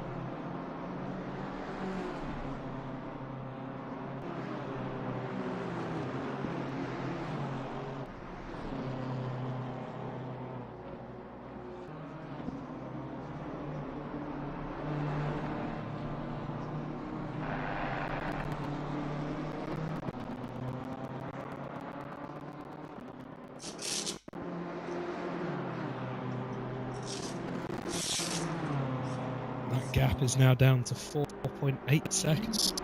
So he's catching at a huge rate of loss. Took almost 2 seconds out of Cavor last lap alone.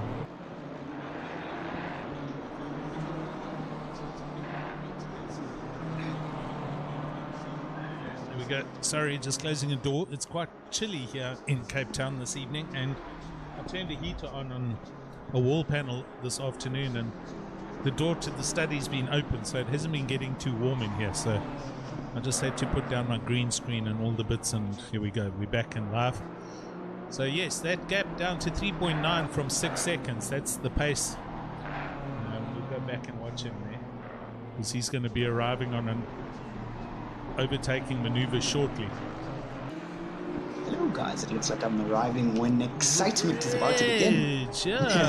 Welcome back, man. There we go.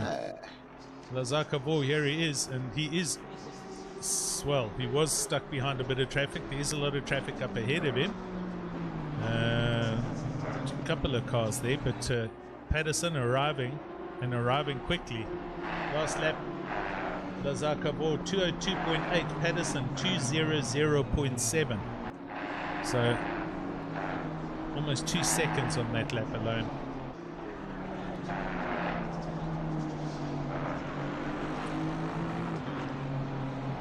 Otherwise, it's just looking at the timing, and it said it was 0.9 seconds between the two of them. I was like, no, that can't be right.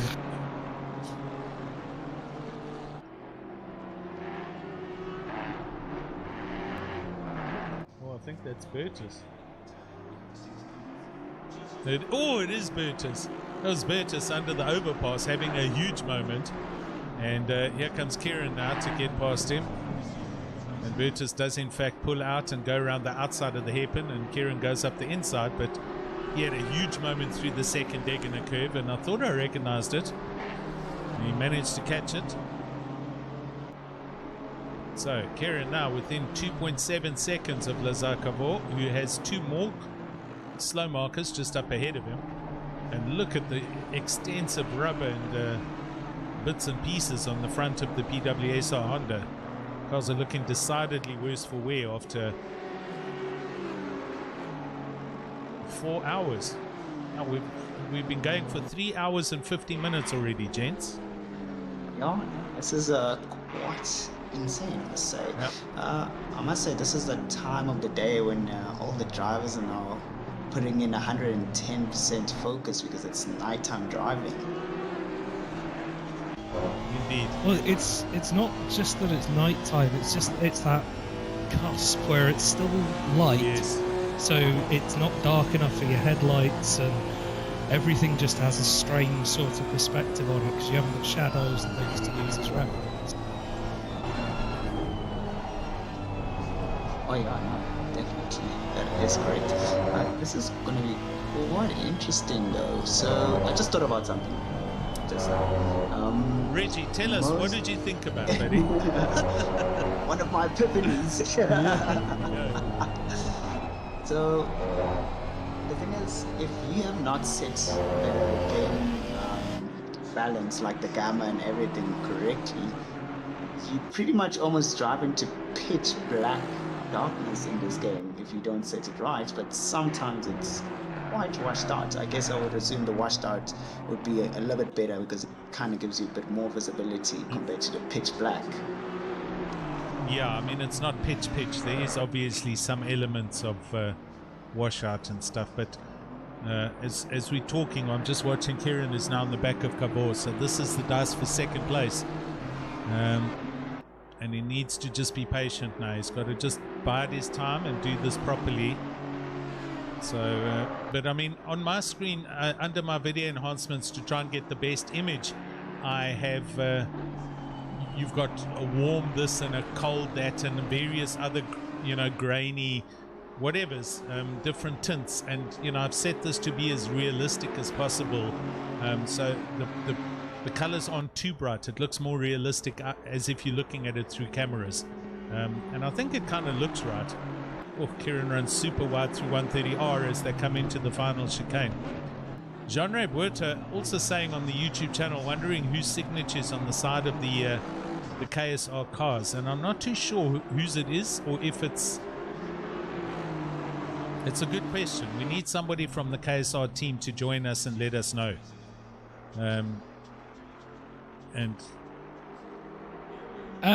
I'm just looking on my shot. It is actually just KSR written with the logo of a car underneath it. There it is. So just positioning the camera on the side of the car, Jean-Ray, you can have a look. Russ is 100% correct. It's just KSR and Kinetic Simworks Racing below the logo. So there we go. Just for you. KSR in fancy.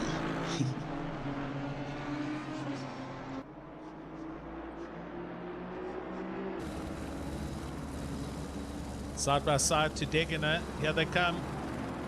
Kieran's got it back out there. He can't force the issue and does in fact back out. But applying a load of pressure, and Lazar Kavor's going to have to soak a lot of this up. This track does have its obvious overtaking positions and places, but you can't force the issue most of the time. You need to just be patient and wait for the right moment to make a clean pass. Oh, I mean, Spoon, for example, if you look at it as a corner, you think, oh, it's very easy to overtake, it's very wide, etc. But the two-part nature of it means you've got to be incredibly careful if you want to risk it. Indeed.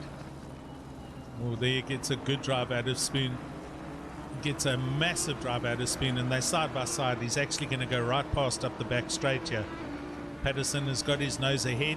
He got a much better drive out of Spoon, but the Aston Martin is on the inside and is lifting and follows Kieran Patterson through 130R, and that pass gets done. He is obviously the quicker of the two cars, and Lazar Kabor realizes that, but no harm in trying to dice for the position, and both gentlemen giving each other plenty room.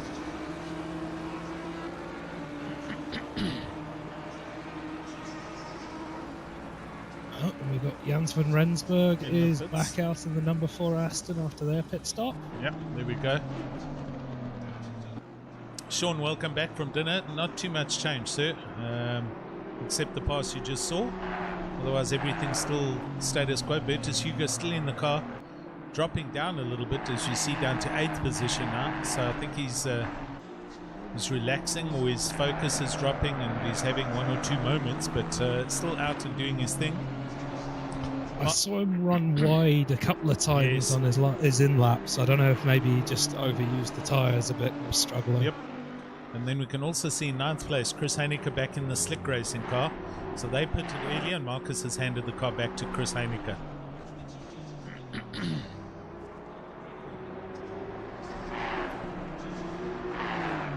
look, with the temperatures falling like this, it's a bit of another dance that has to happen with trying to keep those tires up to temps all the time. Yep.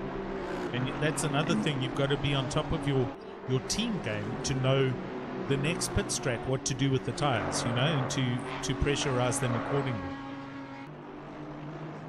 Yeah, that is so true. But I must say, night driving, a lot of fun, but when it's enduro, it's not so much fun. No. I mean, some tracks, you know, there is track lighting, as we know. Suzuka, this track, it has some lighting, but it's not a bright, well-lit track for evening racing. So you've got to rely a lot on peripheral lighting and car headlights and stuff like that. It's almost like street lighting, yes, rather than track lighting. Yes, it's not like football field lighting. You're right. They are lights, but just enough to see a little bit, but not enough, if you know what I mean. When I worked on the Abu Dhabi Formula 1, the amount of light that comes off that track, you honestly wouldn't believe it was 9, 10 o'clock at night. That's insane. It's unreal. And you know what else is impressive with those new tracks? Well, with the lighting part of it is the new technology used in the lighting. I think the majority of it's LED, but the fact that they can turn it off and on so quickly that they can make a chasing light effect go right around the whole circuit in a couple of seconds. That was the Singapore Grand Prix, I think, wasn't it? They did that. And Dubai. Also one of the desert tracks, I've seen it do that, where they have the motorbike Grand Prix there as well, and they can chase the lighting around the circuit in a matter of seconds. It's incredible to see from aerial photography. You know, you can't turn incandescent light bulbs on and off that fast, if you know what I'm saying. Oh no, those big stadium lights, they take about 20 minutes, half an hour if you turn them off to come back on again. And these things are like on off, like a strobe light in a club. It's insane. You do have to be very careful when you're programming them, though, because you can trigger epilepsy with them. Oh yes, yeah. There's when you do an install, you actually have to. There's a warning that pops up on a lot of the desks that tells you this frequency range, yada yada, and it records it. So if you do trigger something, it means that you acknowledged you were going to do it and liable. Okay. So they're very, very careful with how you set them up. Got you. Compliancy and all of that. That's really cool. Yeah. Oh, we've got a drive through for track limits for car 22. That's unfortunate for them. So it's been a long slug for them to get back up into the top 5, top 6, and it's taken its toll with a couple of off tracks, and they've been issued a DT. So Brandon Kruger, the fastest driver in the team, unfortunately having to bring it back in the pits for a drive-through. Just watching. Yeah, and unfortunately that's the penalty. You can't just leave it till the end of your stint. You have to serve it within 3 laps, or you get disqualified. Exactly. Krobler down in 17th. He brings the car into the pits. Jaco Krobler. So this is probably a pit stop for the Hawks Aston Martin. And we'll probably see Gareth get back in the car. Ono Fasaki, kind of middle of the field at the moment, in 10th place for hybrid. Lap times, last lap at 2:02.5, so still running kind of consistent with the field as far as lap times go. We'll see. I think the next driver stint will go back to JW Forskink, and we'll see what his times are in the car. Quite interesting that it seems like, if I'm not mistaken, that most of the field put the fastest drivers and the second drivers, and the second fastest drivers as first drivers. Well, from a tactics point of view, it does kind of make sense, because, you know, the first sort of 20 odd minutes of the after the start, you're in traffic, you're not able to use your fastest driver. So, you know, do you want them in the second stint where there's a chance they've got a bit more space and can really stretch their legs? I mean, it depends on what your team makeup's like as well. Well, I don't know. I mean, JW started for hybrid and Kieran started for PWSR. They're the lead teams, lead drivers for those teams. So I think there's two mindsets to it. The one being get up and get going as soon as you can. Brandon Kruger also started for this team. For the Kinetic Simworks car, which was on pole. So the top 3 cars all had the top drivers starting. So it's on the Simworks one, it was Gideon Renner who started. Okay. At the end of the Oh yes, that's right. I'm sorry. Yeah. But also, either way, Gideon Renner is not that far off from the pace that Brandon Kruger has. Comparing the two, I've seen them on the track, and Brandon Kruger is faster, but not by that much either. Got you.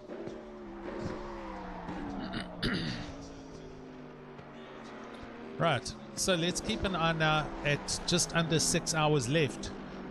Patterson gap to first place, Giancarlo Sculer at 25 seconds. We'll monitor how long that takes, and if they close that up. Kruger having to do this drive through. He's now on lap 2, I think, after getting it, so I think he should be coming in on this lap. We'll watch him go past down to the pit stop now. But as you said, Russ, you've got 3 laps to take that penalty, and you can't delay it, otherwise it's a DSQ. So he's going to have to peel off now, or I think that'll be the last lap they've got. Yeah, here he comes. There you go, he's in. He does brake nice and safely, well before the line. You don't want to make that mistake and then get a stop and go while committing to a drive. I mean, that would ruin their race, getting a stop, go, leaving after the drive-through. Totally. Hansi Meyerberg also peels in just behind him for Team Tryhard Racing Orange. And that looks like to be a normal pit stop that they're going to deal with. So we're, as I say, just under 6 hours now, 5 hours, 58 minutes. And an hour away from midway through the race. It's been quite hectic. There's been a lot of the thises and that's that we've watched and seen. Pretty much a clean race all the way, though. Let's be honest. It hasn't been too much contact happening, and the contact that has happened has received just and due penalties, in my opinion, and I think all our viewers on YouTube as well. So yeah, I mean that's the goal. That's the goal, not having the pitchforks and torches coming after you. Yeah, that's it. This bot is really annoying. It is. It's just rubbish, but just ignore it. Interestingly, though, I blocked the last one, and it's the same name, but it's come back up again. So I don't know how they've managed to do that. I don't know. Just go and report and block and do what you normally do. It could be the same name, but under a different account, so the display name can be different. Reg, just move your mic closer to you. You've gone further away than when you were with us just now. Oh, sorry. Yeah, I was there we trying go. out my awesome clearer mic. It's all good, but it's quiet. I've got you preset at a volume, and you were very soft now, but that's better now. Ah, okay. I shall move her a little closer. Shut. Right. Giancarlo Sculer over the start-finish line. 118 laps in 5 hours and 4 minutes. 4 hours, sorry. So, and then we're going to be stopping this stream at 8 o'clock, and I will fire off another stream which you all then need to go and join to carry on following the race on the other stream, which is already on YouTube and ready and waiting. I think it's listed as part 2, if I'm not mistaken, and then we'll carry on from there until 1 o'clock tomorrow morning. Is this to do with YouTube's video length stream limits? Yeah, I'm guessing. Yeah. So I think just for safety's sake, for the long streams, I'm not trying to do them in one go. Where it just makes more sense to do 2 different streams, midway through. The 24-hour race, we'll do 4 of them, for instance, 6 hours a stint. Yeah. Sorry, my wife has just requested I go and remove a black widow from the kitchen, so Off I you will go. be back in a moment. Off you go. Just watching Janssen van Rensburg here in 9th place, and he's right behind Albertus. And Bertus coming through the final part of the snake section down towards Degener. And in having a lot of fun in the BMW is our man Bertus Hugo. Yeah, I have a feeling that boats might be replaced with brick. I do. I'm sorry to say, I think at the end of the day, if he drives this thing for long enough, he'll actually come to like it and see it's a lot more forgiving, Reggie, let's be honest. I mean, I don't know if you've driven the boat, Lee. It is a tank. It's not as big. I mean, the BMW is not as big as the Bentley, but it is still a big car, and you sit on the wrong side of the car in the Bentley. So I think Bertus will enjoy the BMW a lot more. Yeah, also, like, the Bentley just feels like there's just, I mean, even if you reduce the bouncing rates and everything, it just feels like it's quite squishy in general. Okay. To what the Beamer can do.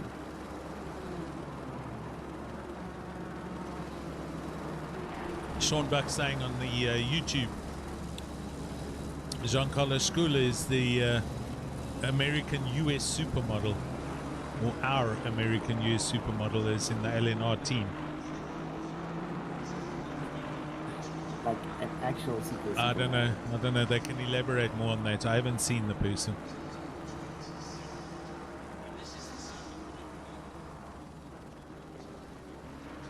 Grant Lecure in the car for Hawks. This is the Audi, the sole lone Audi that's racing. Black and yellow color scheme.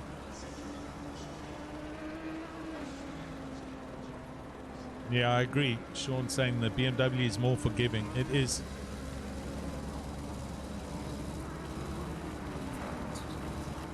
Reg, you're going quiet again, bro.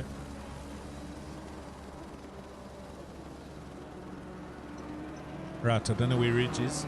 He seems to have left the room. No, sorry. No, I was just switching mics. The clearer one seems to not be happy today. No. Yeah, it's just that I'm trying to remove the room echo because I'm in a big room currently. Cool.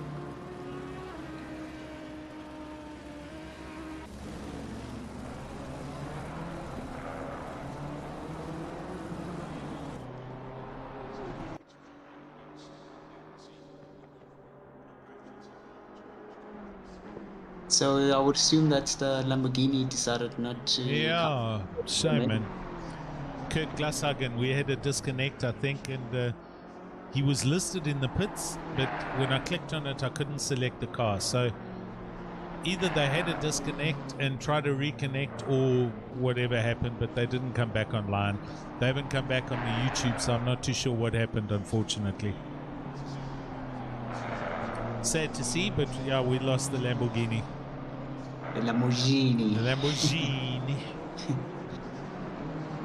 Chris Heineke bringing the Slick Racing Honda back up into points, and Kieran Patterson comes into the pits from 3rd place. So he's now in after hammering in lap times there to close up the gap. And this I think he did that entire stint doing 201 or lower. That was a massive stint for him. Did you get it? Yes, it is relocated outside. Oh, good man. Oh, okay. You relocated it far away from the house, right? Yeah. Well, it's pissing it down with rain, so I just yeeted it over the fence, but yes. They do survive the rain, but anyways, they don't remember where they usually were, so hopefully it does not find itself back into the mansion. The joys of living next to a nature reserve. Right, JC Krobler is in the car. This is the 3rd driver for PWSR, and he comes out. Where's Jason? Jason Isherwood is through the 1st sector, finishing the snake sector, so that puts Kieran Misbertus coming around. He's in the 2nd part of the snake, so Patterson net 4th position after the pit stop. Goes to show how quick they've climbed up. But JC in the car now. JC Krobler hasn't been driving for a while on any of the leagues. He didn't have a happy time in the wet at Mount Panorama, but has been super quick in the dry here with the Honda, and he will now put in hopefully equivalent lap times to what Kieran was doing, and they'll continue climbing back up to the first place position car. So the Lamborghini had a power outage, and when they came back, they were 5 laps down. So I would assume 5 laps down. Yeah. Can't really. Yeah, but that's wrong though. I mean, you know, Steve Koenig's still here, and they like 7 laps down. So when the Lamborghini had the power outage, they were like 3rd last. They weren't last. They were still.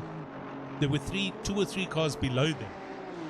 So that's just, yeah.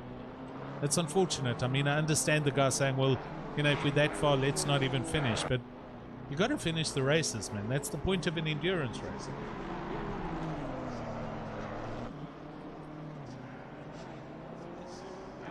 I mean, I can only assume it's the demoralizing aspect of it being completely out of your control. Yeah.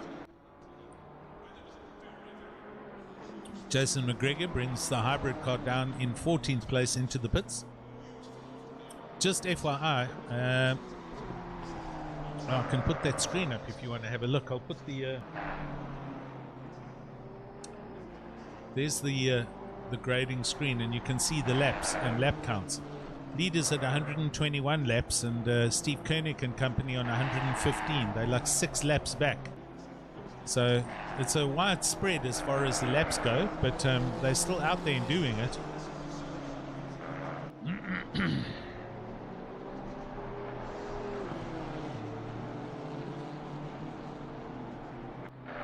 Chris Haneke pushing hard with the Honda, and back in 7th place now, or up to 7th at least.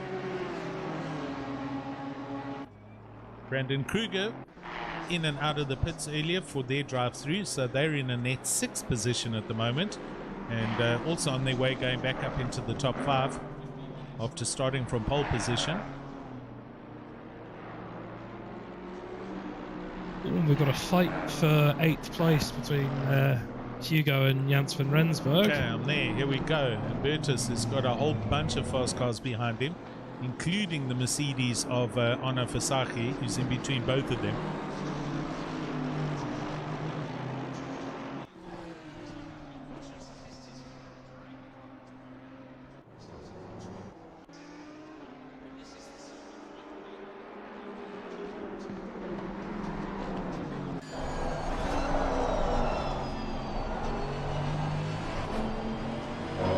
Rensburg seems to be sliding an awful lot out of the corners. I don't know if he's pushed the stint a little bit too far, or if he's just eager to try and make up places. In the Aston Martin. Yes. Yeah. Just seems to be a bit tail happy through the S-curves. Or it could be that they just have the tire pressure wrong, or the tires are just not lighting up as much as they would like them to be. Track's also down by a degree, so that can also come into play. I mean, I think we started at what, 30 degrees track temperature, yeah, so it's gone down by 12 already. Yeah. Jeez, that's a lot of adjustments to be done. Jeez, from 30 to 12, that is a lot. I mean, imagine what it was like for the Hungarian Formula 1 today, with it being so hot and then raining. Oh, I totally forgot. Was there an F1 today? I didn't watch qualifying, I just watched practice before. Alright, cool. No spoilers, please, anybody. Paul Fenter's here. Paul Fenter, welcome to the YouTubes. The man, the owner of the legendary Banana Gooi Mealies boatmobile. Look at that Aston sliding through 130R, and the Mercedes now goes up the inside of Bertus, who's got the inside of the chicane and stays ahead. This is for position, so heavy racing going on here. Tidy little switchback as well for both of them.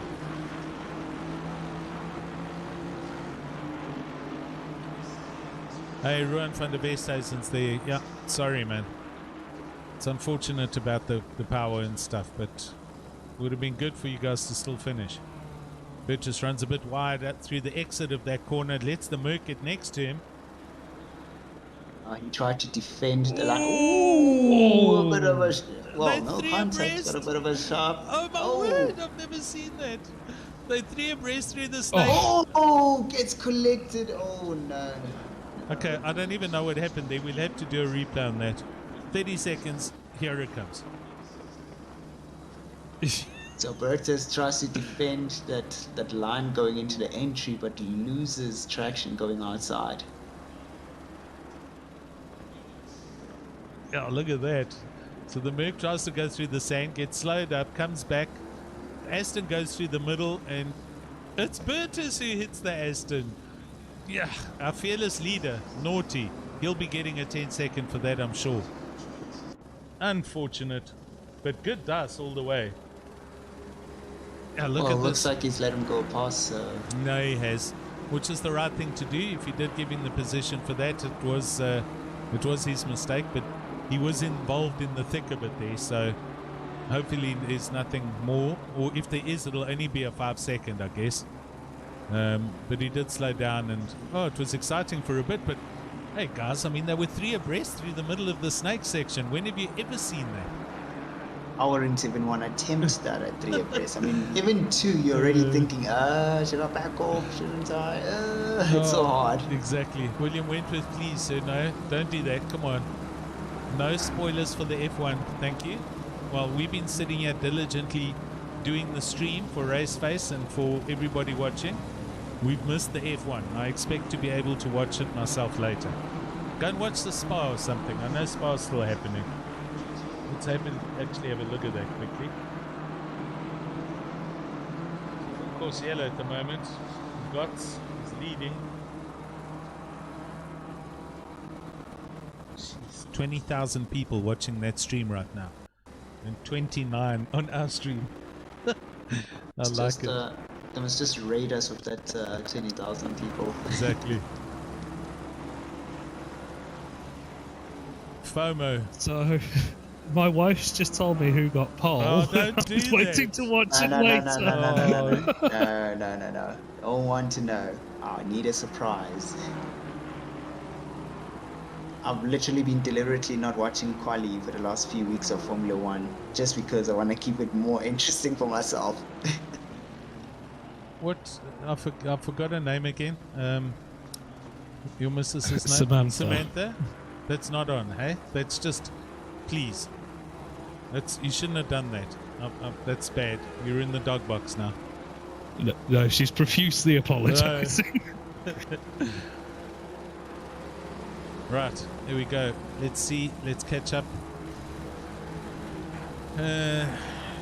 Giancarlo Sculler. So now we're in no man's land as far as the pit stops go, because everybody's kind of got very sprayed about.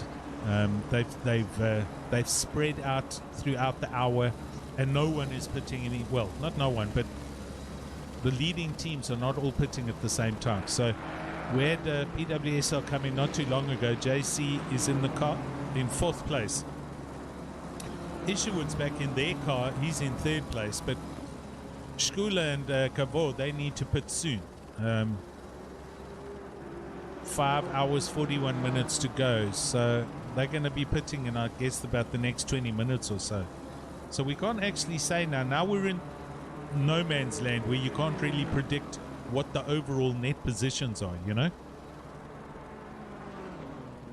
We shall have And just having a look back through the replay, I'm going to put it under racing incident for the 3 of them, because there's understeer, opportunism, everything going on. So I don't think there's anything you could directly say someone was at fault for. I'd probably say you'll get away with that. I don't think anybody in the Aston Martin is officially lodged. And I know Bertus did move over and let him take the position back. So I think it's net all okay. I think it was Janse van Rensburg in the Aston Martin, who is now Yes, it was 4 seconds up the road already from Bertus. So and racing hard. good to see Bertus in the thick of things and flexing his muscles, though. Although I do think he's struggling with his tyres because he's going wide in quite a few places, so that the temperature may have caught him out as well. This is another thought. So what would you do?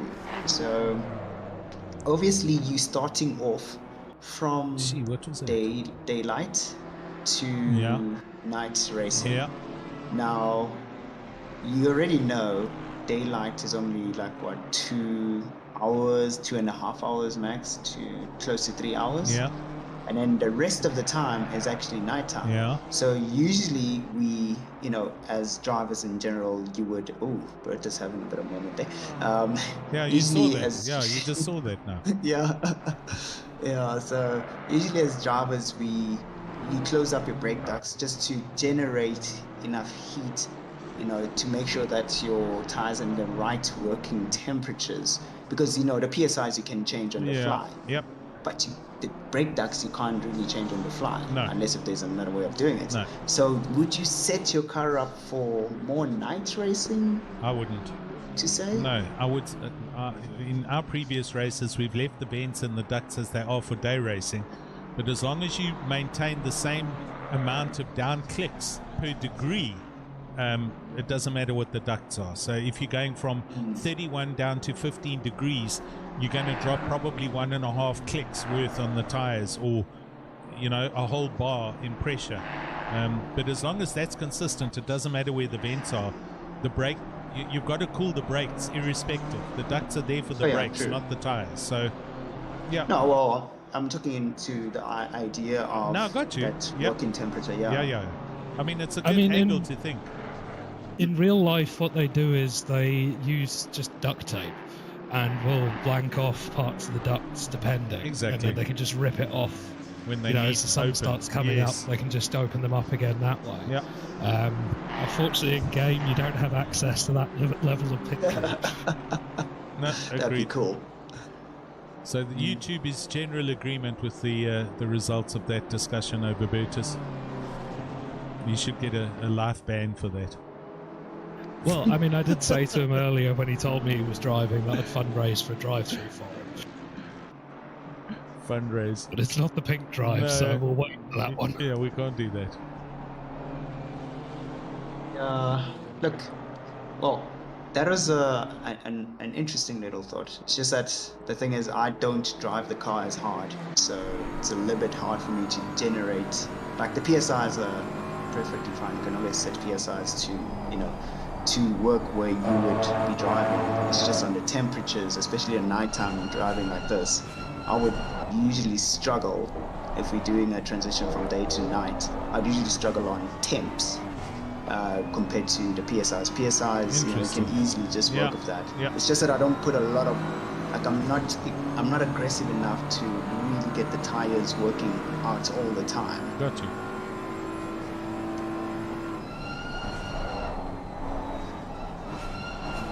Chris Haneke into the pits for slick racing from, I think they were 6th or 7th.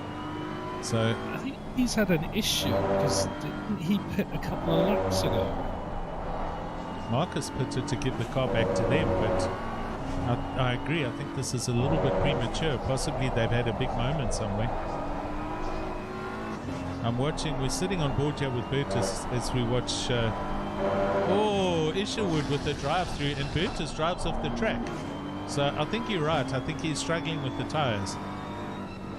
Looking at the number 5 Honda, there does appear to be a bit of damage on the front and rear, so I think they may have had an issue somewhere on the track. Bertus is all over the place right now.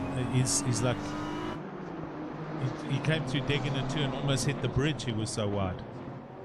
So I think he needs to he's either cooked the tires or they've got them completely wrong. We'll actually get him in the booth just now, I'm sure. Russ, you'll need to go and find him when he does a pit stop, because he will be stopping soon. And then let's bring him in and hear what his story is here, because right now his driving quality is atrocious. Yes, on lap 126, Henniker lost it coming out of on 30R and just nosed straight into the tyre barrier. So that's why he's back in the pits Okay, again. there was 2 laps ago. All right. Here we go. So unfortunate, but one of our top 3, it's the Jason Isherwood car. He has picked up a drive-through. So I usually expect with these kind of races or lengths 6 to 10 hours and longer, almost the entire field should at least pick up one drive-through. Otherwise, you're not really trying hard enough. But well, I know for the likes of the Spa 24-hour, there is a bit more leeway given to track limits because of the length of the race. yeah, I think they put something. They've got some calculation for time gains, and it's once you hit the threshold for that, then you start incurring them. But ACC, obviously, it's a hard and fast rule across however long the race is. got you. Okay, it says drive-through cleared, so I assume Jason's just come out the pits. Yeah, he has. He does. He is down in 5th now, by the looks of it. Well, 5th is Van Rensburg, who's in the middle of the snake section. So yeah, you're probably right. Brandon Kruger coming onto the start-finish line now. So yeah, that puts Jason Isherwood in 5th. Yeah, I think we'll see Bertus into the pits in the not-too-distant future.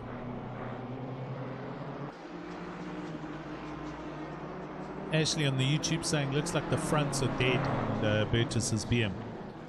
So something's dead. Either way, Bertus seriously struggling. Last lap at 2:07 is like 5 laps off, at least 5 seconds off the going rate. 4 seconds. Ono Fasaki 2:01.8 his last lap. JC Krobler 2:01.2. The leader 2:02.4, and so on and so forth. Brandon Kruger at 2:01.0 in 6th place. So Brandon Kruger driving the wheels off that BMW to get back into the top 5 and trying to recover as best he can from the unfortunate incident on the first lap.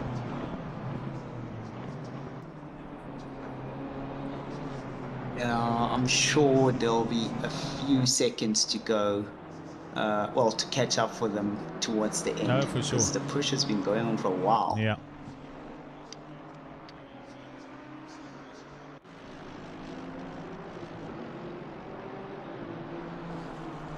Gareth Hawkins all the way down here in 17th place, and he is 6.5 seconds off the back of Ernest Skuman. But he has Giancarlo Scuola right behind him, the leader, and he's about to start another lap. He goes on to lap 130. Last lap time at 2:02.1 for Giancarlo Scuola. Lazarkavor hanging on to 2nd place. He's coming up the back straight. He's a ways off, I tell you. So the gap between 1st and 2nd is quite large right now. It's at least 30 seconds.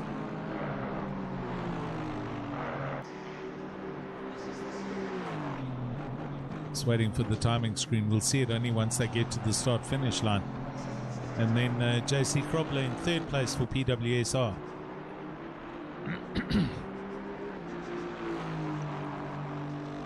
Lazarkavor goes over the line now.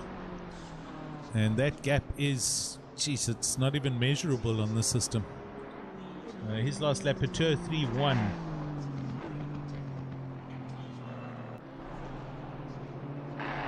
Just waiting with bated breath for it to actually update the gap there, but it isn't doing it. It isn't.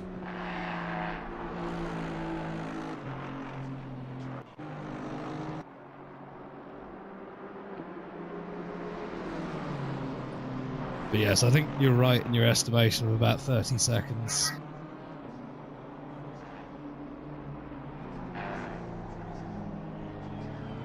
I mean, he's gone through Spoon now. It's 44 there. There it is. 44.1 seconds, the gap. So, huge gap. But as Cavor goes under the bridge, Scuola's going over the bridge. Yeah, 44 seconds there. But they've got to pit soon. Scuola's got to come in shortly. I know he's due for a pit stop. Bernard King gave the car to Cavord earlier, so they've had a pit stop, but I'm sure this LNR car's got to come in soon.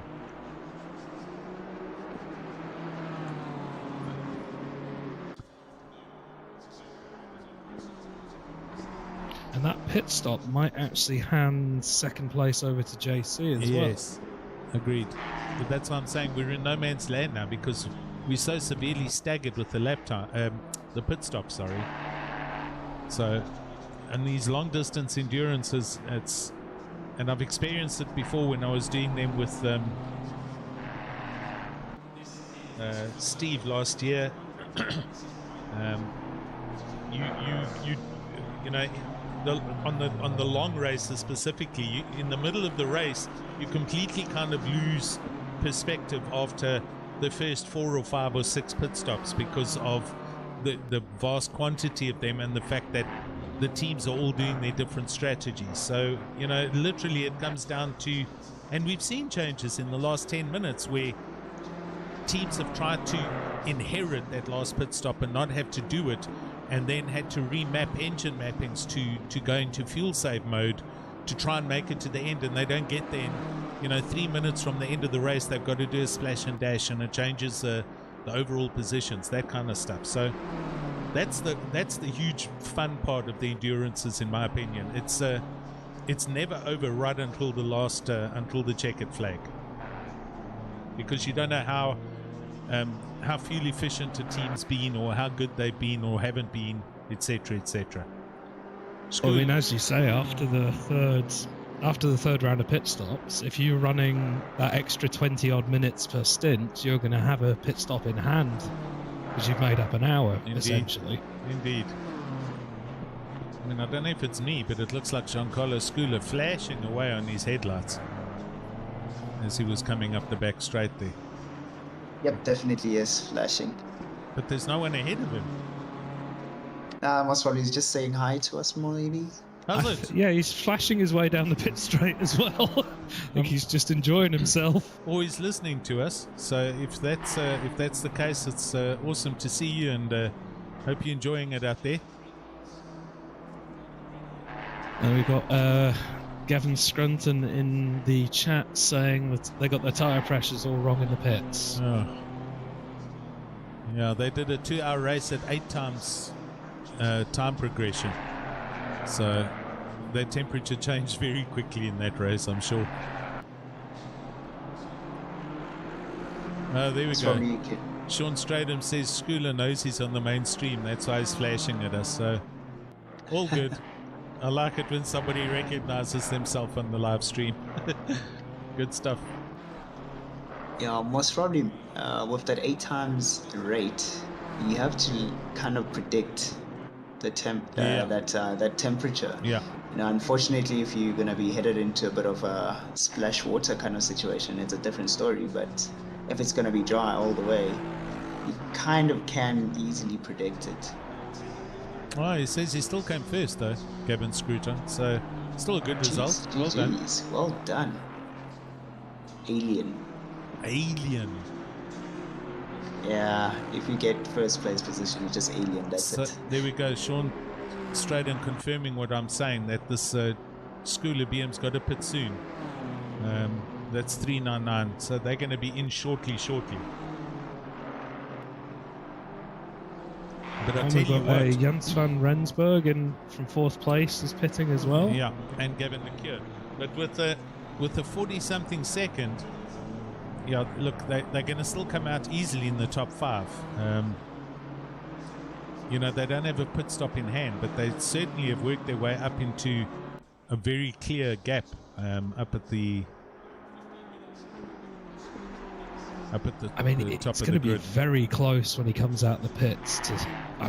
Yeah, he's going to be right behind Cavor. No, he's still got there's still 30 seconds for the refuel and everything. So it's not 15 seconds to drive in and out. He's going to come out at least 30 seconds back behind them. Has to. It's 50 seconds in and out of the pits at least. Oh, is it 50 seconds? I think so. With a 30-second stop. So you got to look at least 20 seconds to drive in and stop and out. So I think he's going to find himself right in front of Brendan Kruger. Brendan Kruger went past. He won't be that far. Brendan Kruger's in 5th. He's going to be ahead of Jason Isherwood. He should come out in 4th place. 3rd place, sorry. But let's see. What else is happening? Look who's in the car here. It's Jason Luck, my buddy. He's in the Black Widow Racing Aston Martin is Jason Luck, who is racing in this round. This man's been having some very serious work hours put on him for the job that he does, and it's great to see him finally having some time off on a weekend. And good racing friend. We went to the Kyalami 9 Hours 3 years ago with a whole bunch of us up from Cape Town. Was that the one with the spectacular thunderstorm as the sun went down? That was the first one when they first came. And we were like all huddled in a car at 8 o'clock at night while the heavens opened. It did look amazing on the TV screens, though. It was ridiculous. There was so much rain. I mean, the safety car, the water was like in the door of the safety car. It was so high in some places. It was an insane amount of rain. There we go. Schoolers in the pits. So apparently looking at 55 to 66 seconds in the pit. Hopefully someone's timing this, but he's crawling down to his box. That's taken at least 15 to 20 seconds to get there. And then it's at least 30 seconds stop. So, right, let's have a look what's going on track. Lazaka Vor, he's coming through 130R. So he's going to go back into the lead. JC Krobler is at Spoon. So this is going to be the decider. Spoon to the main straight is 30 seconds.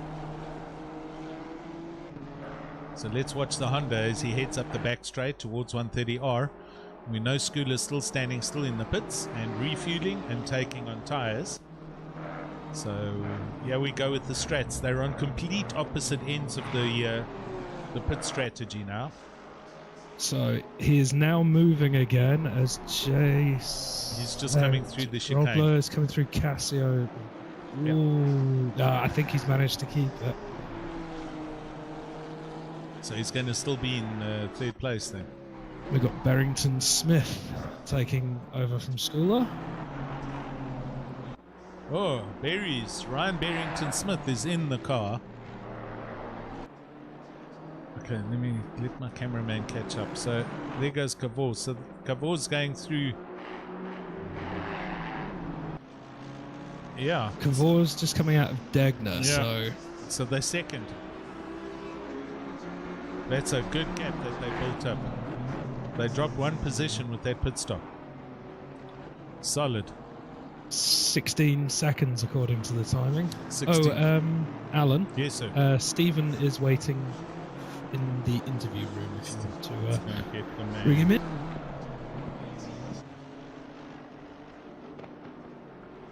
Who are you and what do you want? Mr. Koenig. Hello. Out of the car and speak up, young man. How are you? All good. All good. It was an interesting stint. Yes. Janneman did his.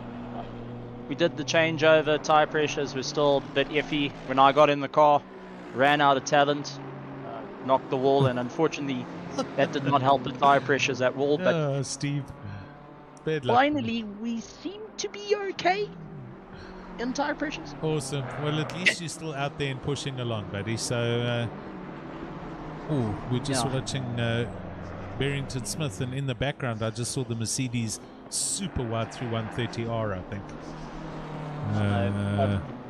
Out there in the dark is it's a different insane. track, eh? Totally, and these drivers are able to push it every step of the way. It's been exciting to watch him come flying past us and taking some unique passes as well. Yeah. But able to keep it all together. So my hat goes off to him, and at the moment the racing looks very, very close for 1st, 2nd and 3rd. They've been constantly changing positions. and also likes of Jason Isherwood has been having a good battle. Bertus Hugo at one point was very close, so it's gonna be interesting. But I think we're gonna start seeing people get very, very tired.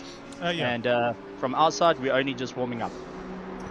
Well, you missed Jason had a drive-through, unfortunately, but that happens with these long-distance races. But as I was saying earlier while you were driving, what's happening now, how it happened with us last year, in the long endurances, the pit stops become so defragmented later on in the race, where people are pitting on opposite ends of other people's pit stops, and everything it's never over until right at the end. If you remember last year, Steve, we had 1 or 2 races where we covered together, and the guys are pitting in the last 2 or 3 minutes because they didn't have enough fuel to reach the end of the race. So it's going to be exciting. It's never over until it's over, so to speak, in these races. And this one being a 10-hour, there's a long way to go still. We're not even halfway through this race yet. That's it. We're expected to burn about 875 liters of fuel just going and circling around the circuit. And we're not even pushing the pace like the front end. So I hate to see what their fuel bill is going to look at the end of it.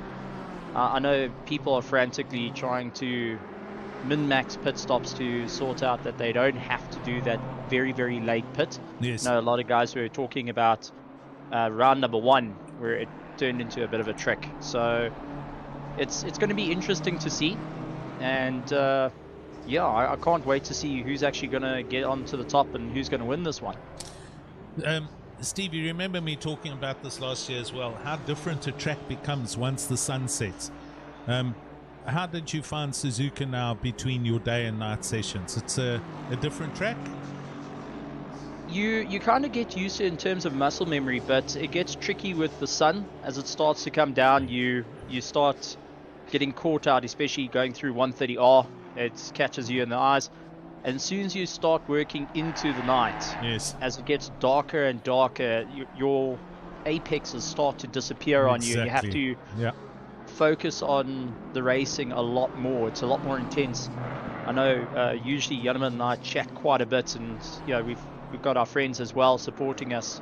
We're actually having a chat, and it's very, very quiet, which is quite funny to think about. Usually as we get through the night we chat more, but we have to focus a lot more. And Suzuka's one of these tracks that if you take one wrong move, it's going to bite you incredibly hard, especially at night. I don't know what it's all about, but the turbo grass just gets an extra supercharger added onto it. It becomes a different animal. I've always said that. Suzuka, especially with the nature of the track, this first sector with the snake sector, it's a timing section, and you cannot see 2 corners ahead, but that's what you're looking at during the daytime, to get your lines right through here. So you're right, a lot of it relies on muscle memory, but the track, it can bite you. As we watch Hawkins, Gareth Hawkins almost lose control out of the first sector. If you push too hard and you get on the marbles, which you can't see in the dark, and the car loses total grip and you run off the track, then you're in a whole pile of pain, because you're going to be on the outside of the curb and heading towards a barrier somewhere. And with the track cooling down at a rapid pace now, like it does at Suzuka, it's one of those, you can have blisteringly high temperatures like we had earlier today, now to frigid temperatures, or getting close to frigid temperatures that you're trying to deal with. And for anyone that's looking at the stream, guys, what you're seeing on the stream is beautiful. When you're in the car, you can't see much. It becomes so much more challenging. Yes. And I'm one of the lucky people that can say my computer is not strong enough to run it at full graphics, because I've spoke to Janneman. He said driving into into the night, that sunset was blinding on his screen. Says one of the most underrated things on a set of Corsa Competizione. Exactly. And into the dark, it really gets very, very dark. Yeah, it's a beautiful game. It's very well written and compiled and put together, and super realistic. But right now, watching them come down the back straight towards 130R, Kleinhans in the Audi chasing the back of Janse van Vuren, The headlights project quite a lot of light, but it's not the equivalent as it is during the daylight time. And the track, you don't see similar things as you do. You don't see it as clearly as you do, but it's all part of the sport that's endurance racing, and it's the same for everybody in the field, Steve. That's it, and I feel that endurance racing really brings out the best of the drivers, because you've got to keep up that consistency, that focus, and especially running into the night here, you've got to remember where your apexes were, your brake markers. 50 meters is a little bit difficult to see as time goes on. Exactly. And as it gets darker and darker, I mean, we're only going nearly to 8 o'clock now. It's going to get incredibly dark later on, and getting into side-by-side tussles or working your way through the field is going to be extremely tricky for these drivers. And you got to remember, these drivers haven't slept during the day. A lot of them haven't slept during the day, so they've been, even though this is a 10-hour race, you can expect these drivers to be awake for close on to 15 hours. Easily. Yep. Janneman and I have been since 2 o'clock this morning, so we're pushing on that close to 24 by the end of this. And I'm still amazed at lap times. The guys are able to do the 204s, the 203s, 2 deads, even in trickier conditions like this. On board in the car at the moment with our fellow comms man Gareth Hawkins, Hawks Racing, Game On, Aston Martin, and you can see the big wheel and the lights going off, but it's a pretty looking picture up there. But let's keep in mind, we're still in the middle of a race. We've still got a whole 5 hours to go. We're about to reach halfway through the race. Are you still optimistic you're going to climb up a couple of positions, Steve, or do you think that's going to be where you're going to finish? Well, we're not giving up just as yet. Cool. As you know, Alan, anything can happen. Anything can happen. The only thing that's certain is parking your car on the trailer at the end of the race. Exactly. Whether it's in bits or whether it's together is a different story. Yeah. We're hoping to get a bit of a jump on the competition. The guys ahead of us are doing about 203s. We're trying our best, but as the time ticks on, we're hoping to close down on them. Awesome. Janneman's got the pace for sure. I'm the anchor of this, but we're hoping to use a little bit of fuel efficiency and pace to try and catch up. Like I had a bit of fun towards the end of my last stint. I was going through 130R, put the clutch in, and just coast through 130R, which is, well, I wouldn't recommend it for anyone. A little bit fingertippy. Yeah, I can imagine. Yeah, that your left foot starts getting a little bit shaky holding the clutch, but we're not giving up just as yet. Same as we've got all our friends spurring us on. We've got on in the comments. We got you guys. Awesome. It's not, and who knows? Maybe we get first place and surprise everyone. Well, we are heaped together at this point. There point. you go. It's team heaped together as we see Isherwood going into the pits for a pit stop from 4th. It's never over until it's over, Steve. We've always said that together. So yeah, keep it up. You and Janneman are doing superbly well, and we'll chat again a little bit later this evening, I'm sure. Yeah, no, that's it. We're using this for training because we're doing a 24-hour as 2 people. So halfway through. Wow. Enjoy, guys. You are a sucker for punishment, chap. Of course, that's part and parcel of the fun. Good one, man. Good. After 24 hours, you're going to do one man 24 hours. Yeah, Steve, you didn't hear this. So Reg wants to do the Spa 24 hours in December single-handedly, bud. We'll join you. I'll join you. I've done 12 hours by myself. I'm sure a 24 can be a bit of fun. You didn't do it by yourself. I helped you. Oh yes, that is very true. You were chatting to me the whole way there and you go. Laid the commentator's curse when you showed me on camera.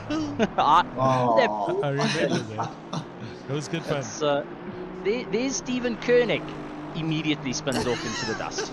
So, but I'm sorry, Reg, if you're gonna do it, I reckon let's have a bit of fun. Maybe PWSR goes and puts a pretty little color scheme together. Maybe another Herbie, and let's have some fun with a 24 and see how much carnage we can get up to. There you go. Oh yeah, 100%. It's all about the fun, eh? Exactly. and the smiles and jokes and the sorts of comments that do arise during said time. All right, guys, have a good one. And once again, from our side and from everyone on the stream, to you guys, thank you so much for the commentary, being part of the whole thing, and also, you know, keeping everyone entertained. We've been watching it religiously with our team boss and also our friends. Lovely. So thank you very, very much for all the hard work. Cool. And make sure you keep hydrated. Yep, we'll do. Thanks so much, Steve. And yeah, we'll catch up with you a little bit later, my man. Remember, we're going to switch to a new stream just after 8 o'clock as well. Now that's all fine. Cool. We'll be watching. Okay, man. Cheers. Later. Right, so gentlemen, while that's all been going on, have a look at the differences here between first, second and third. 20 seconds separates 3 cars after 5 hours of racing. That's how close it is now at the top. And this is what I said about our strategies between the teams becoming completely opposites. We've just had Lazarkavo come in and pit, so he's now out and going to be out for at least 30 to 40 minutes in the car. But we've got JC Krobler, who will be having to pit in probably the next 15 to 20 minutes. So they're on opposite ends of the stick, so to speak. And that's only going to come to an end when they eventually get right to the end of the race. So you can't say who's where as far as overall positions at this point in time. I'd say, the last half an hour is when we might finally be able to work out who's where? Maybe. Say last hour.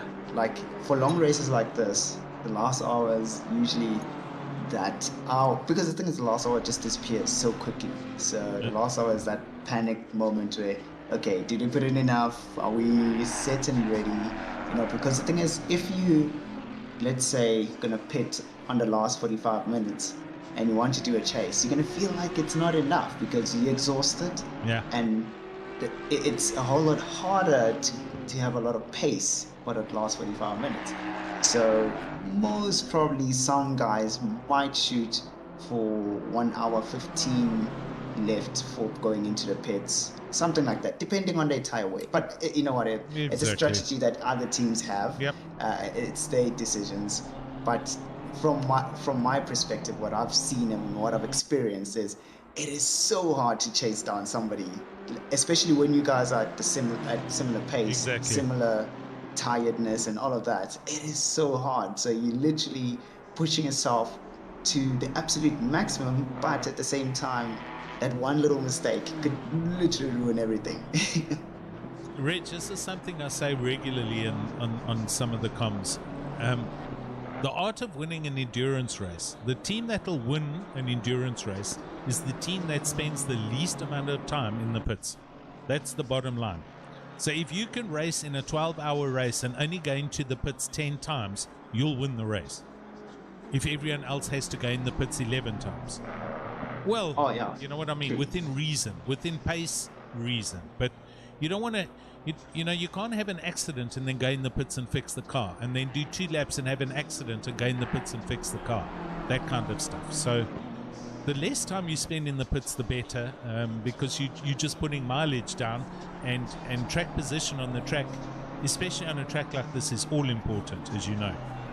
So, but yeah, agreed. We're only going to know what we're going to know in the last 30, 20 minutes, give or take. And even then, you're not going to be 100% sure, because you don't know if teams are fuel managing or if they're running on economy mode to get to the end, or do they have enough fuel, etc., etc. I'm still finding it a little bit odd.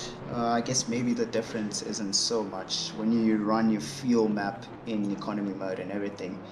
I don't know, from my side, the difference, obviously it's like 0 point something liters, but the difference isn't so visible when you're doing like short races, lap times like it 80 is. minutes. In lap times it does, yeah. But I'm like in fuel terms, basically. No, agreed. It's so hard to see the difference until you actually have done like a full 1 hour compared to doing an 80-minute race and think, okay, cool, I might actually try and make this work. Bert is missing Spoon there completely. He's still in the car, by the way, so he's I'm sure he's had a pit and he's out. Yeah, he's had a couple of fairly scrappy laps while you were chatting to Steve, and I saw him lose it through the S-curves and just going wide in places. So, yes, not everything going well for him in there. No, indeed. But, I mean, as you were saying about spending less time in the pits, I don't know if you remember when Audi brought that diesel LMP1 car to Le Mans. That's the story I remind myself of, because they changed that gearbox in like 20-something minutes, I think it was. And because they'd saved themselves, what was it, 3 or 4 stops over the whole race duration, they still came through in the lead. Yeah, that car was incredible. The whole back end, they changed the whole back end clip. The entire... Oh, Bertus is off again here. And that's the drive-through for him. And there's the drive-through. Burgess, it's time for you to get out the car. So put another driver in the car and come talk to us. So already I got a donation for 1,000 rand to a charity of my choice. If I do it on my own, if I do 24 hours on my own. Reggie, don't do it. Get a bunch of teamies together and have a bit of fun. Maybe join Steve and Janneman or whatever and put a team together and do it, you know? Can't do it on your own. It's just, you're not going to have fun. You're going to be in pain, you're going to be tired, you're going to be exhausted. What Burgess knows, having another dice here with this Aston Martin that we're watching. And hopefully there's no dramas here. This is Gareth in the car, Gareth Hawkins. I think Bertus enjoying himself though, irrespective of what's happening. He's enjoying the car out there. This is when the Berkeley starts to tinkle away. Boys. Oh, he's opening up. First and second. 1.3 seconds. Huh. That's odd. Ryan Berries has been hammering in the lap times, and Lazarkavo either stuck in traffic, but last lap's Lazarkavo at 2:02.8, Ryan Berries at 2:0.9. So, and that's basically 2 seconds on that lap alone. It's just been reeling him in. So he's now here, and car running back off and back on there at Spoon. That's the Honda. That's Chris Heineke's Honda. And Bertus Hugo's in the pit. So we'll see if he does... this will be up to you, just to monitor. If a driver change happens and Bertus comes and has a chat, let's bring him into the steward's room, lads. Let me know. 100%. I don't think he can stop when serving the drive-through, if I understand that correctly. Oh, you've got a point. Sorry, it's not a pit stop. He's got to drive through. That's right. My mistake. Okay, so he carries on. Right, so the charity money's grown up and it's doubled itself. Oh my word! Jeez, at the rate you're going, you're going to have more money than the winning money for this race, buddy. Well, it's not my money, but in general, yeah. Yeah, Reg, we'll keep on going. You can feel the regrets building already. To be honest, I'm not regretting it. Okay. I'm just daring currently. But obviously, I know I'll be in pain because I know how it felt when I'd done the 6 hours. This man is back in the car. It's JW Volsking, and he is now going to be driving for the next however many stints. But in the remaining 5 hours, these guys are trying to close back up to the front end. And you look at his lap times, the last lap at 2:00.6. So similar lap times to the running leaders and JC Krobler, etc. JW Volkswagen definitely wanting to close back up and get the car back into the top 5 at least. They are on lap 143. They're only a lap down on the field.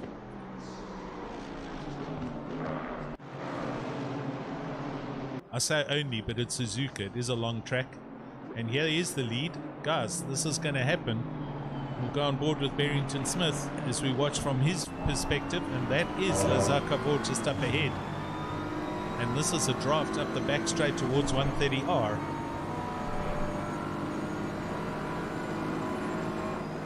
There we see Berry's lifting just to take 130R as quick as he can. Then he climbs back on it, going to the chicane. Hard braking now through the final chicane. And the Aston Lazard doesn't get a good line through there. Berries is all over this. Oh! Gee, I don't know how that contact didn't happen. That's so close. That was super close. There can't have been much more than a couple of millimeters in that. Sorry about the strange sounds, but I do make those noises when cars get very close. But gee, that was super close. So there we have it. Berries brings the LNR car back up into first place, and that gap back to JC Krobler at 12 seconds now. So the PWSR car, which also will have to pit probably, as I say, in the next 10 to 15 minutes, very much now back on the drive back into the top 3 and trying to get further up the grid. There's Akavor Static in the pits. Let's see where they come out. Brandon Kruger, where is he on the track? Here he is in 4th place. He's coming to the chicane. So Brandon Kruger, is that other car moving? It's not. Brandon Kruger's through the chicane now. So they too are now climbing steadily back up into the top 3-4 positions. Mr. Barkhuizen gets in the car and they're rolling out the pits. There's a driver change that's happened, but Brandon Kruger peels through and they go back into 3rd place. Bernard Barkhuizen into the Kinetic Simworks car and come out the pits net 5th. Net 4th. Gents, I'm going for a quick pit stop. You guys can please carry on for 30 seconds. Alan, just remember the stream limit. I'm actually going to do that right now. Good call. So we're going to kill this one, and we'll be firing up the other one in about 5 minutes, gents. So thank you. Bear with us.